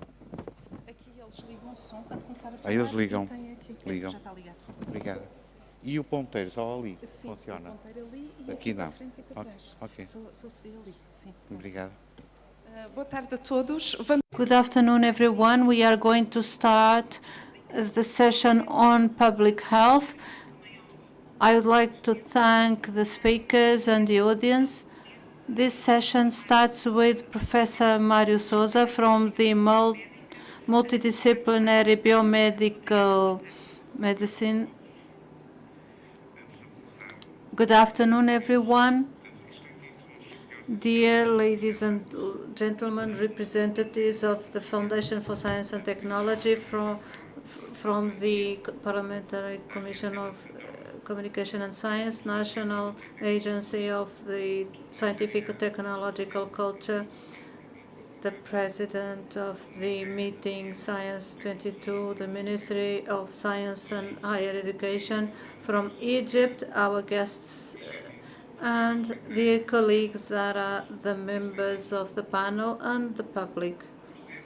This meeting, Science 22, is really relevant because we are celebrating the 25th anniversary of FTC, the National Scientist Day, and to honor our friend, Mr. Mariano Gago, who has been encouraging science of excellence in Portugal, with whom we were friends.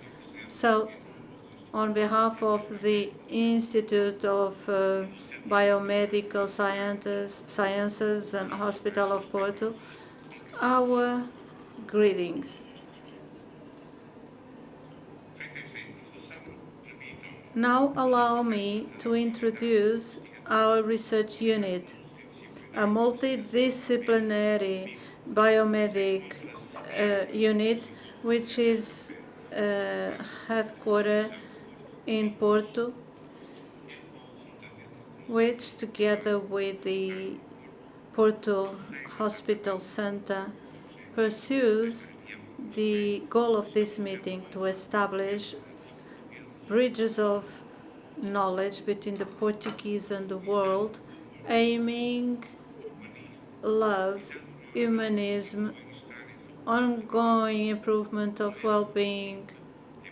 Our motto is therefore to make a basic research for clinic and also a clinic research supported in lab.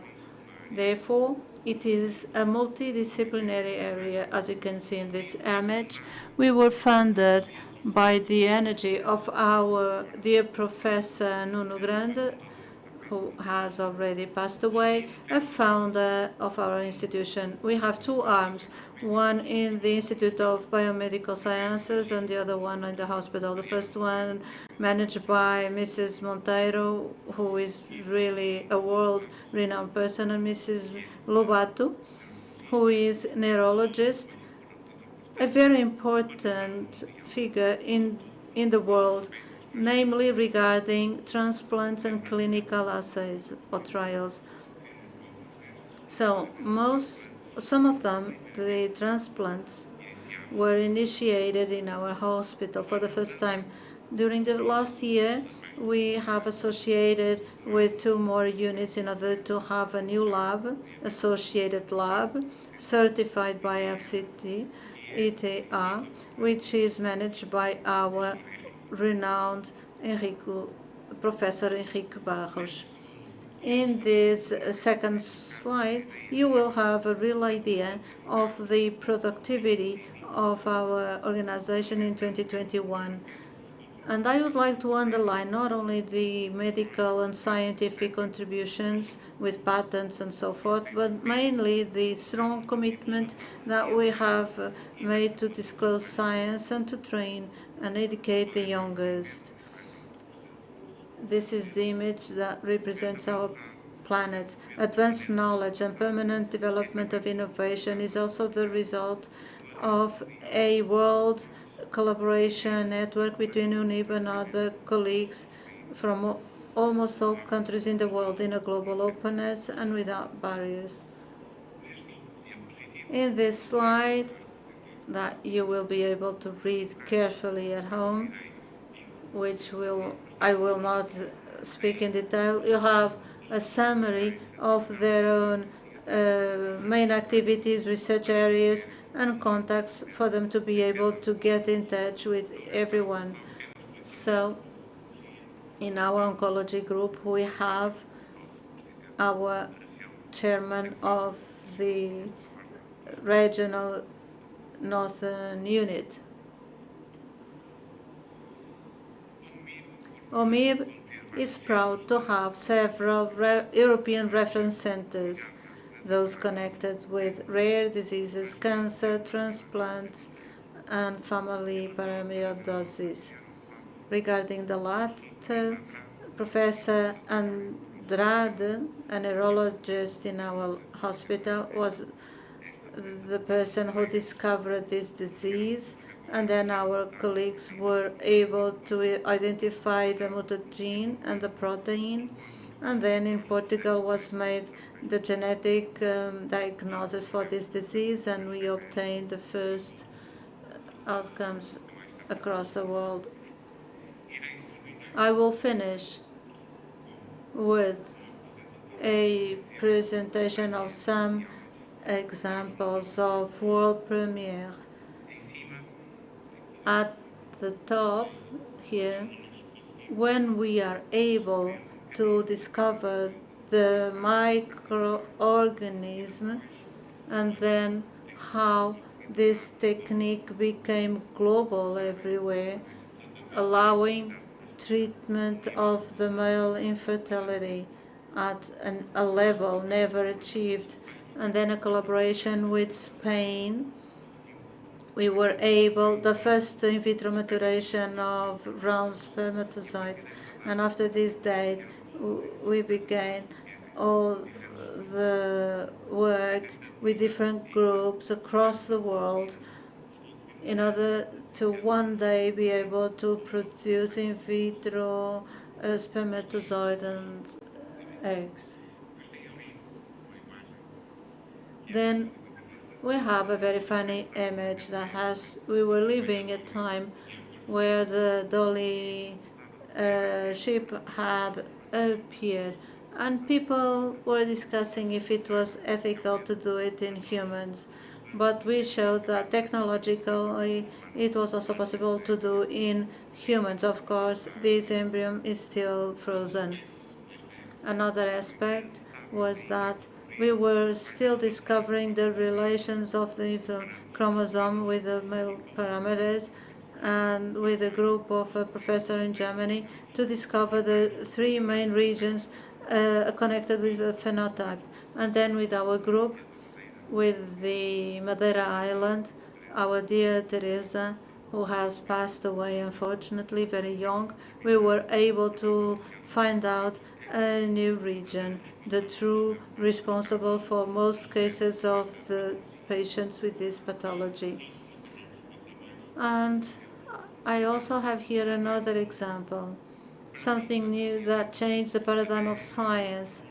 Until then, we didn't know the origin of some diseases, and we demonstrate that in the germinative line, the first changes at the level of genomic imprinting take place, and then a series of diseases were explained.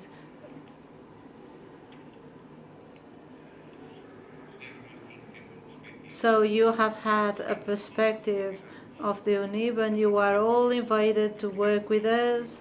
Thank you very much for your attention. Vamos então passar à segunda apresentação. Ricardo Pinto. Let's now move to the second presentation from Ricardo Pinto with his presentation. Thank you, Ricardo. He will talk about vinculation styles in adult age and the risk of infection by COVID-19, an exhibition of virtual reality. I will try to be as short as possible.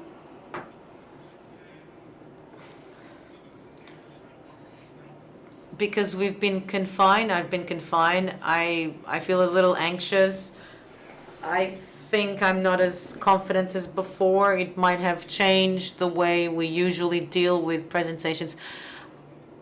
Well, cortisol is definitely acting, but I feel a little anxious.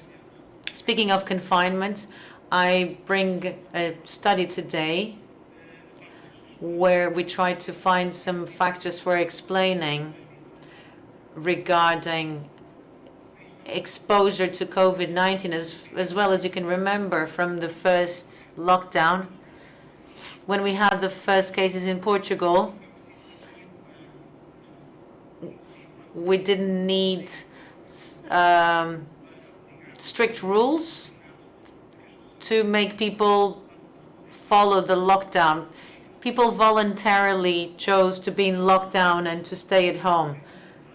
We didn't expect it. We met an unknown reality. We weren't sure about the virus. So one of the factors that contributed for us to stay at home was fear, a perceived fear, a perception of risk that it would be harmful for our health. But after things got complicated, after several different lockdowns, because fear can't explain things alone. Fear explains behaviors of protecting oneself, but literature tells us that messages that instigate fear are not that effective because there are other factors in explaining why people adopt healthy behaviors instead of risky behaviors. But there is an interesting thing. Vinculation has been used in psychology and psychopathology. But not as used in physical health. However, some studies, if we use this variable, have shown that people with insecure attachment and people with different traits are more involved in risky behaviors because they don't think over as much, so they tend to develop automatic responses. So people with insecure attachment and avoidant attachment are more involved in risky behaviors. One of the factors that explains this is the emotional relationship. So based on these premises, that attachment in adults, amongst adults, and an impulsive character explain the exposure to the risk of infection by COVID-19. So through an avatar, I will not explain it in detail now, but we had a pilot study, there was a study with several procedures, but the scenery was constructed to expose the person to a context. I'm not sure if I can make my avatar work, but there it is. It includes four scenarios. Normal context of someone leaving the house to go shopping. The person didn't have any information about being in a COVID project. Of course, at the end, there was that information, but initially is that you will participate in an experiment which involves doing everyday tasks. So just act as normally as possible. So the goal was to prepare dinner for friends, and on the way they would meet a friend, they would give this friend a lift. So everything the person went through the experience involved exposure to risk, being in contact with others, not disinfecting hands, standing in a queue. And let's remember that the avatar was tested during the peak of the pandemic. So the participants would have to choose between giving a lift to a friend or moving on, or would put on a mask. So while taking options, while making decisions, we would obtain a score, a score of risk. So whether the person chose not to disinfect hands. So this would contribute to a risk We used several samples, including university students from the staff of university. So regarding the results, what do you see? There is a COVID risk, what has been extracted from avatar, and then we include these variables in a regression analysis. We realized that the fear to COVID is a variable that was significant, means the more fear against COVID or about COVID, less risk of behavior. And then we face an outcome, a result that made us think, did we do something wrong in programming the variables? But then we realized everything, we verified everything regarding the composition of the variables, and everything was okay, because the anxiety variable, the anxious link had a better positive, whilst the impulsiveness had a negative beta. This is strange. We don't understand why the connection, anxiety connection, the more connection or impulsiveness, the more impulsiveness, negative beta, less exposure to risk. So anxious link, the more exposure to risk, but impulsiveness was against what we had seen in literature. Impulsive people are involved in risk behaviors. So what did we do? We did the moderation between the fear of COVID and the total score of the exposure to risk. And here we understand already how negative beta, people with more impulsiveness, tend to involve less in risk behaviors. The more the fear increases, the most impulsive people, the red dots, tend to decrease the risk, whilst people with less impulsiveness tend to increase the risk. This result is a contradiction, making us think about the theories. What is the behavior of this variable? The theory that makes sense is the theory of the differential susceptibility. Based on the possibility of the differential susceptibility, more anxious people with anxious connection and more people more impulsive They are more sensitive to the conditions of the context, of the environment where they are, for both good and bad things. People with difficult temper. We realize that people with difficult temper in a favorable context, they would benefit more from the situation. But on the opposite, in a prejudicial context, they were the ones who would be more harmed. People who are more impulsive, being aware that they are more impulsive, the more the fear increases, the more they have to self-regulate. They have to understand, I am a person who is very impulsive, so I will have to have some self-regulation. Probably this was what happened, but this is a possibility for future studies, and we will continue to study. But it's good to think that things are not linear. And in light of this theory, some people who think that they should follow psychopathology pathway, the context will invert the equation. Thank you. Obrigada, Ricardo. Thank you, Ricardo. I would now like to hand the floor to Constança Pombo.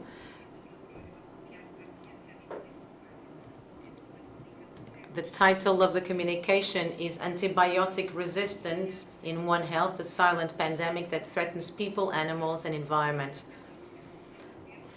Thank you for the presentation.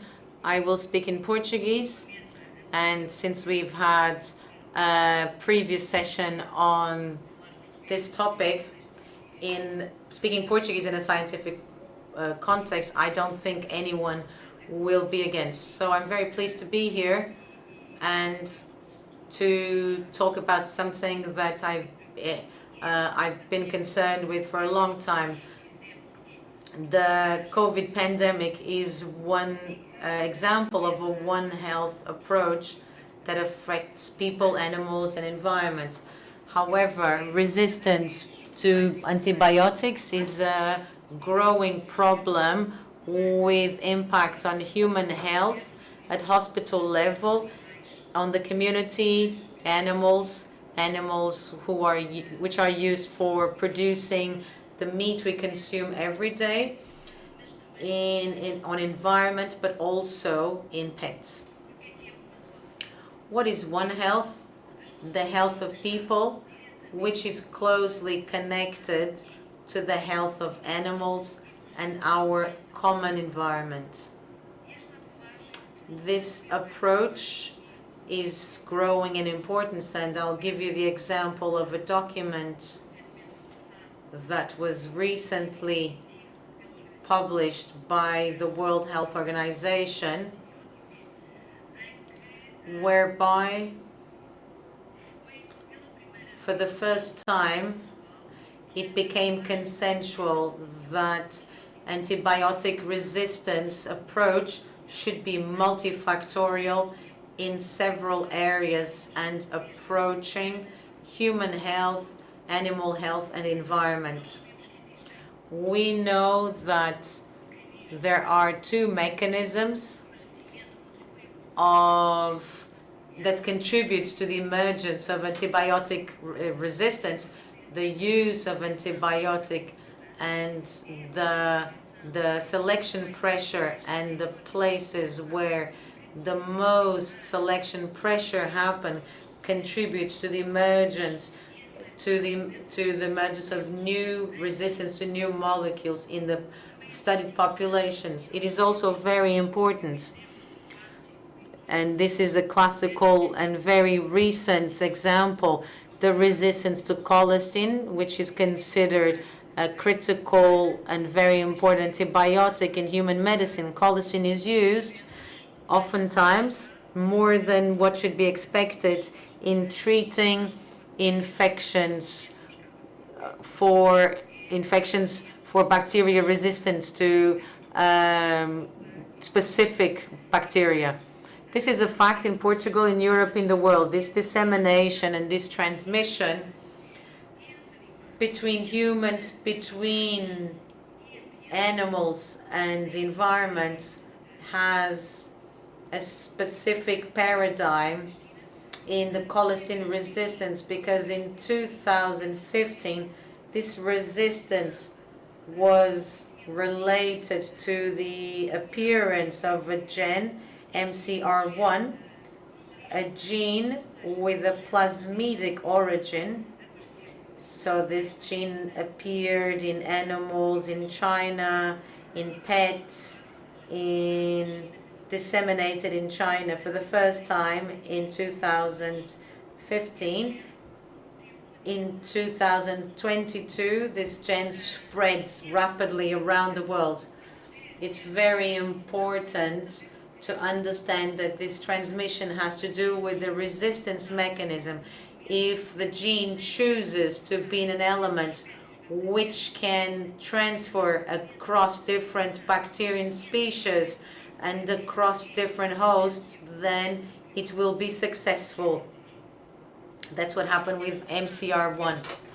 This is a very representative diagram of the complexity of all the interactions, including the use of antibiotics at hospital level, at nursing homes, hospitals, primary healthcare too, the use and selection pressure in food production, in eating habits, in vegetable foods and environment. We have been focusing on recently because we believe that this dynamic and this proximity, this familiar proximity of the presence of pets in our homes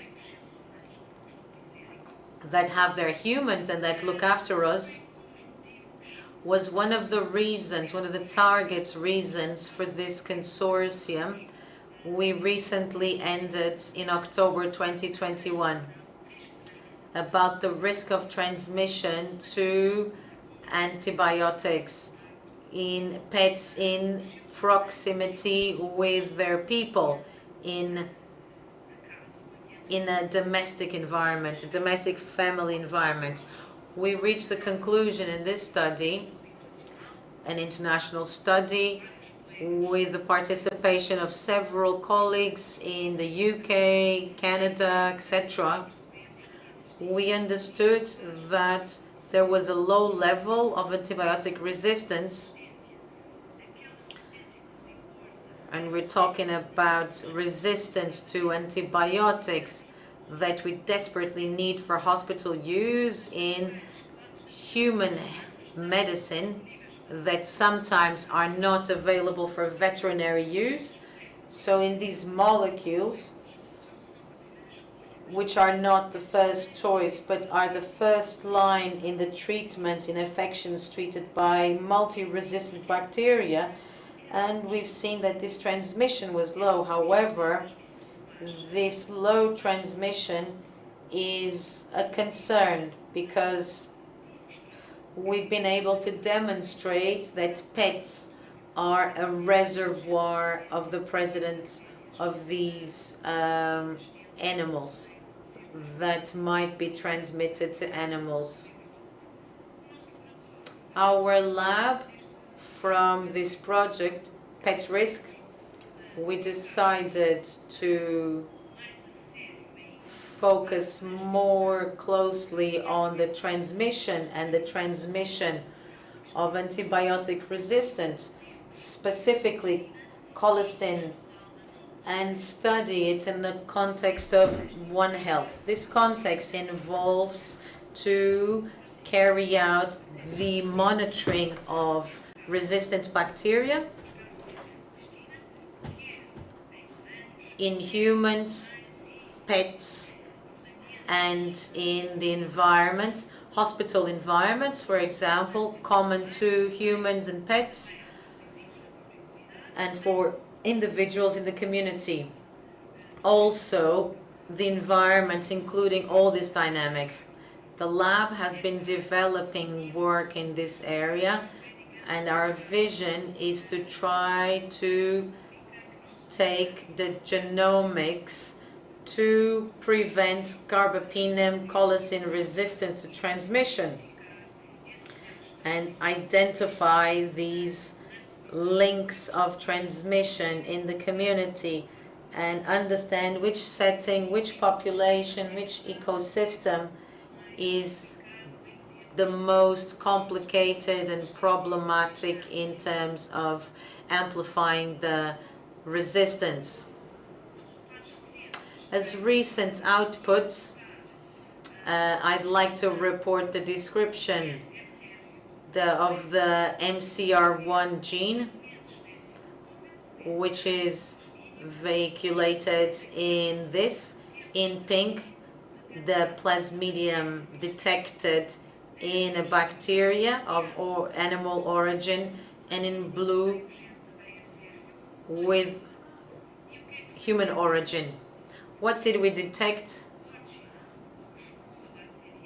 The bacterian genome was exactly the same in 2 transmission cases, and on the other hand, the plasmodiums where the MCR1 were also the same.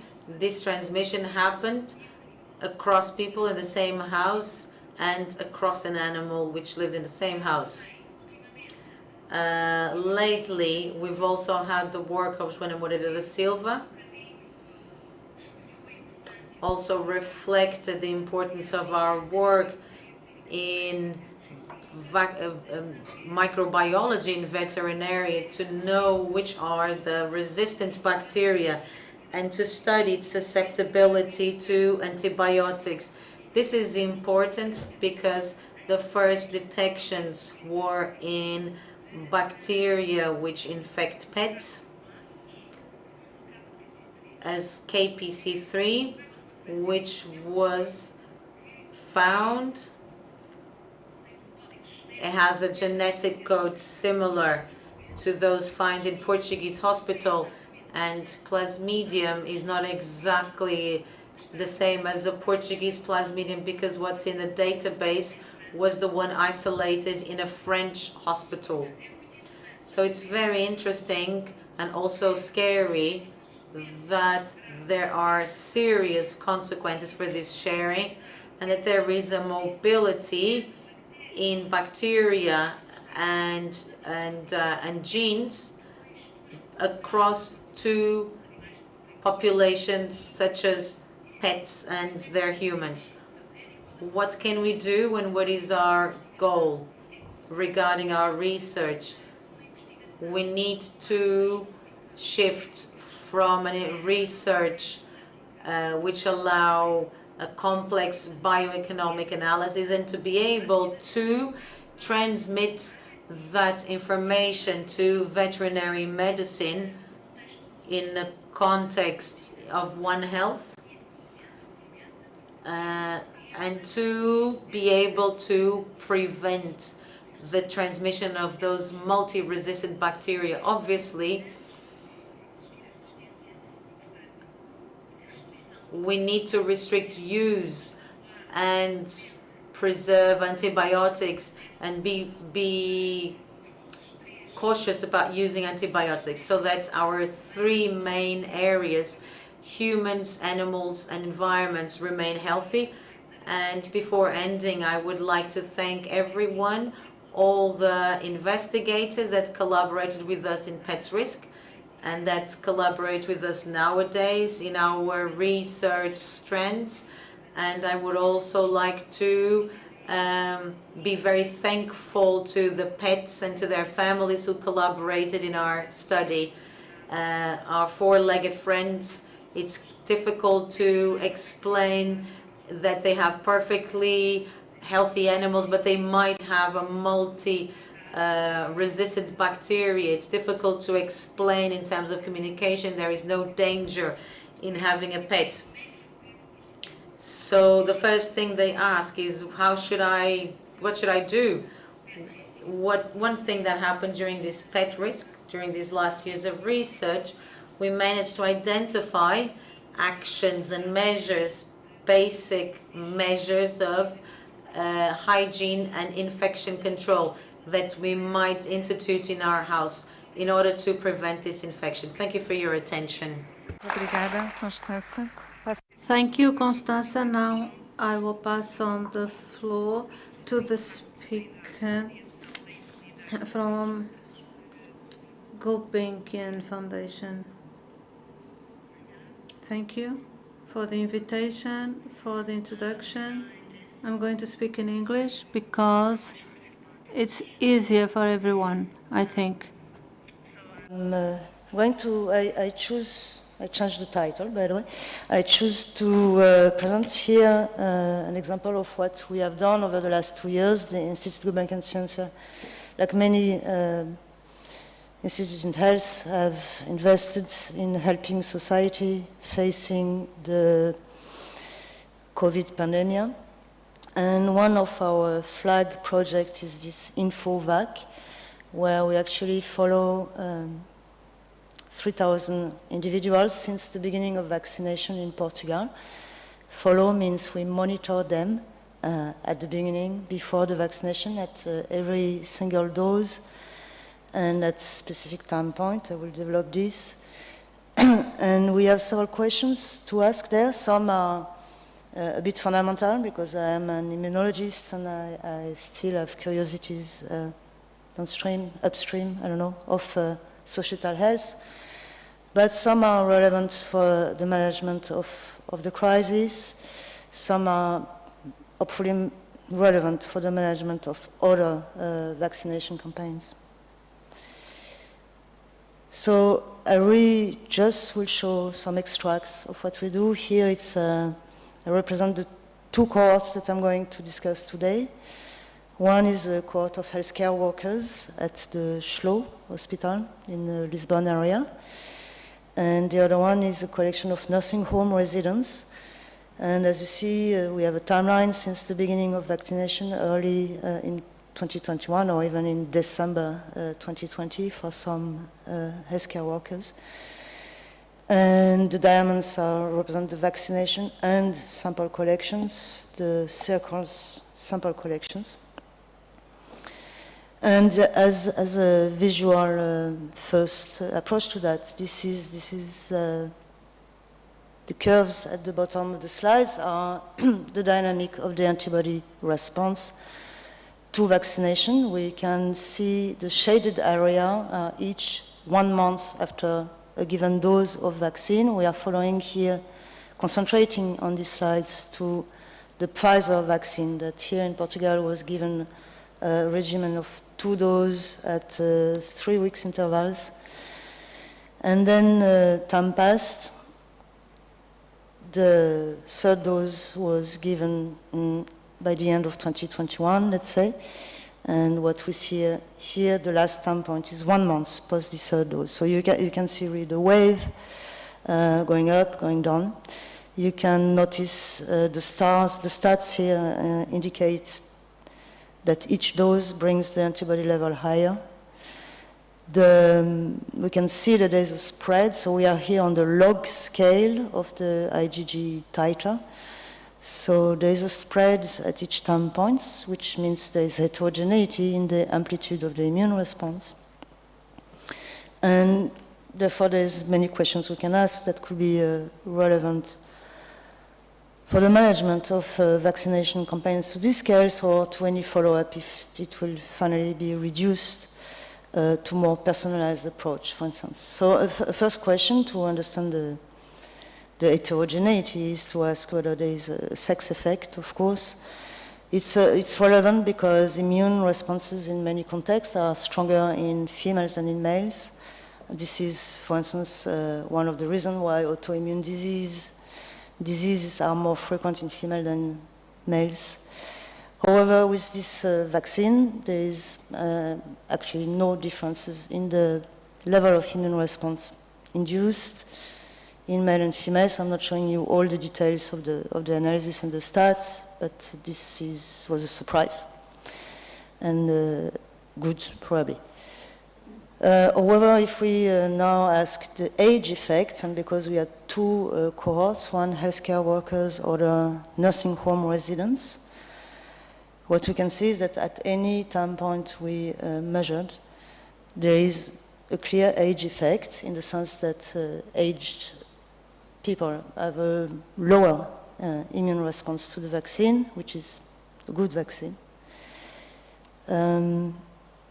We can ask what are anything in those profiles that could serve as an index of predictability. In this case, I'm illustrating the predictability of the decline phase. So the decline phase is what we see here between the response to the second dose and before the third dose.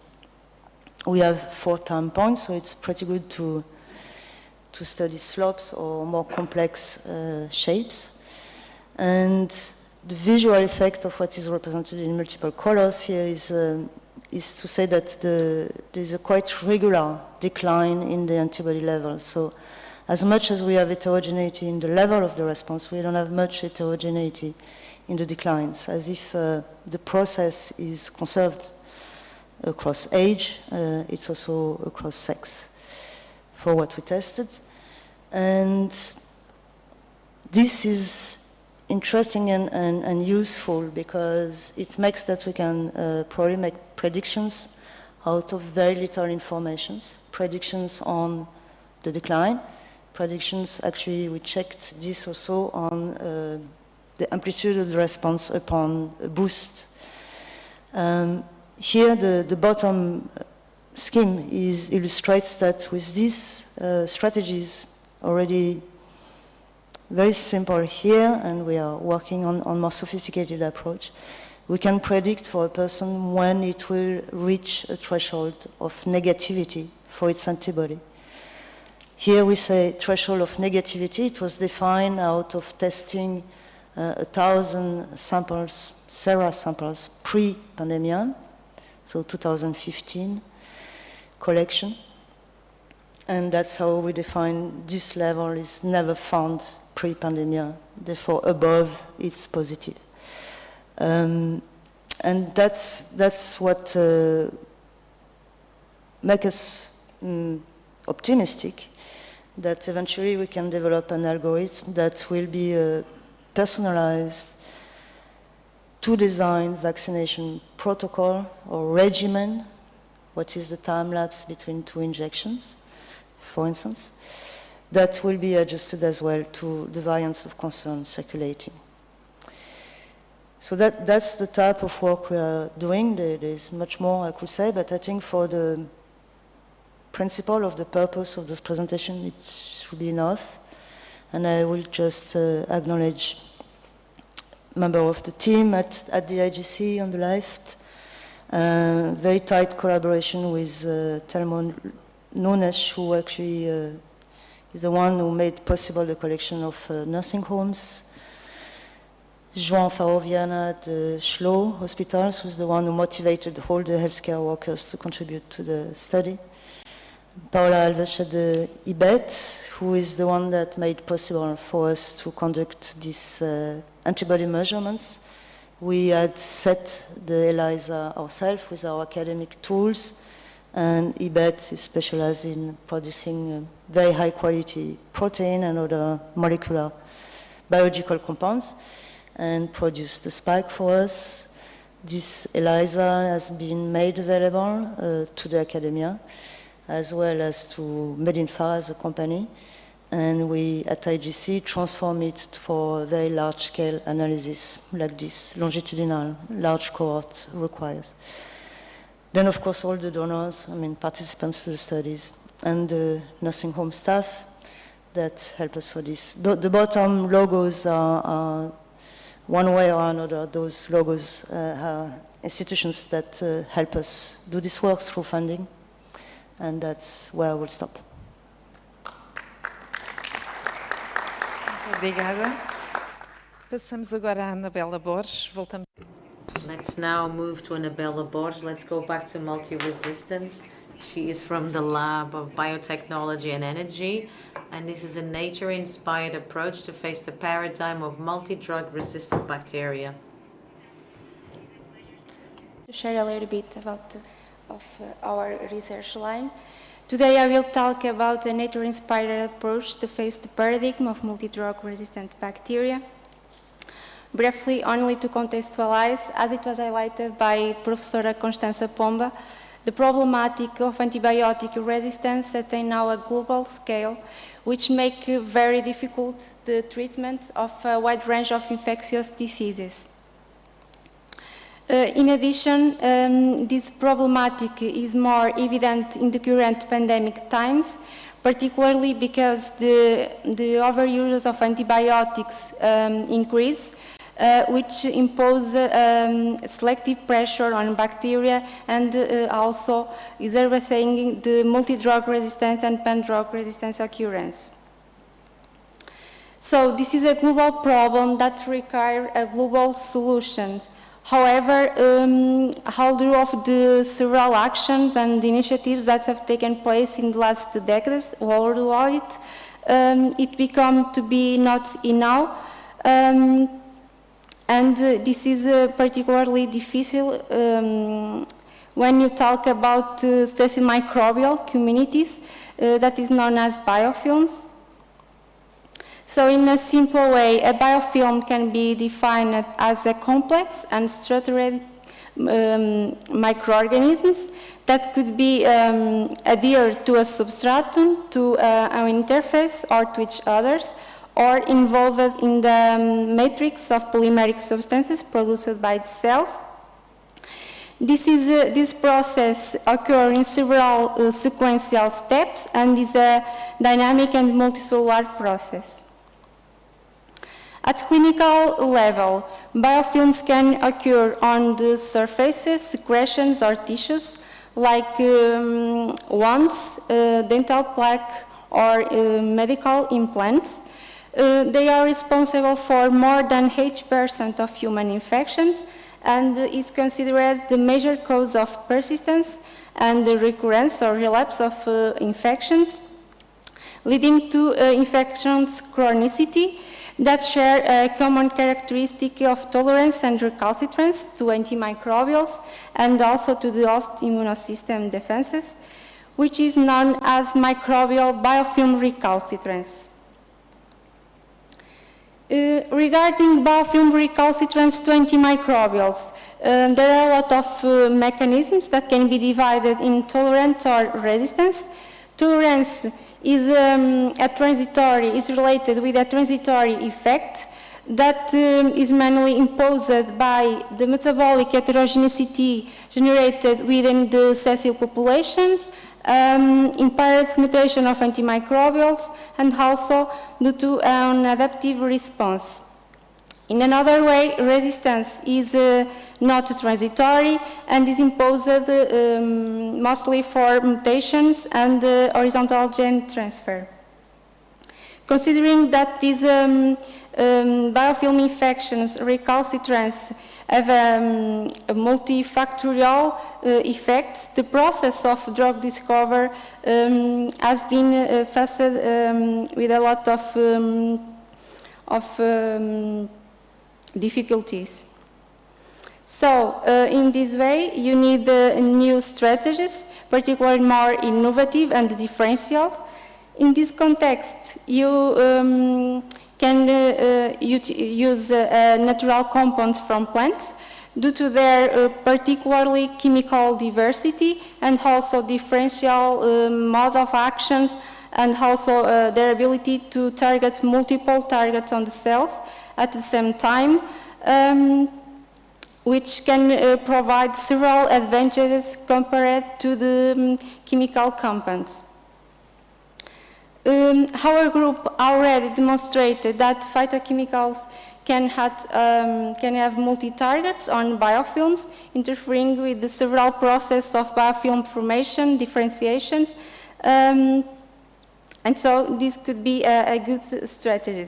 But today I will focus only on the inhibition of a mechanism that is related with bacterial communications, because this mechanism is interrelated with almost of all the others. So in this study we tested furbina, that is a natural compound is obtained from sugarcane bagasse, And this compound demonstrated good ability to interfere with the bacterial communication of the pathogen Pseudomonas aeruginosa, and this effect is obtained at the subanhibitory concentration, which is very relevant.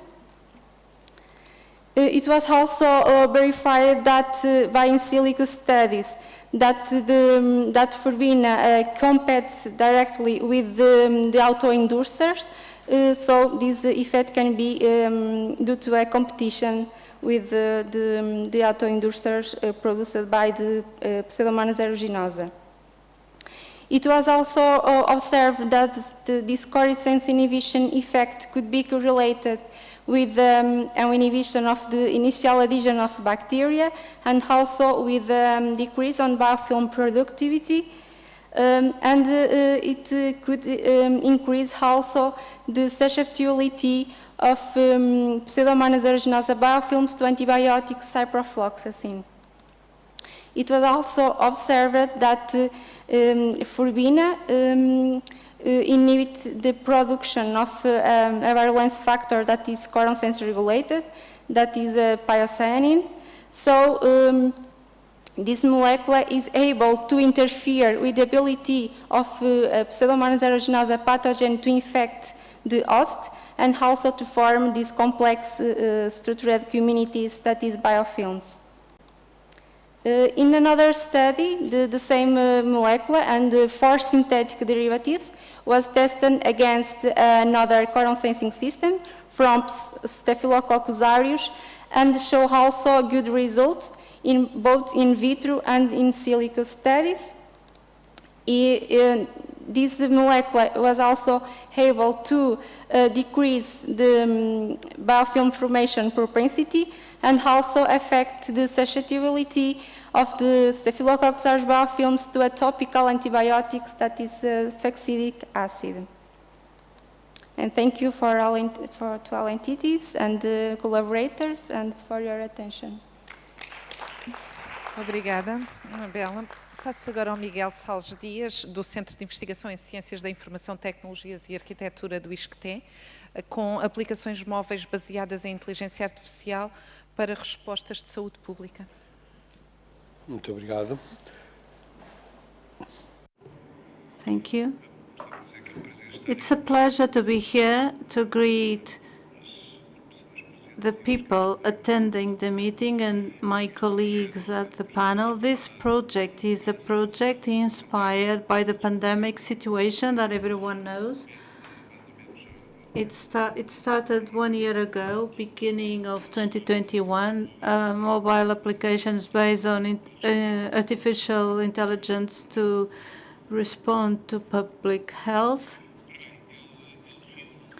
It gathers a partnership, multidisciplinary partnership, because we are facing some problems and we also present some solutions that require holistic approaches. We have at ISCTE a group of computing, engineering and social area. We work with the Telecommunications Institute from the Instituto Superior Técnico, which bring a component of procedure of signal and sensorization, and also with colleagues of the clinical area or field with the Faculty of Medicine, particularly those who work in the cardiology unit at Santa Maria Hospital. We are also associated with the International Association of Artificial Intelligence. This partnership has been useful to address what I'm going to show you. Portanto, o problema que enfrentamos aqui neste projeto, podemos enunciar. We can list with these 2 research questions. The first one, how can we identify symptomatic or asymptomatic patients from biometric data, physiological data gathered from the citizens, to help a diagnostic type of medicine, but also a second question oriented to a prognosis. How can we forecast situations of decompensation of certain syndromes, particularly in this case, to prevent situations of infections by COVID, to advise in advance, even days, the citizen and ask him to make a test. So we focused these research questions in two types of scenarios. For now, patients, COVID patients, which are in remote treatment at home, or risk groups, which are not infected, namely diabetic people, hypertensive patients, or patients with heart disease. There is a need to understand that when the project started and we launched these questions, we were already ending the lockdowns. We were still with the protection measures and social distancing, and society was already going back to their activities. And we had already distributed across the world applications to detect contacts, applications which were successful in certain cultures and political systems, particularly Asia, but were not successful in Western democracies or in the Western cultures, including the United States and other globe regions. So our interest would be maybe not to approach this type of problems in the same way. So despite we have engineering groups, the concern was also to address issues of acceptance of certain solutions by the society connected with clinical issues. So this is the problem. How did we address the problem? We used the complex system, an engineering system that has elements based in a smartphone. So we are developing an app. And why should this app be accepted and not the other ones? This architecture is an architecture that made an effort in security information and securing information. We clearly comply with regulations in terms of data protection based on technologies that are the ones we know, and they really can, we can track transactions using blockchain, and clearly collecting physiological data through smartphones. Then the use of artificial intelligence technologies or technology to do or to give the answer I said before, in order to improve diagnosis and to also forecast decompensation of the clinical situation from data analysis. And therefore, this architecture is quite important, because we are proposing to AMPI, the International Association of Standardization, that is being accepted.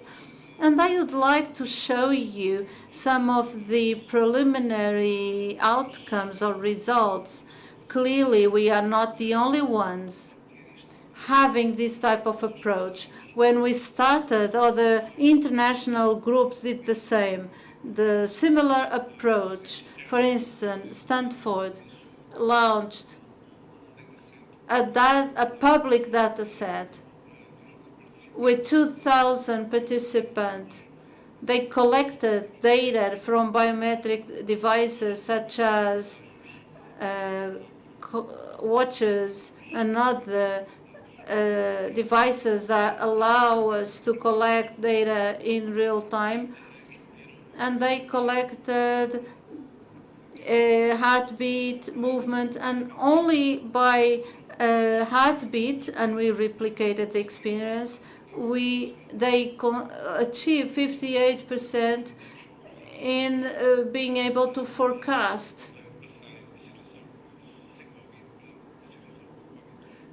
So as you can see, we were able to see when an individual can suddenly be infected with COVID by analyzing the heartbeat. Our indicator is able, as you can see, we are in the red zone. When the patient has COVID, our device has a peak. With using artificial intelligence, we reach 80% of true positives, and we think to even improve this even further using and other techniques. We are also, based on these models, because these forecast models use the data of the citizen themselves, and our architecture ensure by signing contracts with blockchain technologies for the citizen, giving permission that the data will be able to be used by those blockchains. So we are using an app in the telephone itself. For the capacity smartphones have for us to be able to distribute the calculation of these forecasting models in order to calculate in the smartphone without prejudice of existing an architecture in the cloud that can complement. So we are following up the state of the art, and we will be publishing, because we are advancing even more. So we are collecting data. We have collected data in Santa Maria Hospital after being approved by the Ethics Commission. We have already permission to have access to many data of patients in several areas, even the temperature, their heartbeat, the level of oxygen in their blood, data that we are going to process with the techniques of artificial intelligence for us to be able to have our diagnosis devices and prognostic devices. These data were collected from the intensive care units in Santa Maria during the COVID period from 2019 until 2021. But the issue that the citizens didn't approve this only because they didn't believe in the technology. The reason was the type of message that the app conveys. So we have been doing studies, and we concluded studies about the adoption of this type of apps by the citizens in general. So we concluded that the messages that reinforce security of data and privacy, everything that the app can inform, both in terms of diagnosis and prognosis, they work very well in population that are at risk. The population are at risk. The people with diabetes or with high blood pressure, we already concluded that it's a significant number of people. they adhere very well to the adoption of these apps, because if they can have their data secured, they are more willing to accept these ads. That's why we have included this security measures. So in a year, we hope that we will be able to have more interesting results, and we hope that our app will be accepted as a whole. Thank you very much for your attention. Vamos passar então à última comunicação. Alessandro Fantoni e Arnaldo Batista, do Centro de Tecnologias e Sistemas Ciberfísicos para Monitorização em Sistemas de Saúde. Obrigada. Sim, muito obrigado. E pronto, irei... Boa tarde a todos. Pronto, vou aqui apresentar... Good afternoon, everybody. I will present some of the results obtained in our research center about cyber physical systems for healthcare monitoring. This is the main topic, focus of our research center. I will present the results of our monitoring. Our point of view is that these cyber physical systems might represent an opportunity to try to comply the UN goals for 2030 in health, as they might be a useful means to try to overcome limitations related to geographic conditions or difficulties in accessing healthcare. So this is a set of new technologies. There is a hardware component. There is also a software component, an algorithm, transmission of information, and remote computing. The two cases I will present here are related to disease within nephrology, acute kidney insufficiency, and the other on pregnancy monitoring in women. Regarding acute kidney injury, the project aimed at developing sensors able to detect with biosensors, both based on technologies, plasmodic, the first with particles made of gold, and the other based on different circuits. In both cases, the innovation that we present is especially in the way the information is extracted from the sensors. So this type of sensors exists, and they are widely used in all research labs. They have been a bit late in arriving at the market, since the technology necessary is extremely expensive, because it includes mechanic parts with very high precision. So our approach aims to overcome this problem and try to achieve a similar level of resolution using low-cost technology. The second case, regarding pregnancy monitoring, uses electrodes to perform a non-invasive analysis of the uterus to extract electric signals that will then be analyzed to determine the health states of the woman and the baby. So the first prototype is based on metal nanoparticles. The system is extremely simple, as we can see on these pictures. There is a source of light, a bulb, which transmits light through a plasmodic, and then there is a camera, which then takes a photo. The photo is then sent to a processing center where there is a color analysis, and any color change has to do with the amount of biomarkers, which are practically immobilized by antibodies. The approach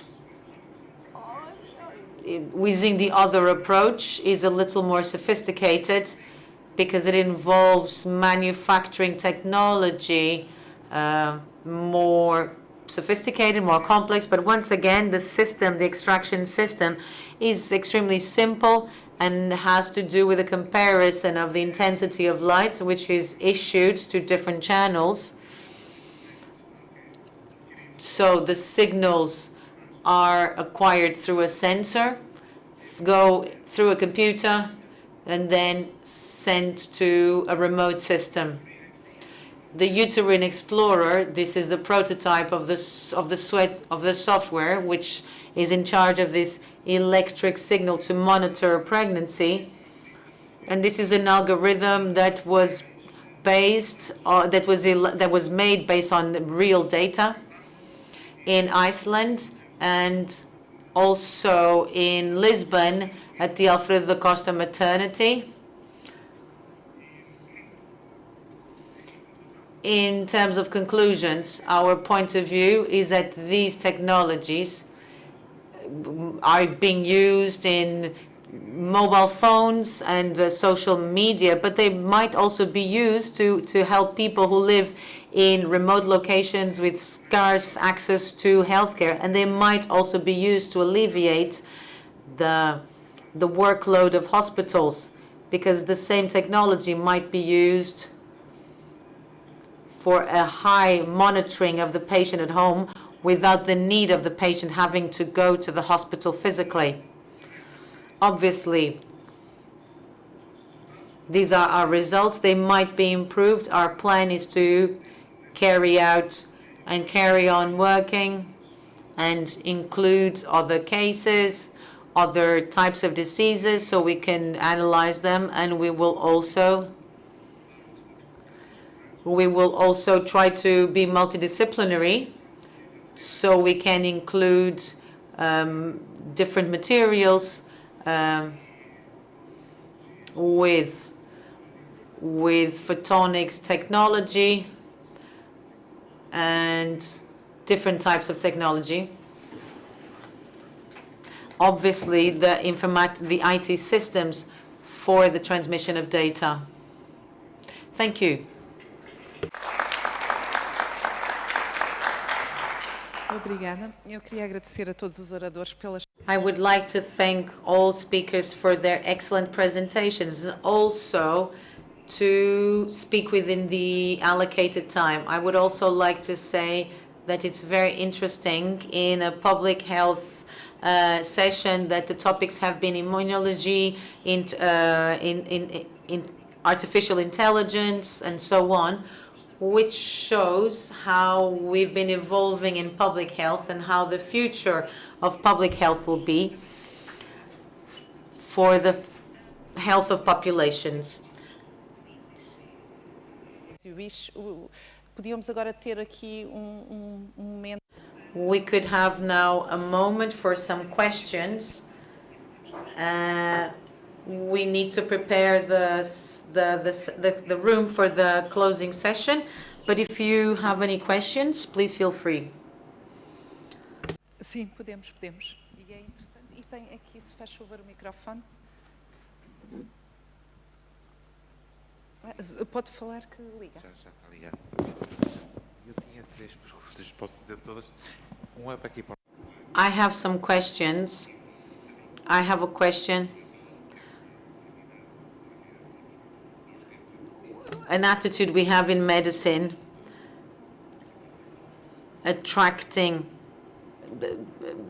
trying to be affectionate toward people. From what I understood, having attachment. This is for Ricardo. So with our colleague who works with pets.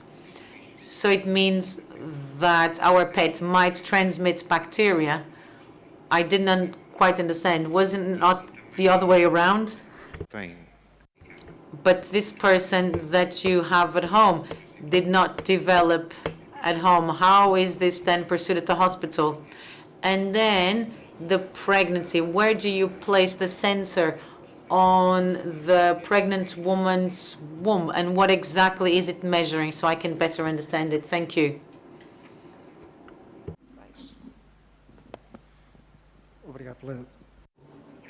Thank you for the question.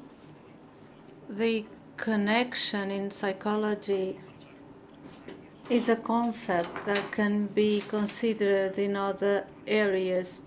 Children are born with a certain behavior to guarantee survival. And this doesn't happen only during the first years. This attachment is then conveyed to other figures of, it replicates in the loving affairs and relationships with others. We have to consider that they use this attachment in adult age. People who feel more anxious in terms of attachment with others, they tend to involve with more COVID risk, because these people, because they don't have an autonomy regarding the primary attachment figures, the fact that people are not there present, they will not give them affection and love. They always need this positive love from others who are there to give them comfort, love, and tenderness. But on the other hand, the fact they are in a lockdown and have not the opportunity to socialize with others created more anxiety. That's why some people had the need to socialize with others because of this anxiety. I don't know if I was able to reply to your question. It's the opposite. The result for us was very curious. People who are more impulsive would be involved less in risk behaviors. This shakes some structures, some ideas that our psychologists think impulsiveness is always a risk. Sometimes more recent models say that some risk factors with former theoretical models, we thought that people had more predisposition for risk. Also, the context, if the context is different than the pandemic context was really different and new, if we can generalize this result, the fact of someone being impulsive, it doesn't mean that the person is going to be involved more in risky situations. Even the opposite happens. Thank you for your question. Transmission and flow of transmission of the resistance genes have to do with the resistance mechanism and to what type of antibiotics, for instance, cholestyna. Does it depend on the resistance to the type of antibiotics? In the case of cholestyna, what we have observed is that the percentage of the resistance to cholestyna in these dogs and cats that socialize with their owners on a daily basis, the level of resistance is higher than the resistance we find in people in the community. The study at the consortium, we did several cohorts. People are healthy. This transmission was in healthy people. These genes exist in cats and dogs, in the intestine, in bacteria. We isolated the resistance, which can or not be pathogenic. In this case, had several viruses leading to the infection of the urinary tract.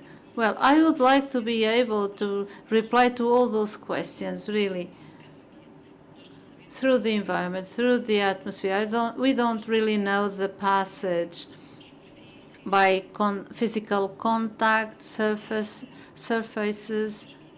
We are speaking about plasmodiums that have a resistance to cholestyna. In the case of people, if they have this resistance mechanism in their intestines,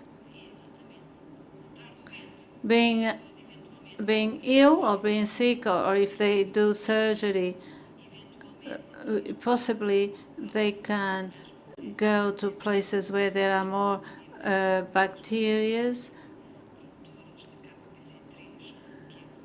producers of KPC that are endemic in the Portuguese hospitals. In practical terms,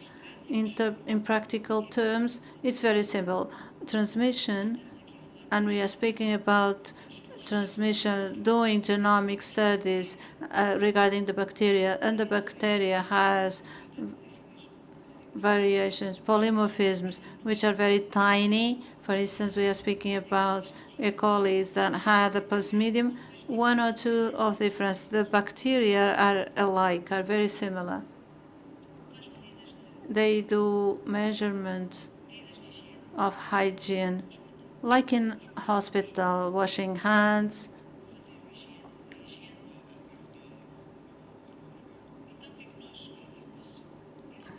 I can elaborate a little bit more. In this project, what did we realize? Between healthy animals and healthy people, the transmission was very low. Then, what did we realize?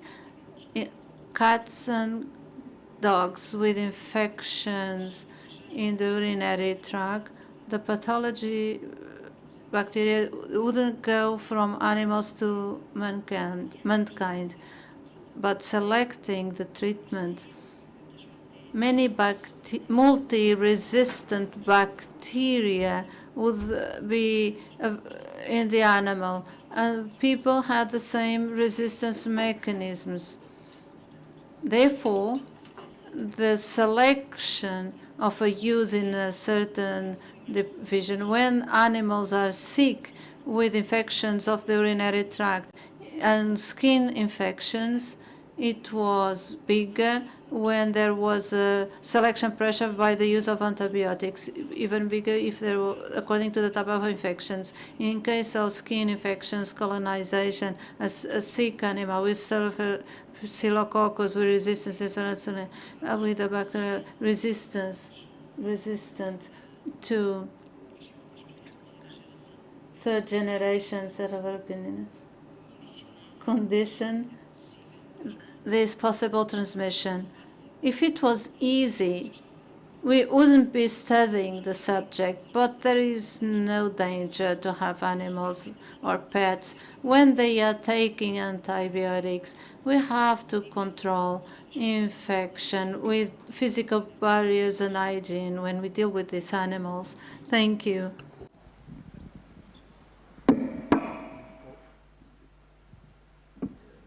É só falar? Pronto, sim. Pronto, a sua pergunta é o que é que isso vai fazer com a mulher grávida? So let's now see what we can see with what we can do with a pregnant woman. So the objective is to place some electrodes on the pregnant woman's belly. It has to do with the uterine contractions for a period of half an hour. We will collect these data and then it will be worked by the algorithm, which will assess then the health state.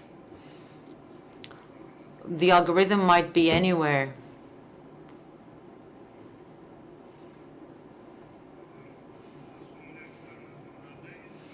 So this woman who is in a village, she will send it to a remote signal and then she will have access to this type of information and then it will be sent to her mobile. Acho que podíamos continuar aqui a tarde toda, mas vamos ter que terminar. We would be able to spend here the whole afternoon, but I think we need to end soon because of the closing session. Thank you very much.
Boa tarde, bem-vindos à última plenária. Good afternoon. Welcome to the last plenary, which will mark the end of today's meeting. Cancer challenges, advances and challenges is the topic of today's session. Rebecca Fitzgerald from University of Cambridge will be joining us, as well as Shireen Hassan Abbas, the Director Executive of Fargo, and João Barata, from the Molecular Medicine Institute, and the moderator will be Helena Pereira from FCT.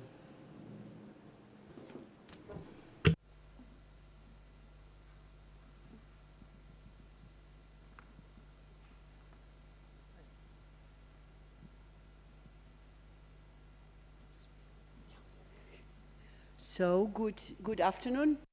It's a pleasure to be here moderating this last session of our Ciência 2022. And it is, in fact, a session with a very, very important topic. You know that we devoted these 3 days on speaking and discussing topics related to the missions that Europe is pursuing. And one of the most important missions, well, they all are important, but one that the public perceives as very, very important is the mission related to cancer. And so this session is on that. We have 3 speakers working in different areas, but all devoted to this topic, and it is our pleasure to hear from them. The first one will be Rebecca Fitzgerald. She is not here, she is on the screen. Hello, Rebecca, how are you? Hello. Rebecca is a professor at University of Cambridge, and she is working on the early detection of cancer, and I'm sure she will tell us about her successes on that. So, Rebecca, the screen is yours. Thank you so much. Good evening. I hope you can hear me all right, and it's a real pleasure to have this invitation. So I hope if I can have my first slide. Yes, Rebecca, please do.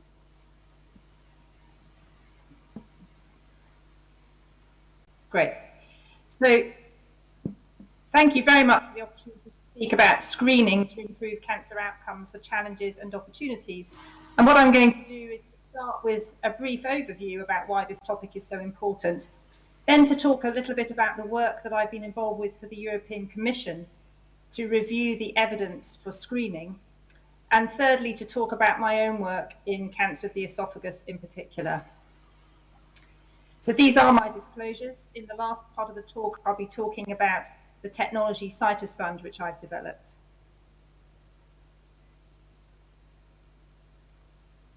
So what's the rationale for the early detection of cancer? When we look at the 10-year survival for 8 types of cancer combined, we can see that when it's diagnosed early, meaning stage 1 or stage 2, the outcomes are excellent, around 80%. But when it's diagnosed late, then survival is often very poor, unfortunately. And this is true really across most cancer types. And on the right-hand side, you can see a schematic here of the survival comparing late with early stage for lung, bowel, and ovarian. And you can see that early detection is really transformative. For example, ovary, I think, is particularly striking. And we know that this is a cancer type that's quite difficult to detect.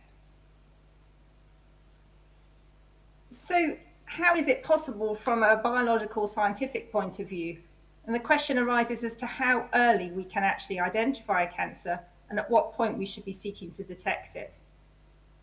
As our organs develop, as we age, then the accumulation of mutations in the cells is actually a normal process of aging. So as our technologies get more and more sensitive, if we're not thoughtful about how we apply them, we'll start to actually identify normal changes of aging, those mutations in our healthy tissues that are actually inconsequential to the individual. What we want to be doing is identifying the precursor lesions, when mutations are occurring and leading to clonal sweeps which can then form a primary tumour and ultimately a metastasis. So I think the precursor lesion is, if you will, the sweet spot for earlier detection and the point at which we can intervene. And this schematic just highlights really the link between mutational processes in aging and cancer. In normal young tissues, we have very few mutations. In aging healthy tissues, they start to accumulate, but at that point, there's still no consequence for the individual. Some of the mutations can be quite similar actually to those we find in cancer in normal healthy aging tissues. But in cancer tissues, the clones start to expand and accumulate further abnormalities and genetic instability, and that will lead to an invasive consequential cancer.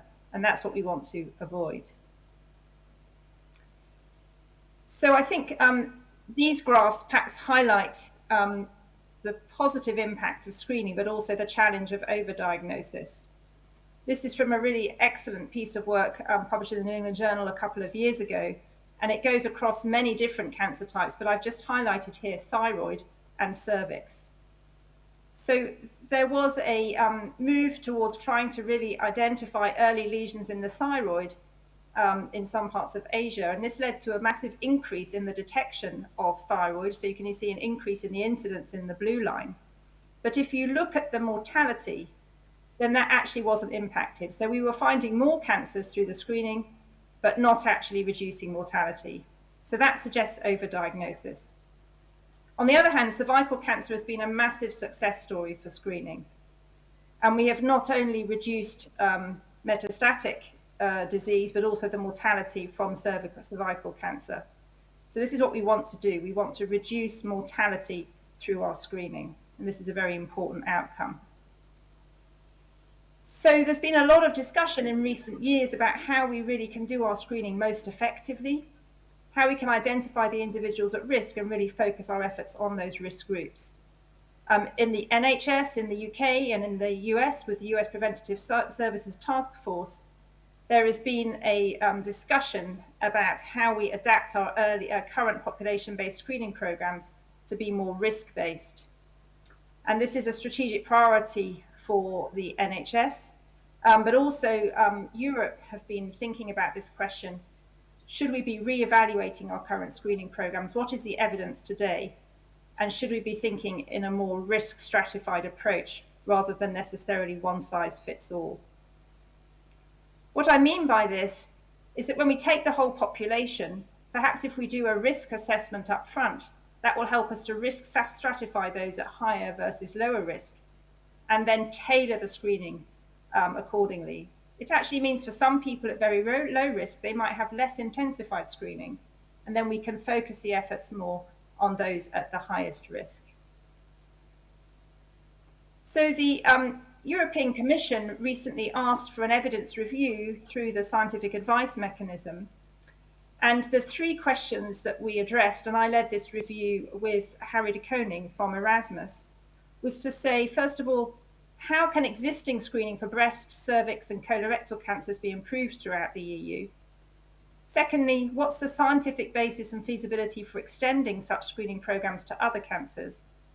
And for this, we focused on lung, prostate and gastric. You may say, why did we choose those? We didn't have time to consider every cancer, so we focused our efforts based on the incidence of the specific cancer types and the availability of randomized trial evidence. And thirdly, how can we optimize risk-based cancer screening and early diagnosis considering new technologies which are coming through from research? So if you're not familiar with how the scientific advice mechanism works, this is a multi-pronged approach. Three main pillars to ensure that the advice is based on the top science, that it's multidisciplinary and as unbiased as possible. And those three pillars are SAPEA, the Science Advice for Policy by European Academies, the Group of Scientific Advisors, and a Secretariat in the European Commission. So to do the evidence review, this was started with a scoping paper in May 21. And as we had quite a short timeline to work with, this process was convened through a rapid literature review, but also 3 workshops convened by SAPEA, and each workshop examined those 3 questions in turn. We then took all that evidence and wrote a report, which was then taken to a sounding board in January, out for stakeholder consultation, and has now been published in full and led to policy recommendations being devised. So I was involved in the evidence gathering and the synthesis, not of course in the policy. But I thought I would just give you an overview of what that evidence gathering led to. So 3 workshops. This is the experts involved in the first workshop to consider the question about improving existing programs. I just wanted to acknowledge and thank the individuals involved in each of the workshops and just give you a flavour that this was truly a multidisciplinary and international group of people, experts from Europe and beyond, to help us synthesize and think through the evidence. So the first set of recommendations based on improving existing programs for cervix, colorectal and breast. So participation rates are quite variable across EU member states, and we considered that it was going to be important to make access to screening easy. And this includes in some examples through self-sampling, for example, through cervix, which is now quite good evidence, and home-based testing, as well as providing decision-making aids and shared decision-making, ensuring that best practice and standards are developed and applied. But some key recommendations for specific cancers. So for breast cancer, there is now evidence to suggest we should be extending screening below the age of 50, because actually there are some women in that age group, 45 and above in particular, who can have quite aggressive breast cancer. Mammography is a good tool, but it is considered that particularly for women with denser breasts, that magnetic resonance imaging, MRI, should be considered. And so this is a risk stratified screening then for women according to breast density.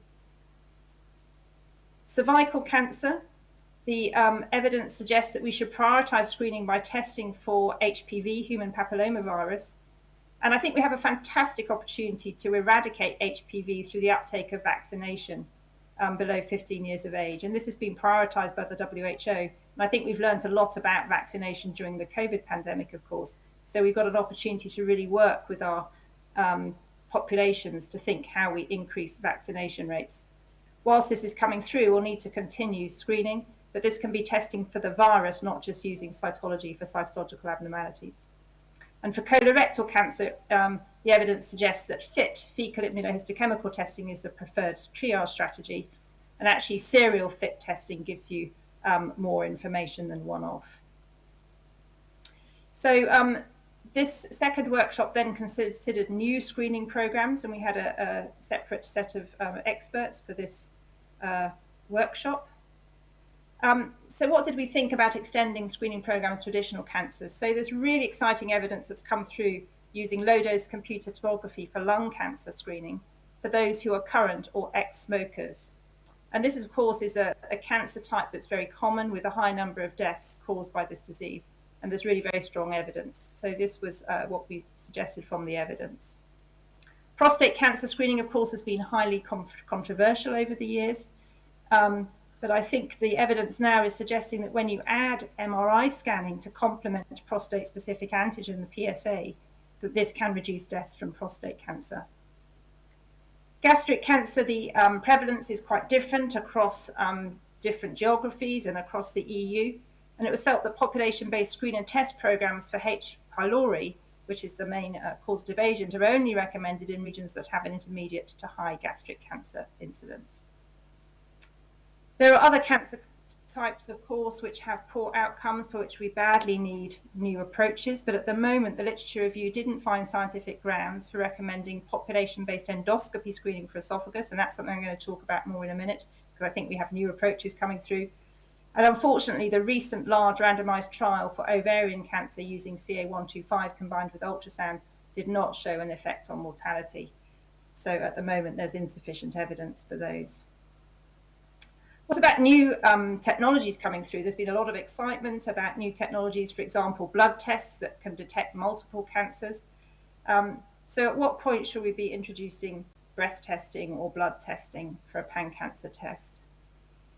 It was felt overall that this is rapidly developing science, and watch this space, but that it isn't yet ready for prime time. And I'll show you some data to support that in a minute. But this data is coming through quite quickly now. So if we develop a system of what we call living guidelines, rather than producing a guideline, say in 2022, that then has to be static for the next 5 years, then we can rapidly modify and update that guideline in response to scientific findings. So that will enable us to further develop and implement risk stratified screening. And the whole idea about risk stratified screening is to improve the harm benefit ratio. So we'd like to ensure that we're prepared for the introduction of new screening methods, and I hope very much that the EU will be involved in developing that evidence and evaluating it. We should be supporting the establishment of biobanks for biomarker-based screening, cancer screening research, so that as these studies are being done, we can really make the most of them and continue to, with people with different expertise, probe those data sets and samples. And we need, of course, to harmonise our protocols and quality assurance. So I think the liquid biopsy technology that many of you may be familiar with is very exciting. This is an example of one of such technologies called CancerSeq, which is a multi-cancer technology using methylation signatures. Now, this graph is a little bit complicated, but it shows multiple cancer types. And what it shows is the sensitivity for detecting the cancer by the stage of disease. So for each cancer type, early disease is on the left and late stage disease on the right-hand side. You can see that liquid biopsy is excellent for detecting late-stage disease, but the sensitivity drops off dramatically as you get to earlier stage cancers, particularly stage 1. And what we really want to be doing is to identify early disease. We don't want to just detect late-stage disease for which we're not going to be able to make much difference to the individual. And so as a screening technology, it looks as if this still has some maturing to do. I'm particularly interested in my own research group on esophageal cancer, which I'm going to talk to you about next, which is a very poor outcome cancer. And this shows just a blown up plot of the esophageal data for the GRAIL CancerSeq test. And you'll see there that the stage 1 disease is really very hard to detect at the moment using this technology. And why is this cancer so important to detect early? It's the same story again. This is the age-standardized 5-year net survival, 1995 to 2014, across a number of different countries which have population level data. And you can see that it's uniformly less than 20% and sometimes around 12 or 14%. So we really need to do better for our patients with esophageal cancer. Now, this isn't the most common cancer. These pie charts just show the incidence and mortality. The incidence for esophageal cancer is about 3.1% on a league table across other cancer types. So it wouldn't make sense to screen the whole population. We need to think about targeting those at risk. It is, however, a poor mortality cancer, as I've already shown you. So there is a rationale to do something. So who might the at-risk group be? So one of the main risk factors is reflux of acid and bile. And a fairly straightforward way of ascertaining those people is looking for individuals on medication for heartburn, because these medications are very widely available and used. Furthermore, we can consider the patients based on their age, sex, BMI, and smoking status. But for the most of the studies we've done, we've based it on people above the age of 50, men and women who are on medication for reflux. But that could be targeted in further using these additional risk factors. So why, you might ask, is esophageal cancer generally diagnosed late? And most cases with the pre-cancer condition, which for this cancer is Barrett's, and you'll remember at the beginning of the talk, I talked about how the pre-cancer condition was probably the sweet spot that we wanted to be identifying. And the reason for that is that referral for endoscopy to investigate individuals with heartburn is really a barrier for patients and for the healthcare provider, because heartburn symptoms are incredibly common. So if we were to start endoscoping everyone with heartburn, you can see that it would pay quite a toll and a burden on our healthcare systems. So could we do something rather simpler? Could we do a risk stratified triage testing that would then point towards those people that really need endoscopy? So by that, I mean identifying those people on medication for reflux and then offering them something which is an office-based test to identify those that need endoscopy. So there are a number of minimally invasive esophageal technologies out there, such as transnasal endoscopy, non-endoscopic imaging, but they're still fairly high tech. And what I've been focusing on is developing a much simpler test that can be done in the office, a non-endoscopic sampling technique coupled with a laboratory assay. So I hope this video will play. This is the capsule on a thread which is being swallowed, and the capsule goes into the top of the stomach, and over about 7 minutes that capsule will dissolve and out will pop the sponge compressed within it. So you've got an expanded sponge now which can be withdrawn. We use a nurse to administer this, and it will collect cells on its passage out of the esophagus. It will collect cells from the top of the stomach and along the whole length of the esophagus. And in this cartoon here you can see clumps of cells being removed into the sponge, and you get really a very rich sample of upwards of 1 million cells. So this is a cell collection device, and that can then be coupled with a simple lab test. And we spin the cells down to make a pellet, and then we make pathology sections. And this just shows you the cell types that you identify. So you can see that it's you get a lot of information on this sample. We can identify different cell types, gastric cells, which shows the device truly went to the top of the stomach, healthy squamous cells, and then the precancerous Barrett's, which is what we're looking for. And we can make our life much easier if we add an immunohistochemical marker called trephor factor 3. This is something that came out of my lab to enable us to really highlight the intestinal metaplasia cells within the Barrett's, which are really the hallmark and the precursor for the people at risk of cancer.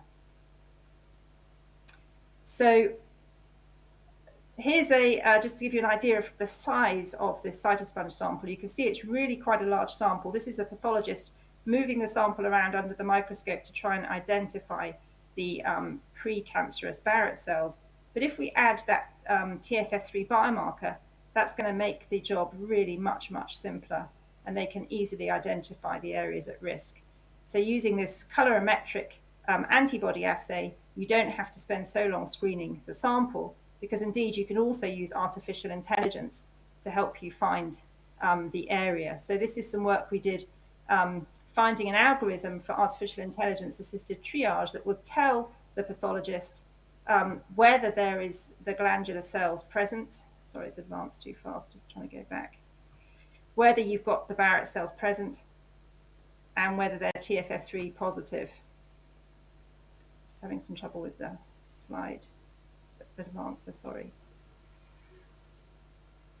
So the good thing about this AI assisted triage is it's going to really speed up the review, and the pathologist, rather than having to manually go through that whole specimen, they can just go to the artificial intelligence algorithm, which will identify the areas that they need to focus on most.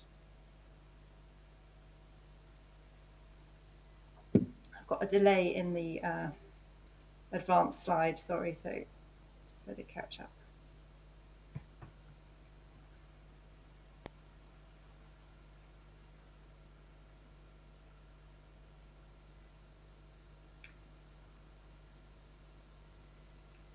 So the next question is, how much evidence do we have for this technology? So we've been following these phases of discovery and validation, moving from preclinical exploratory studies through to prospective studies and a randomized controlled trial. So this has been over a number of years, first of all to show proof of principle that this was feasible and acceptable to patients, then to generate the evidence that it's a sensitive and specific enough test with a clinical grade assay that could be performed outside of a research laboratory, and then to move down to the primary care population, the intended screening population, to see again whether people would come if invited for this test, and whether we have a signal which looks in the right ballpark.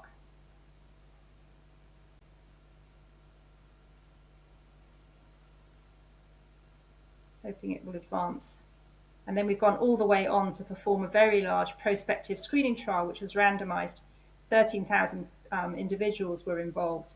They were divided into 2 groups to see whether cytosponge would detect more cases of Barrett's esophagus than usual care. And this is the data from that phase 4 randomized controlled trial.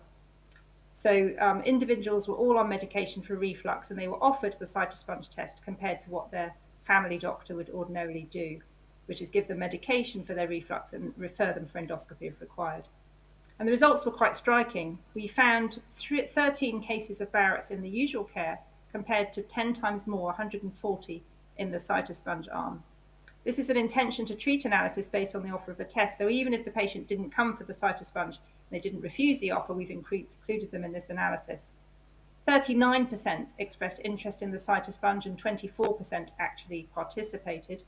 So you can see that if we could get the participation rate up, there's even more Barrett's out there to be found. So that 10 times increase in detecting Barrett's was when we only had a participation rate of 25%. So, you know, there's a lot of Barrett's that's undiagnosed.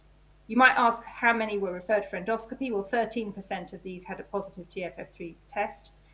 And when we endoscoped them, 59% had Barrett's detected, and this includes patients with dysplasia and early cancer who went on to have curative therapy, which is, of course, a very pleasing outcome.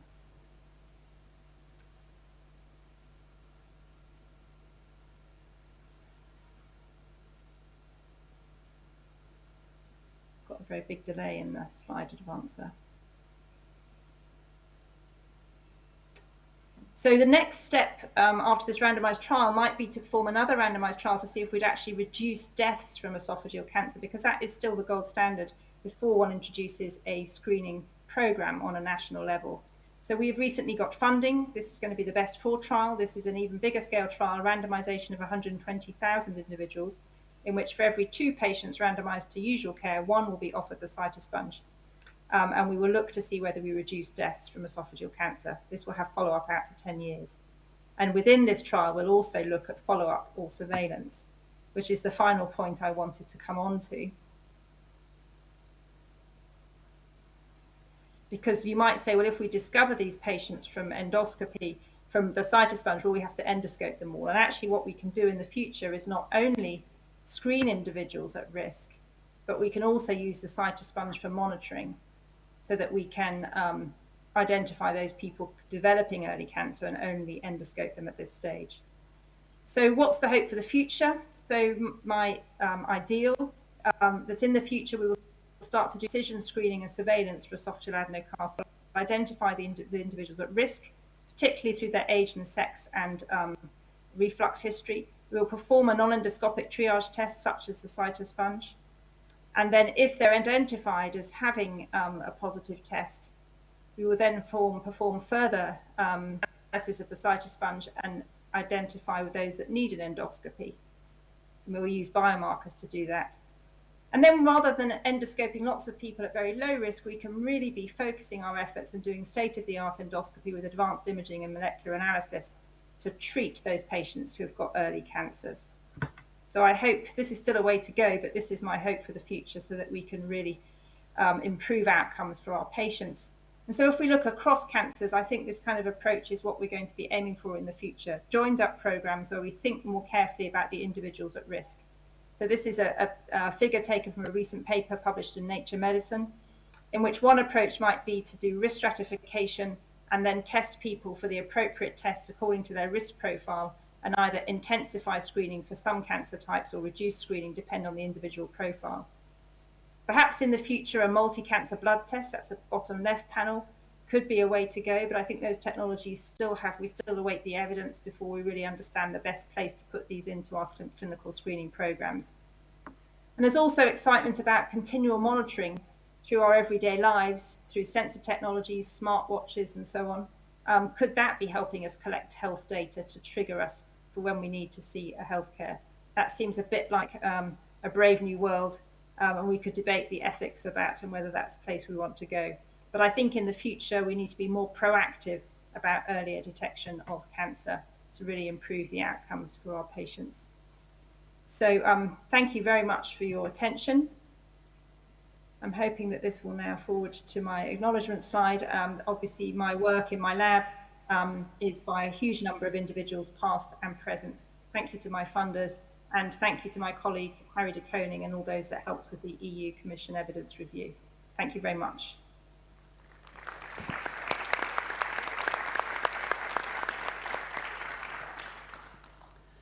Thank you so much, Rebecca, for this. Muito obrigada, Rebecca, por esta about the screening and this concept of precision screening, which was so valuable. But we also focused something that we have discussed a lot during this meeting here, is about the need to have a knowledge-based and evidence-based information in order to take decisions, and how one can use these high-level expert groups and expert workshops to make this, this summing up of evidence and of designing protocols and ways of advancing in a smart and knowledge-based way. Thank you so much, Rebecca. It was very, very much interesting. We will continue now with a slightly different aspect. Dr. Abbas will speak us about the use of pharmaceuticals, of drugs, of compounds that can be used globally at convenient cost to help combat cancer. Please, Dr. Abbas. Bismillah ar-Rahman ar-Rahim. Ladies and gentlemen, it's really an honor to be here with you now. And as you said, it's 15 minutes or less, so let's start saving lives, because every 80 seconds, one person dies from hepatitis C. With COVID-19, the first year, 2 million people passed away, yet with hepatitis B and C, 1.5 million people passed this year. But with COVID, they died in 10 days. With hepatitis, they died in 10 years, yet annually 1.5 million. So how can we save patients and how can we deal with patents? Because I attended the United Nations Secretary General High-Level Panel for Access to Medicine. I was the speaker number 99 out of 100 speakers, and they were each pulling at the side patients, patent office, WTO, WIPO, multinationals. So I said, to P or not to P, that's the question. To patent or not to patent, that's the question. Rights to life versus trade gains. And we came with a formula that we have to work in parallel. Let the multinationals spend millions and millions and millions, and let some governments work together. And this is what we did with the Malaysian government and Thailand, together with DNDi and Médecins Sans Frontières and Medicines Patent Pool. And we made the first drug master file and the first new drug application for curing hepatitis C. Every year, we have this. In the past 8 years, 8 million people were cured worldwide from hepatitis. And the medicine is only for 3 months with complete cure. It's a complete cure. But 8 million, 4.1 million of which were from Egypt, 3.9 million were from the rest of the world. How did we do that? And how can we make it? We see here that also the Sustainable Development Goals, the WHO would like to screen 90% of patients with hepatitis B and C by the year 2030, and to cure 80% of which, so this means we have to cure for the coming 9 years, 7 million patients every year. Awareness, affordability, and accessibility. My company is a young company, although we produce 750 million pharmaceutical packs per annum. So every morning I produce 2.5 million packs with 8,000 employees, but the average cost per pack is €1. So all of us know about the 4 Ds: doctors, drugs, diagnostics, and norms. We convey them into 12 Ds, starting with direction and political will. When President Sisi, President of Egypt, he said, I have a dream, I'd like to eliminate hepatitis from Egypt.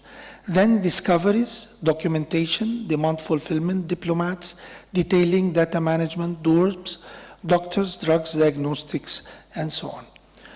As we said, we started by curing all waiting lists, yet there were many people undiagnosed. So we got mobile clinics, and President Sisi started his order to Ministry of Health to make something called 100 million lives, in which 60 million Egyptians were analyzed and diagnosed, and those who were found were treated in a couple of years. Discoveries. The medicine for hepatitis C was not patented as is, but the API itself, the raw material, the process of making it and the polymorph shape was having a patent. So we had to make a new non-proprietary process, non-infringement process, and to register it. Also, we acquired a company in the States that made R&D for a new product, and we worked to make it and to get it into reality, and also diagnostics. The price per kilogram was $1 million. We built a factory, and we made 10 kilograms for $1 million, 100 kilograms for $1 million, a ton for $1 million, so we are 1 per 1,000 competitive. So when the drug for the world was for $100,000 per person, we produced it for less than $100. As we said, we work with the NDI, and I have a speech on the 25th of May in Davos, how to make fundraising for eliminating hepatitis worldwide, to go with the SDGs in making 2030 a world free from hepatitis C. Diagnostics. I call this TMW, the magic wand, and now we will call it not again. Because 2.5 years ago, if I told you I can lock Europe, I can lock the States, nobody could have believed me. But do we need new pathogens to come and make the same after a few months or few years? How can we find a non-invasive, no quarantine time needed for detection, less than 1 minute, and you can upload new genotypes and you can add up to 12 genotypes, including HCV, HIV, HBV, COVID-19, and H. pylori. Many people have H. pylori, but not much of them would like to make the stool analysis or the FIT test. So just moving with a handheld screening device, which I think this will be the first project that we work together, Egypt and Portugal, in transferring ideas and, as you said, evidence-based science. We need evidence. So if we have 100 people, 10 of which are having HCV, in less than 2 minutes we can get the 10 aside and the 90 aside. Then documentation. When we made the new medicine for hepatitis C, some people can say it's not high quality. So we had 4 WHO pre-qualification for the API plant, for the finished dosage plant, for the bioequivalence center, and the dossier was 12,095 pages. Demand fulfillment with Médecins Sans Frontières, with the ERP, we were a good supplier, and we looked for diplomats like Daniel Alves, Leo Messi, Ronaldinho, Roberto Carlos, and others, and they really helped us a lot in advertising and reaching patients. In the past 2 years, a lot has happened. Leo lost some finals and won some more. He scored 102 goals with his team's help. He had Matteo, his second son, went around the world in just 64 days for a cause.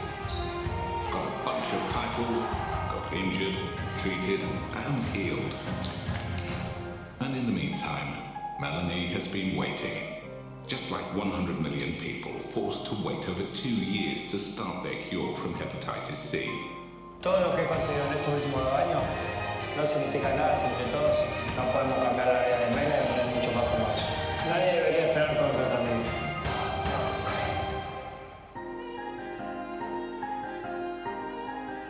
Start your treatment now at touringcure.com. So if the treatment could cost $100,000, if you come to Egypt, it will cost $100 plus aeroplane tickets and a couple of days in the hotel. We also used Daniel Alves not only as a diplomat, but to talk to people in South America. Não tem preço. Razão pela qual he decidido destinar tratamento contra a hepatite C em oferta gratuita ao povo boliviano.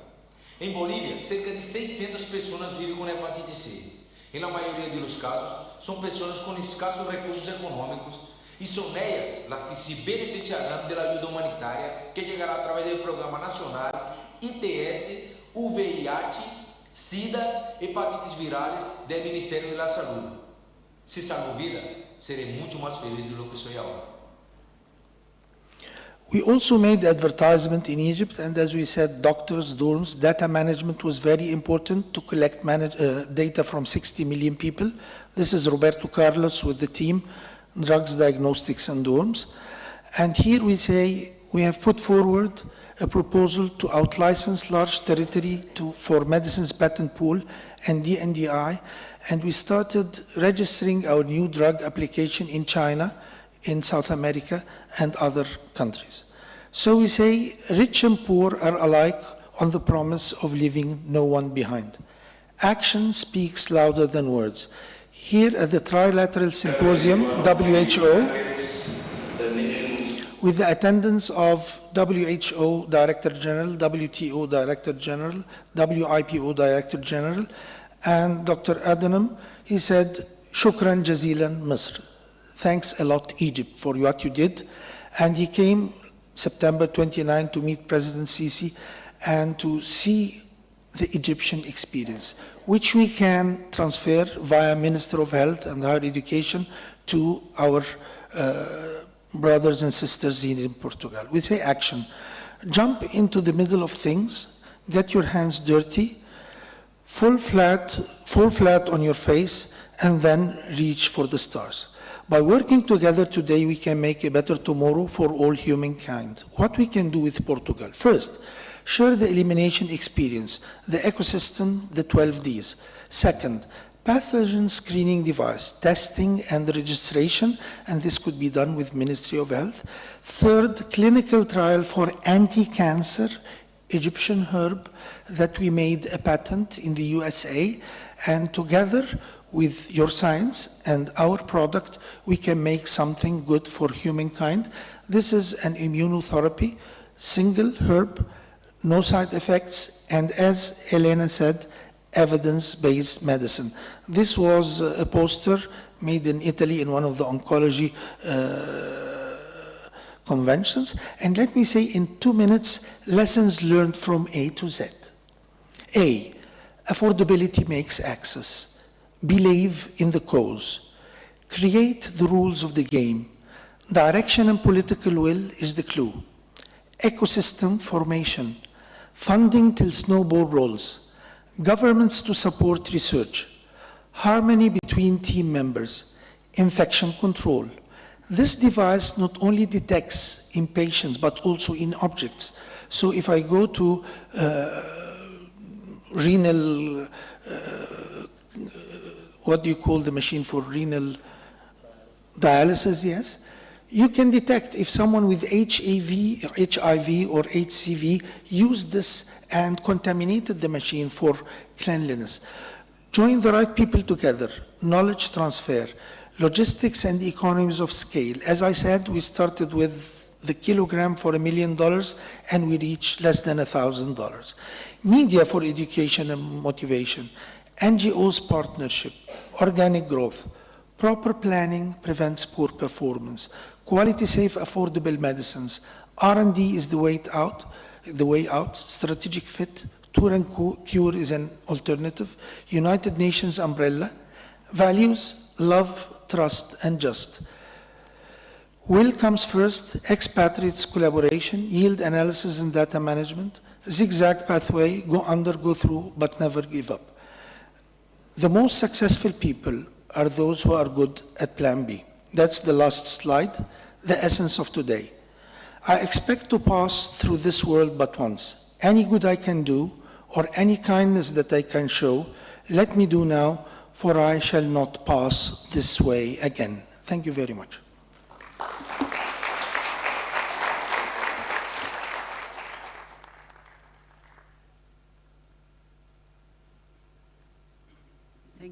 Thank you so much for your presentation. This is really a challenging and full of hope presentation. And you talked not only about the knowledge behind, but also the need to contact society and people and to disseminate the results and the message. This was really a clear lesson to all of us that it's not just doing research and finding new things, it's also to communicate our results to society and interact with the different people. So thank you so much. We are now having João Barata. He is a professor at the Faculty of Medicine of the University of Lisbon and a researcher in one of our research centers, EMEM. João, please. Thank you so much. So it's a great privilege to be here in this very interesting forum, and of course after the very inspiring talks that preceded mine, I have tough business ahead. In any case, I'll be trying to follow up on the topic that is the one that gathered us here for this last session, cancer, its successes and challenges, and have my own perspective on the topic and a bit of our humble contribution to it. So if we want to beat cancer, it's obvious that we have to try at least 3 different things: to have better prevention, as we have already very elegantly heard in the first talk, and effective early diagnosis as well, and we need to have better treatments. And I would argue that for any of these 3, but particularly for the last one, we need to have a better understanding of the biology, of the underlying biology of cancer, actually the underlying biology in general. Let me give you a couple of very fine examples of what I mean in the next slides. We all know that the Nobel Prize for Medicine in 2018 was given to James Allison and Tasuku Honjo for their discovery of cancer therapy by inhibition of negative immune regulation. Now, both Allison and Tasuku Honjo were basically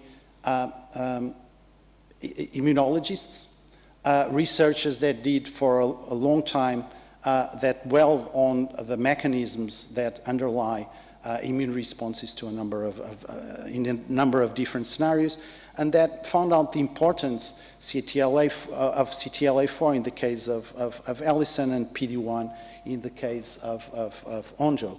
And of course, CTLA-4 and PD-1, now called immune checkpoints, are essential for the homeostasis of the immune system, in the sense that they are expressed when we have an immune response, but we don't have an exacerbated immune response, so we don't have autoimmunity to ensue, for instance. And by exploring the mechanisms, the underlying mechanisms and the underlying biology associated with these 2 molecules, both of these illustrious researchers ended up realizing that by inhibiting these immune checkpoints, we could have a very powerful mechanism to trigger an immune response against cancer. And that's why they ended up winning the Nobel Prize. Another example of how understanding the biology, the mechanisms of disease may lead to not only obviously better knowledge, but to effective treatments is exemplified by chronic myeloid leukemia. This story also illustrates how long it can take from the first knowledge generated in a certain disease until that translates into effective new therapies. Now, in the case of chronic myeloid leukemia, Noel and Hungerford in Philadelphia in the 60s identified this minute chromosome 22 that considerably smaller than the already small chromosome 22 that basically identified all patients with chronic myeloid leukemia. It took 13 years until Janet Rowley, also in the United States, to show that the chromosome, the Philadelphia chromosome, so the chromosome 20, the small chromosome 22, actually resulted from this reciprocal translocation between chromosome 9 and chromosome 22. And this translocation originates a fusion protein, BCR-ABL, that has constitutive kinase activity, has permanent signaling, and is oncogenic. And now it took around 20 more years of research into the mechanisms and the biology of CLL for imatinib to pop up and completely change the therapeutic landscape in CML. As you can see here, the survival probability, and this is an old slide, but of imatinib as first-line therapy was, it was far better than the best treatment options at the time. So this really changed the landscape and it served as a paradigm for targeted therapies, tailor-made therapies for particular cancers. Now, our own group, illuminated by these findings, tries in our own humble way to understand the mechanisms involved in tumor initiation, progression, metastasis, and resistance to therapy by focusing mostly on acute lymphoblastic leukemia. But not only, we also have research lines in lung cancer and brain cancers, but I'll be talking about leukemia essentially today. And what we want to do is to identify or to devise new insights into cancer biology, identify new targets for therapeutic intervention in doing so, and also devise new therapies. And I'll briefly allude to one of the strategies that we're following at the end of the talk. Now, acute lymphoblastic leukemia, for those who don't know, it's an aggressive hematological cancer. It's the most frequent childhood malignancy. It represents 1/4 of all pediatric cancers and 80% of all childhood leukemias. And it results from the clonal expansion of B and T cell precursors. So instead of one getting functional T and B cells in the periphery patrolling our organism to find infections and tumors and so on, we have a subversion of the system, and the B and T cell precursors actually become malignant cells. Now, we've been interested throughout the years not only in cell intrinsic alterations that are at the cause of the disease, but also on microenvironmental factors that may contribute to cancer development. And amongst these, we are interested in interleukin-7. IL-7 is a growth factor. It's a cytokine that is produced in the bone marrow, thymus, and other organs, including the brain and the skin. And IL-7, it's absolutely essential for normal lymphoid development. So IL-7 binds to the IL-7 receptor, which is expressed in developing B and T cells, and it's essential for their development.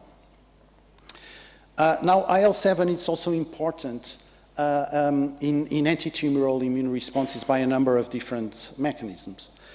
That said, similar to a very interesting novel written by this gentleman here, Robert Louis Stevenson, called The Strange Case of Dr. Jekyll and Mr. Hyde, IL-7 has a sort of a dual facet. So it has a good side, as I said. It has clinical potential in anti-tumoral therapies, but it also has this Mr. Hyde side to it, and it can contribute to cancer development.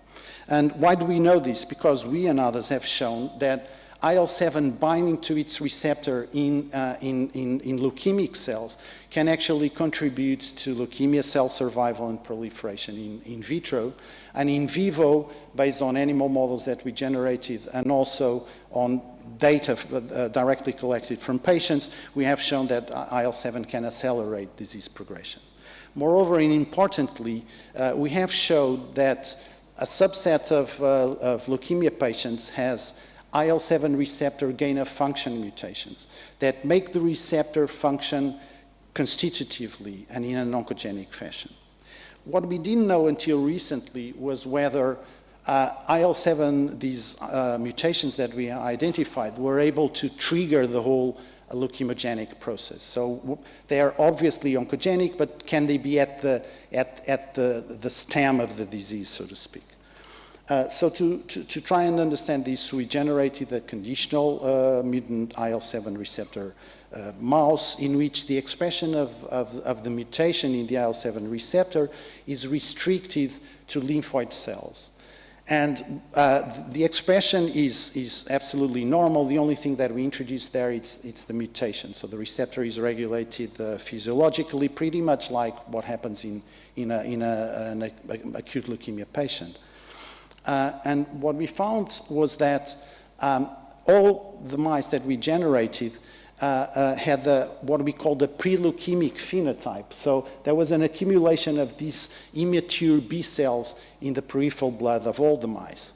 And after a while, a fraction of these mice ended up having a huge expansion of these immature B cells in the peripheral blood, and eventually the mice died, as you can see here, with leukemia, with a very high penetrance, over 70%.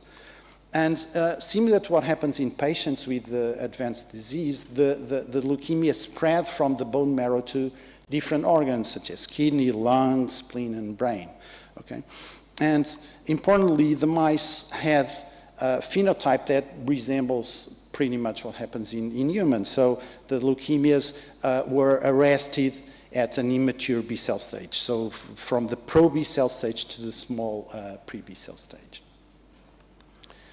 What we also saw was that at the pre-leukemic stage, as you can see here, so the more reddish, orangey dot squares mean higher induction of these genes, and these are all IL-7 receptor target genes. And you can see that in pre-leukemic cells, there is, as one would expect, because we have IL-7 receptor mutation, we have induction of IL-7 receptor mediated signaling. But quite strikingly, in leukemic cells, the IL-7 receptor mediated signaling really boosted. So there was association with very high levels of IL-7 receptor signaling and leukemia. And we confirmed this by looking at genes that are regulated by STAT5, which is a downstream effector of the IL-7 receptor, by looking at genes regulated by mTOR, which is another member of the IL-7 receptor signaling, and we confirmed this by gene set enrichment analyses, looking at transcriptomics and proteomics of the leukemias in the mouse. And importantly, we confirmed also with a good old-fashioned Western blot that S6 was highly phosphorylated in leukemia cells as compared to controls, and S6 is a target of mTOR. So this indicates that leukemia cells have high levels of activation of this pathway too. Now, because of this association between leukemia and high levels of IL-7 receptor-mediated signaling, what we speculated next was that if the signaling levels are really causal to the disease and are the reason why we have leukemia, then if we boost the signaling further, we should accelerate the disease. So to try and understand whether this was true, we crossed mice in homozygosity. So instead of having just one mutated allele, these mice now have two mutant alleles of the IL-7 receptor. And as you can see, there is an increase in the signaling, in IL-7 receptor-mediated signaling. And we confirmed this again by Western blot.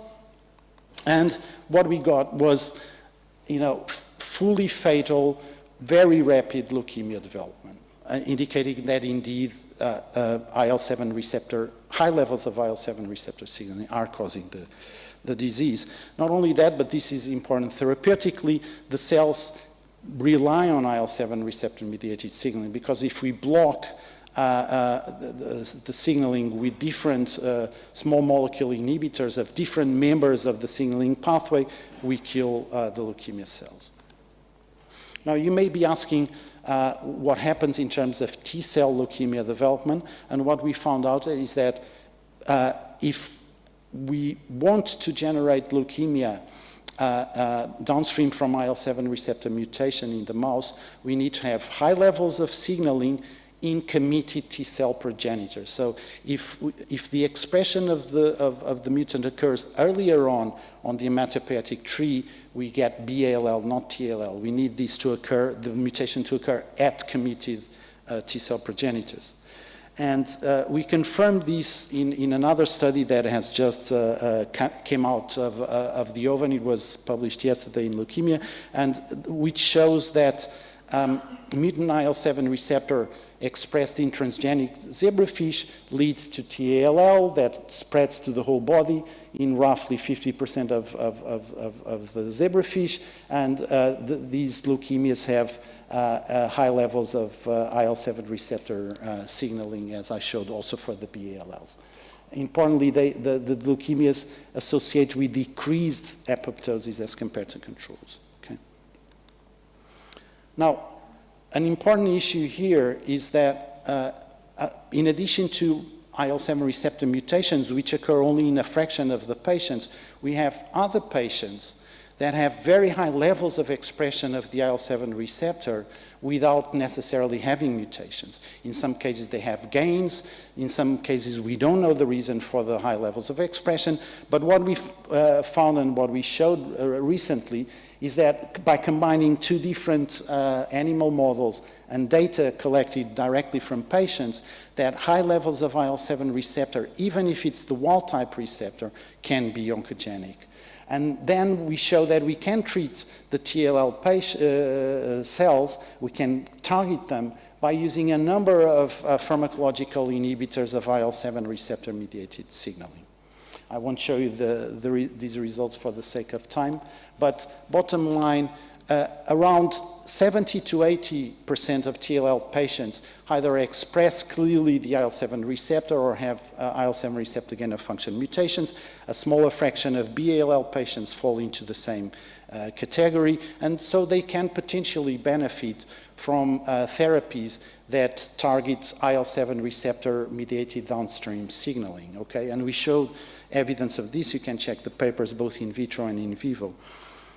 Now, what we are also devising currently are two complementary strategies, one that is microRNA based, and I'm happy to discuss with those interested, and we have an ongoing project dedicated to that, but directly related to the IL-7 receptor story that I have just told you. We have devised by phage display a fully human anti-IL-7 receptor antibody that we believe can be a new tool to target IL-7 receptor expressing leukemias, and that we want to try to take to the clinic, and that's what we are ongoing also exploring in the lab. So overall, and I hope I kept to the time, what I hope I showed you is that on one side of the scale, so to speak, we have suboptimal IL-7 receptor signaling that we know for many years that leads to immunodeficiency and severe combined immunodeficiency. But on the other hand of the spectrum, if we have excessive IL-7 receptor-mediated signaling because of IL-7 receptor gain-of-function mutations or because of high IL-7 receptor expression, potentially also because of autocrine IL-7 producing loops that we and others have described, we can have increased IL-7 receptor signaling and leukemia development. So we believe that we can, for those patients that are reliant on IL-7 receptor signaling, we can use anti-IL-7 receptor antibodies, perhaps in combination, of course, with the conventional chemotherapy, but also with targeted therapies aiming at inhibiting IL-7 receptor downstream signaling. So the last and most important slide, all the people that from my lab that participated in these and other works that we have in the lab, collaborators, the funding, and I thank you all for listening.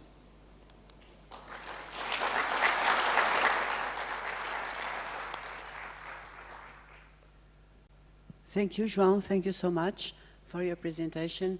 I'm always amazed how we have advanced in research and knowledge in medical matters. I have to say that I understood very little of your presentation. This is not my area. But one thing I could understand from all your presentations is that we need, in fact, different levels of research, from very basic research on understanding mechanisms down to treatment and to screening and to precision screening, down then to devise people-related treatments. So that in fact is what we all know, is that in research we need everything from all the TRLs, from the first one, from fundamental research to really the innovation step. So thank you all. Thank you, Rebecca, also away for your presentations. Can I say one word? Of course, we have. I think the next diplomats is going to be Cristiano Ronaldo and Mo Salah. I think we have 2 or 3 minutes left, so I would like to ask the audience if you have some comments to to do. And I'm looking at Mohammed Al-Shinawi. He is also working in this area. Would you like to comment something?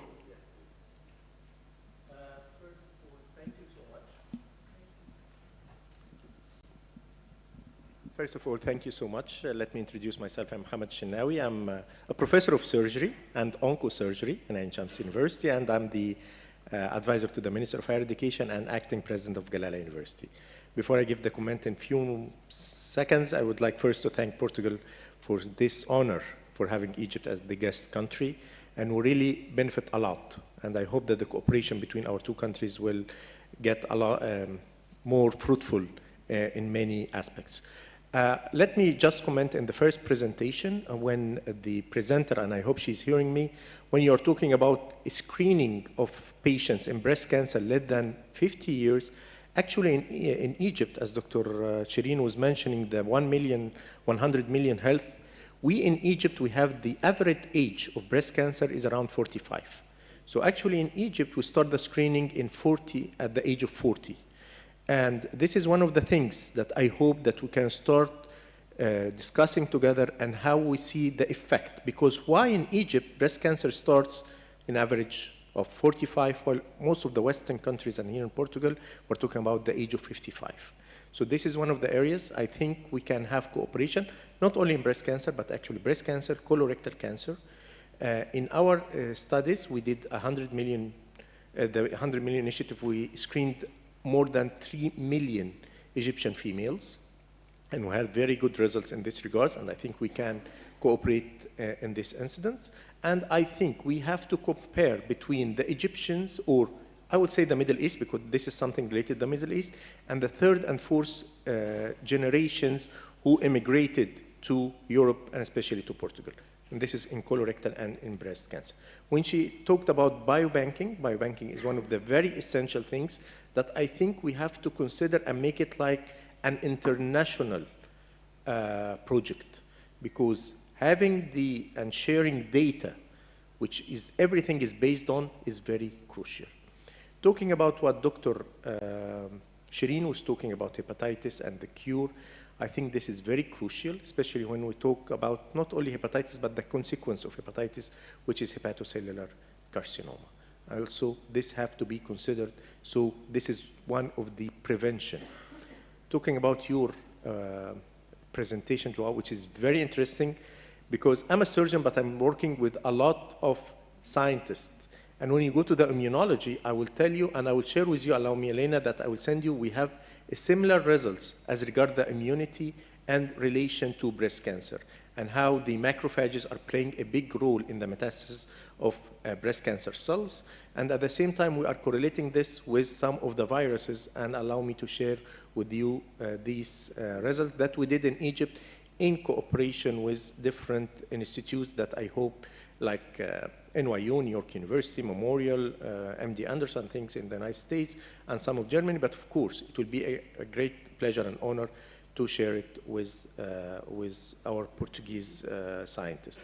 In the end, we had a perfect and really a very, I would say, visit for all the Egyptian delegation. And I think we have a lot to build on this visit and a lot to come. And thank you so much for the hospitality.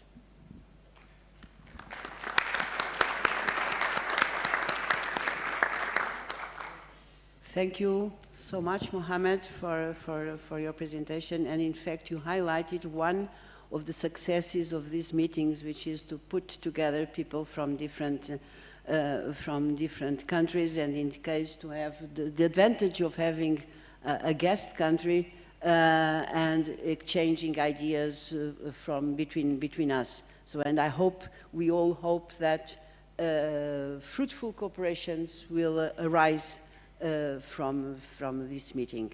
Thank you so much. I think we are in time for the closing session, so I thank you, all of you. Thanks a lot.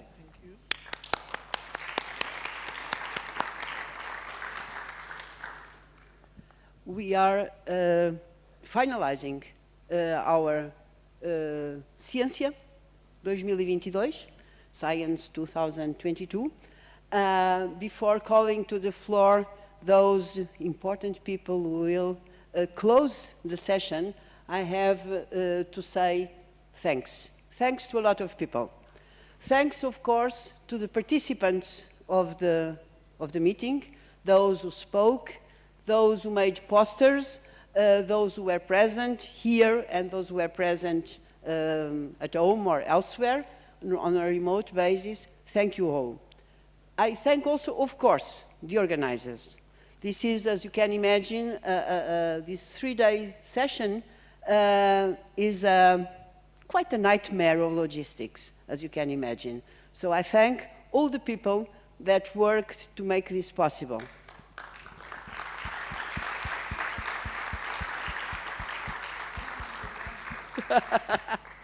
Or the magic. Well, of course, the people from FCT, they were incredible, amazing. All the staff of FCT worked a lot, directly or indirectly, because since we were here, they had to do all the job at the office.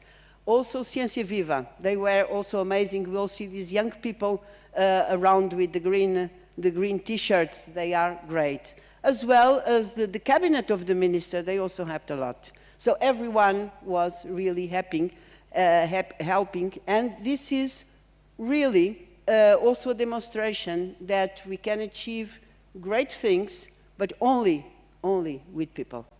And we have to motivate people. So thanks to all of them.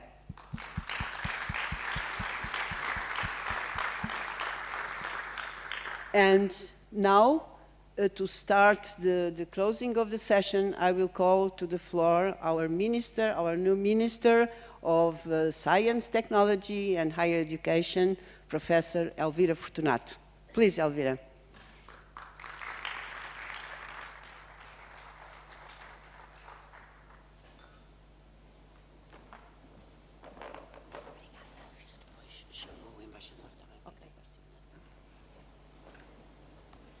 Excelentíssimo Senhor Embaixador da República. Dear Ambassador of the Republic of Egypt in Portugal, Mr. Al-Nagar, Professor Helena Pereira, Commissioners of the meeting 2022, Professor Ferreira Pinto Correia, dear participants, dear guests, good afternoon. First, I would like to thank the delegation from Egypt for the excellent collaboration and the importance of their speeches. I think the work we have already initiated years ago will be stronger after these 3 days together. And we hope that this collaboration will be even bigger over the next years. It was, with no doubt, a pleasure to see and hear hundreds of researchers during these 3 days, allowing us to have a dialogue which raised our curiosity and also the meaning and the wish to materialize it. We have a lot to do ahead. There is no unemployment in science. This meeting was centered in the 5 missions set by the European Commission. We are before a very ambitious challenge needed to meet the problems and solve the problems that citizens have in cancer, in climate change, in the cities, the soils, food, and oceans. In order to have the necessary solutions, it is fundamental to articulate research, innovation in a multidisciplinary way, involving people, regions, and to promote the growing internationalization of our scientific institutions.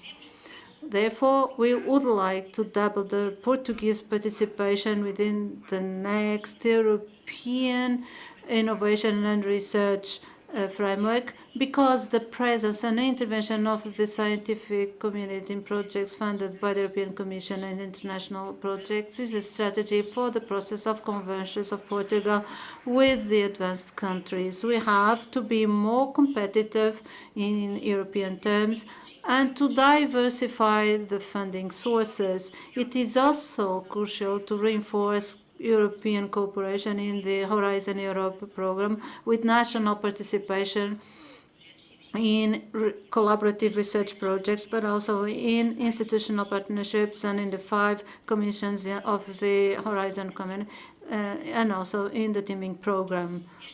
This effort of internationalization should also include the insertion of institutions in European networks, encouraging mobility of students, professors and researchers, their integration in the initiative European universities through making alliances and promotion of international cooperation of higher education, polytechnic, encouraging insertion of polytechnics in international networks within the same scope. We know that the conversion with the European space also requires identical practices as the ones followed at international level.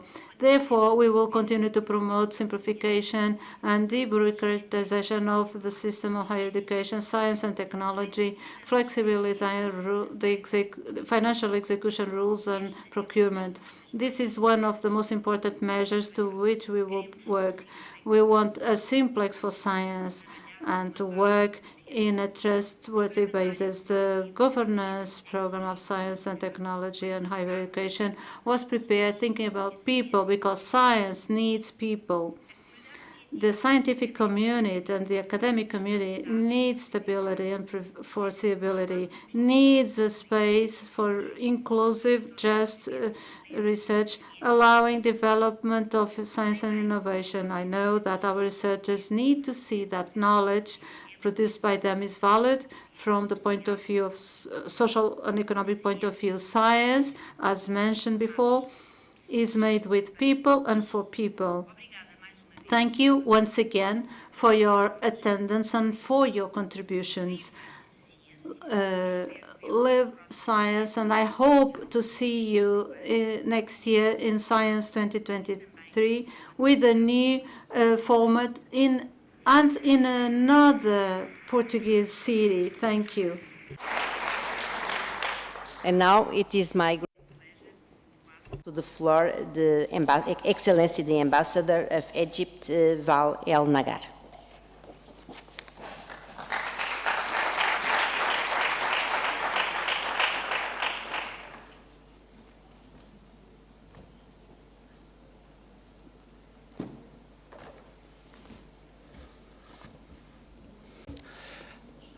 Let me first thank you very much for having this opportunity to be here.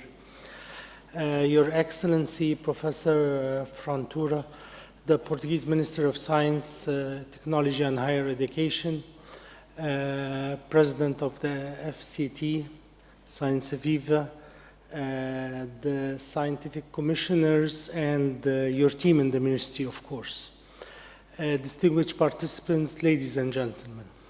First of all, I would like to convey the thanks of His Excellency, Professor Khaled Abdelghaffar, Egyptian Minister of Higher Education and Scientific Research, the Portuguese government,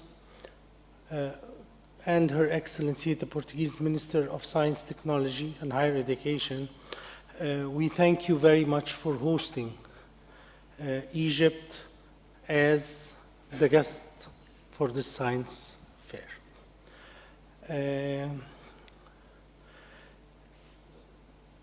The Science 22 was a very good opportunity for both countries to get together, to build a bridge of knowledge, science, and future prospective cooperation.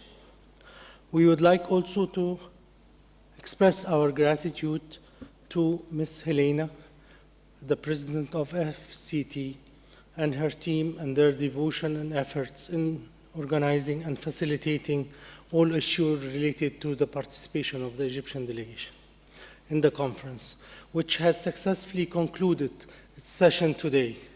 This session today reflected very much what we both wanted in collaboration, the exchange of knowledge, of future partnership.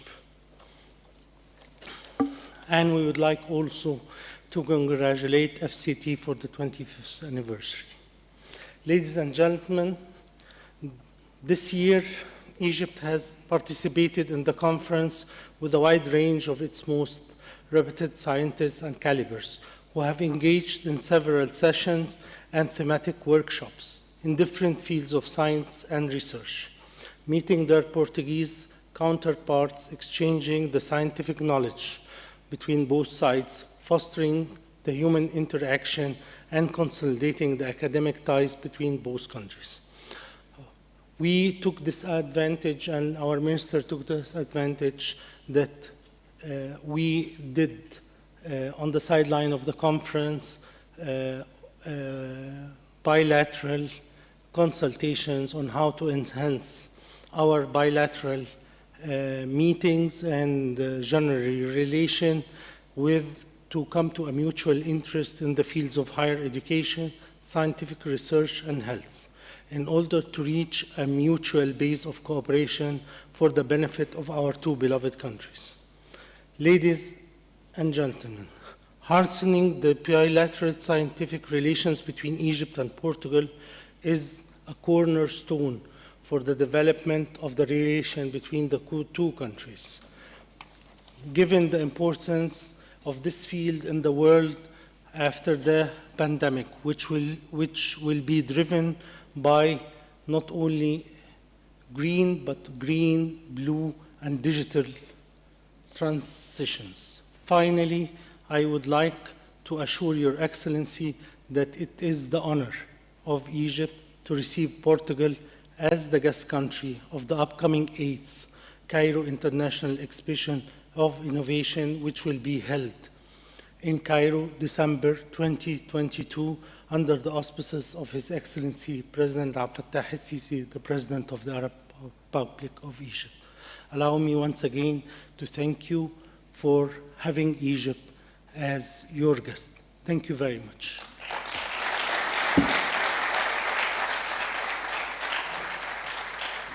Para encerrar a sessão, uma mensagem em vídeo do Presidente da República. To close the session, we will have a message from the President of the Republic, Marcelo Rebelo de Sousa.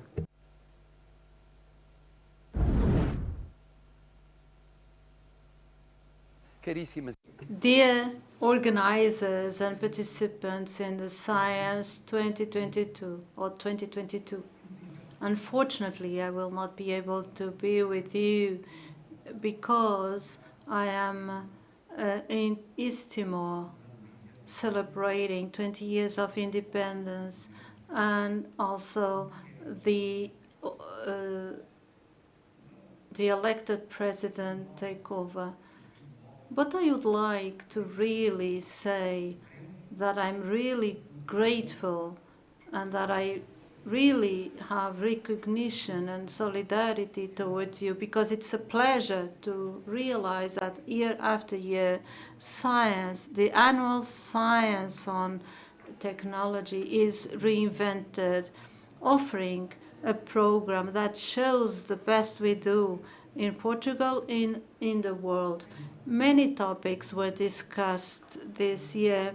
I would like to underline the climate issues, natural resources, ecosystems, sustainable cities, oceans, of course, with the UN conference in some weeks. And then for all of them, the discussion is urgent regarding this future sustainable planet.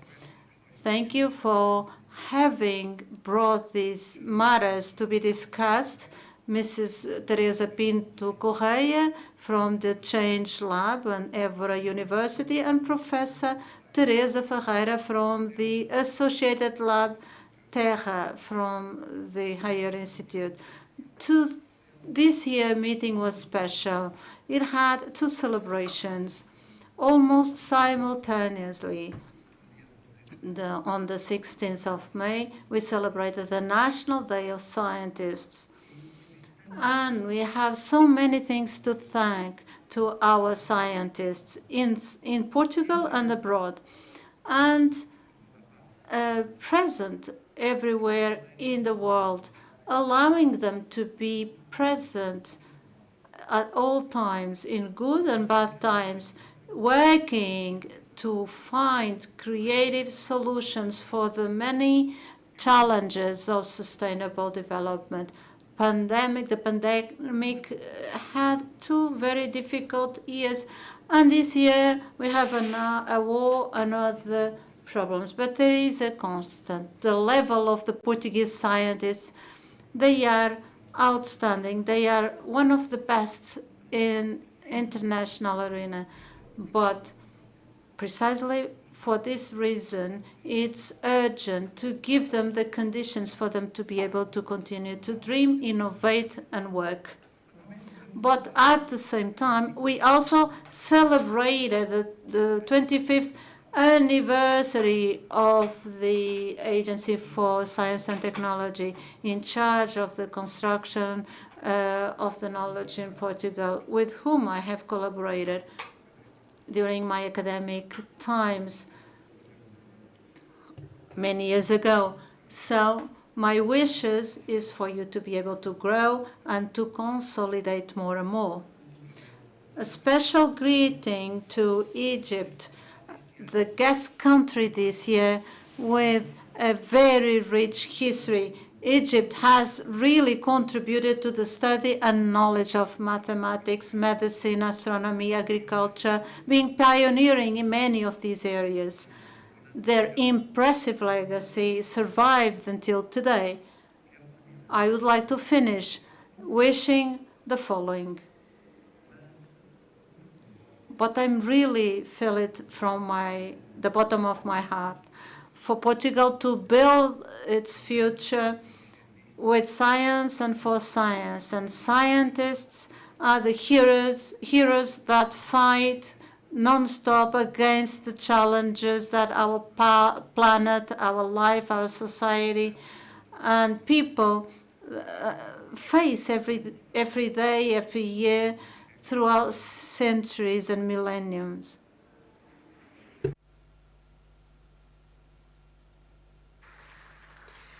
Damos por terminado o Encontro Ciência. So the meeting Science 22 is finished. Today's edition had more than 2,700 participants in here at the Lisbon Congress Center, and many others online in 6 plenary sessions, 36 theme sessions, and 52 demonstrations with posters made by young researchers. See you next year for the Science 2023 meeting. See you soon.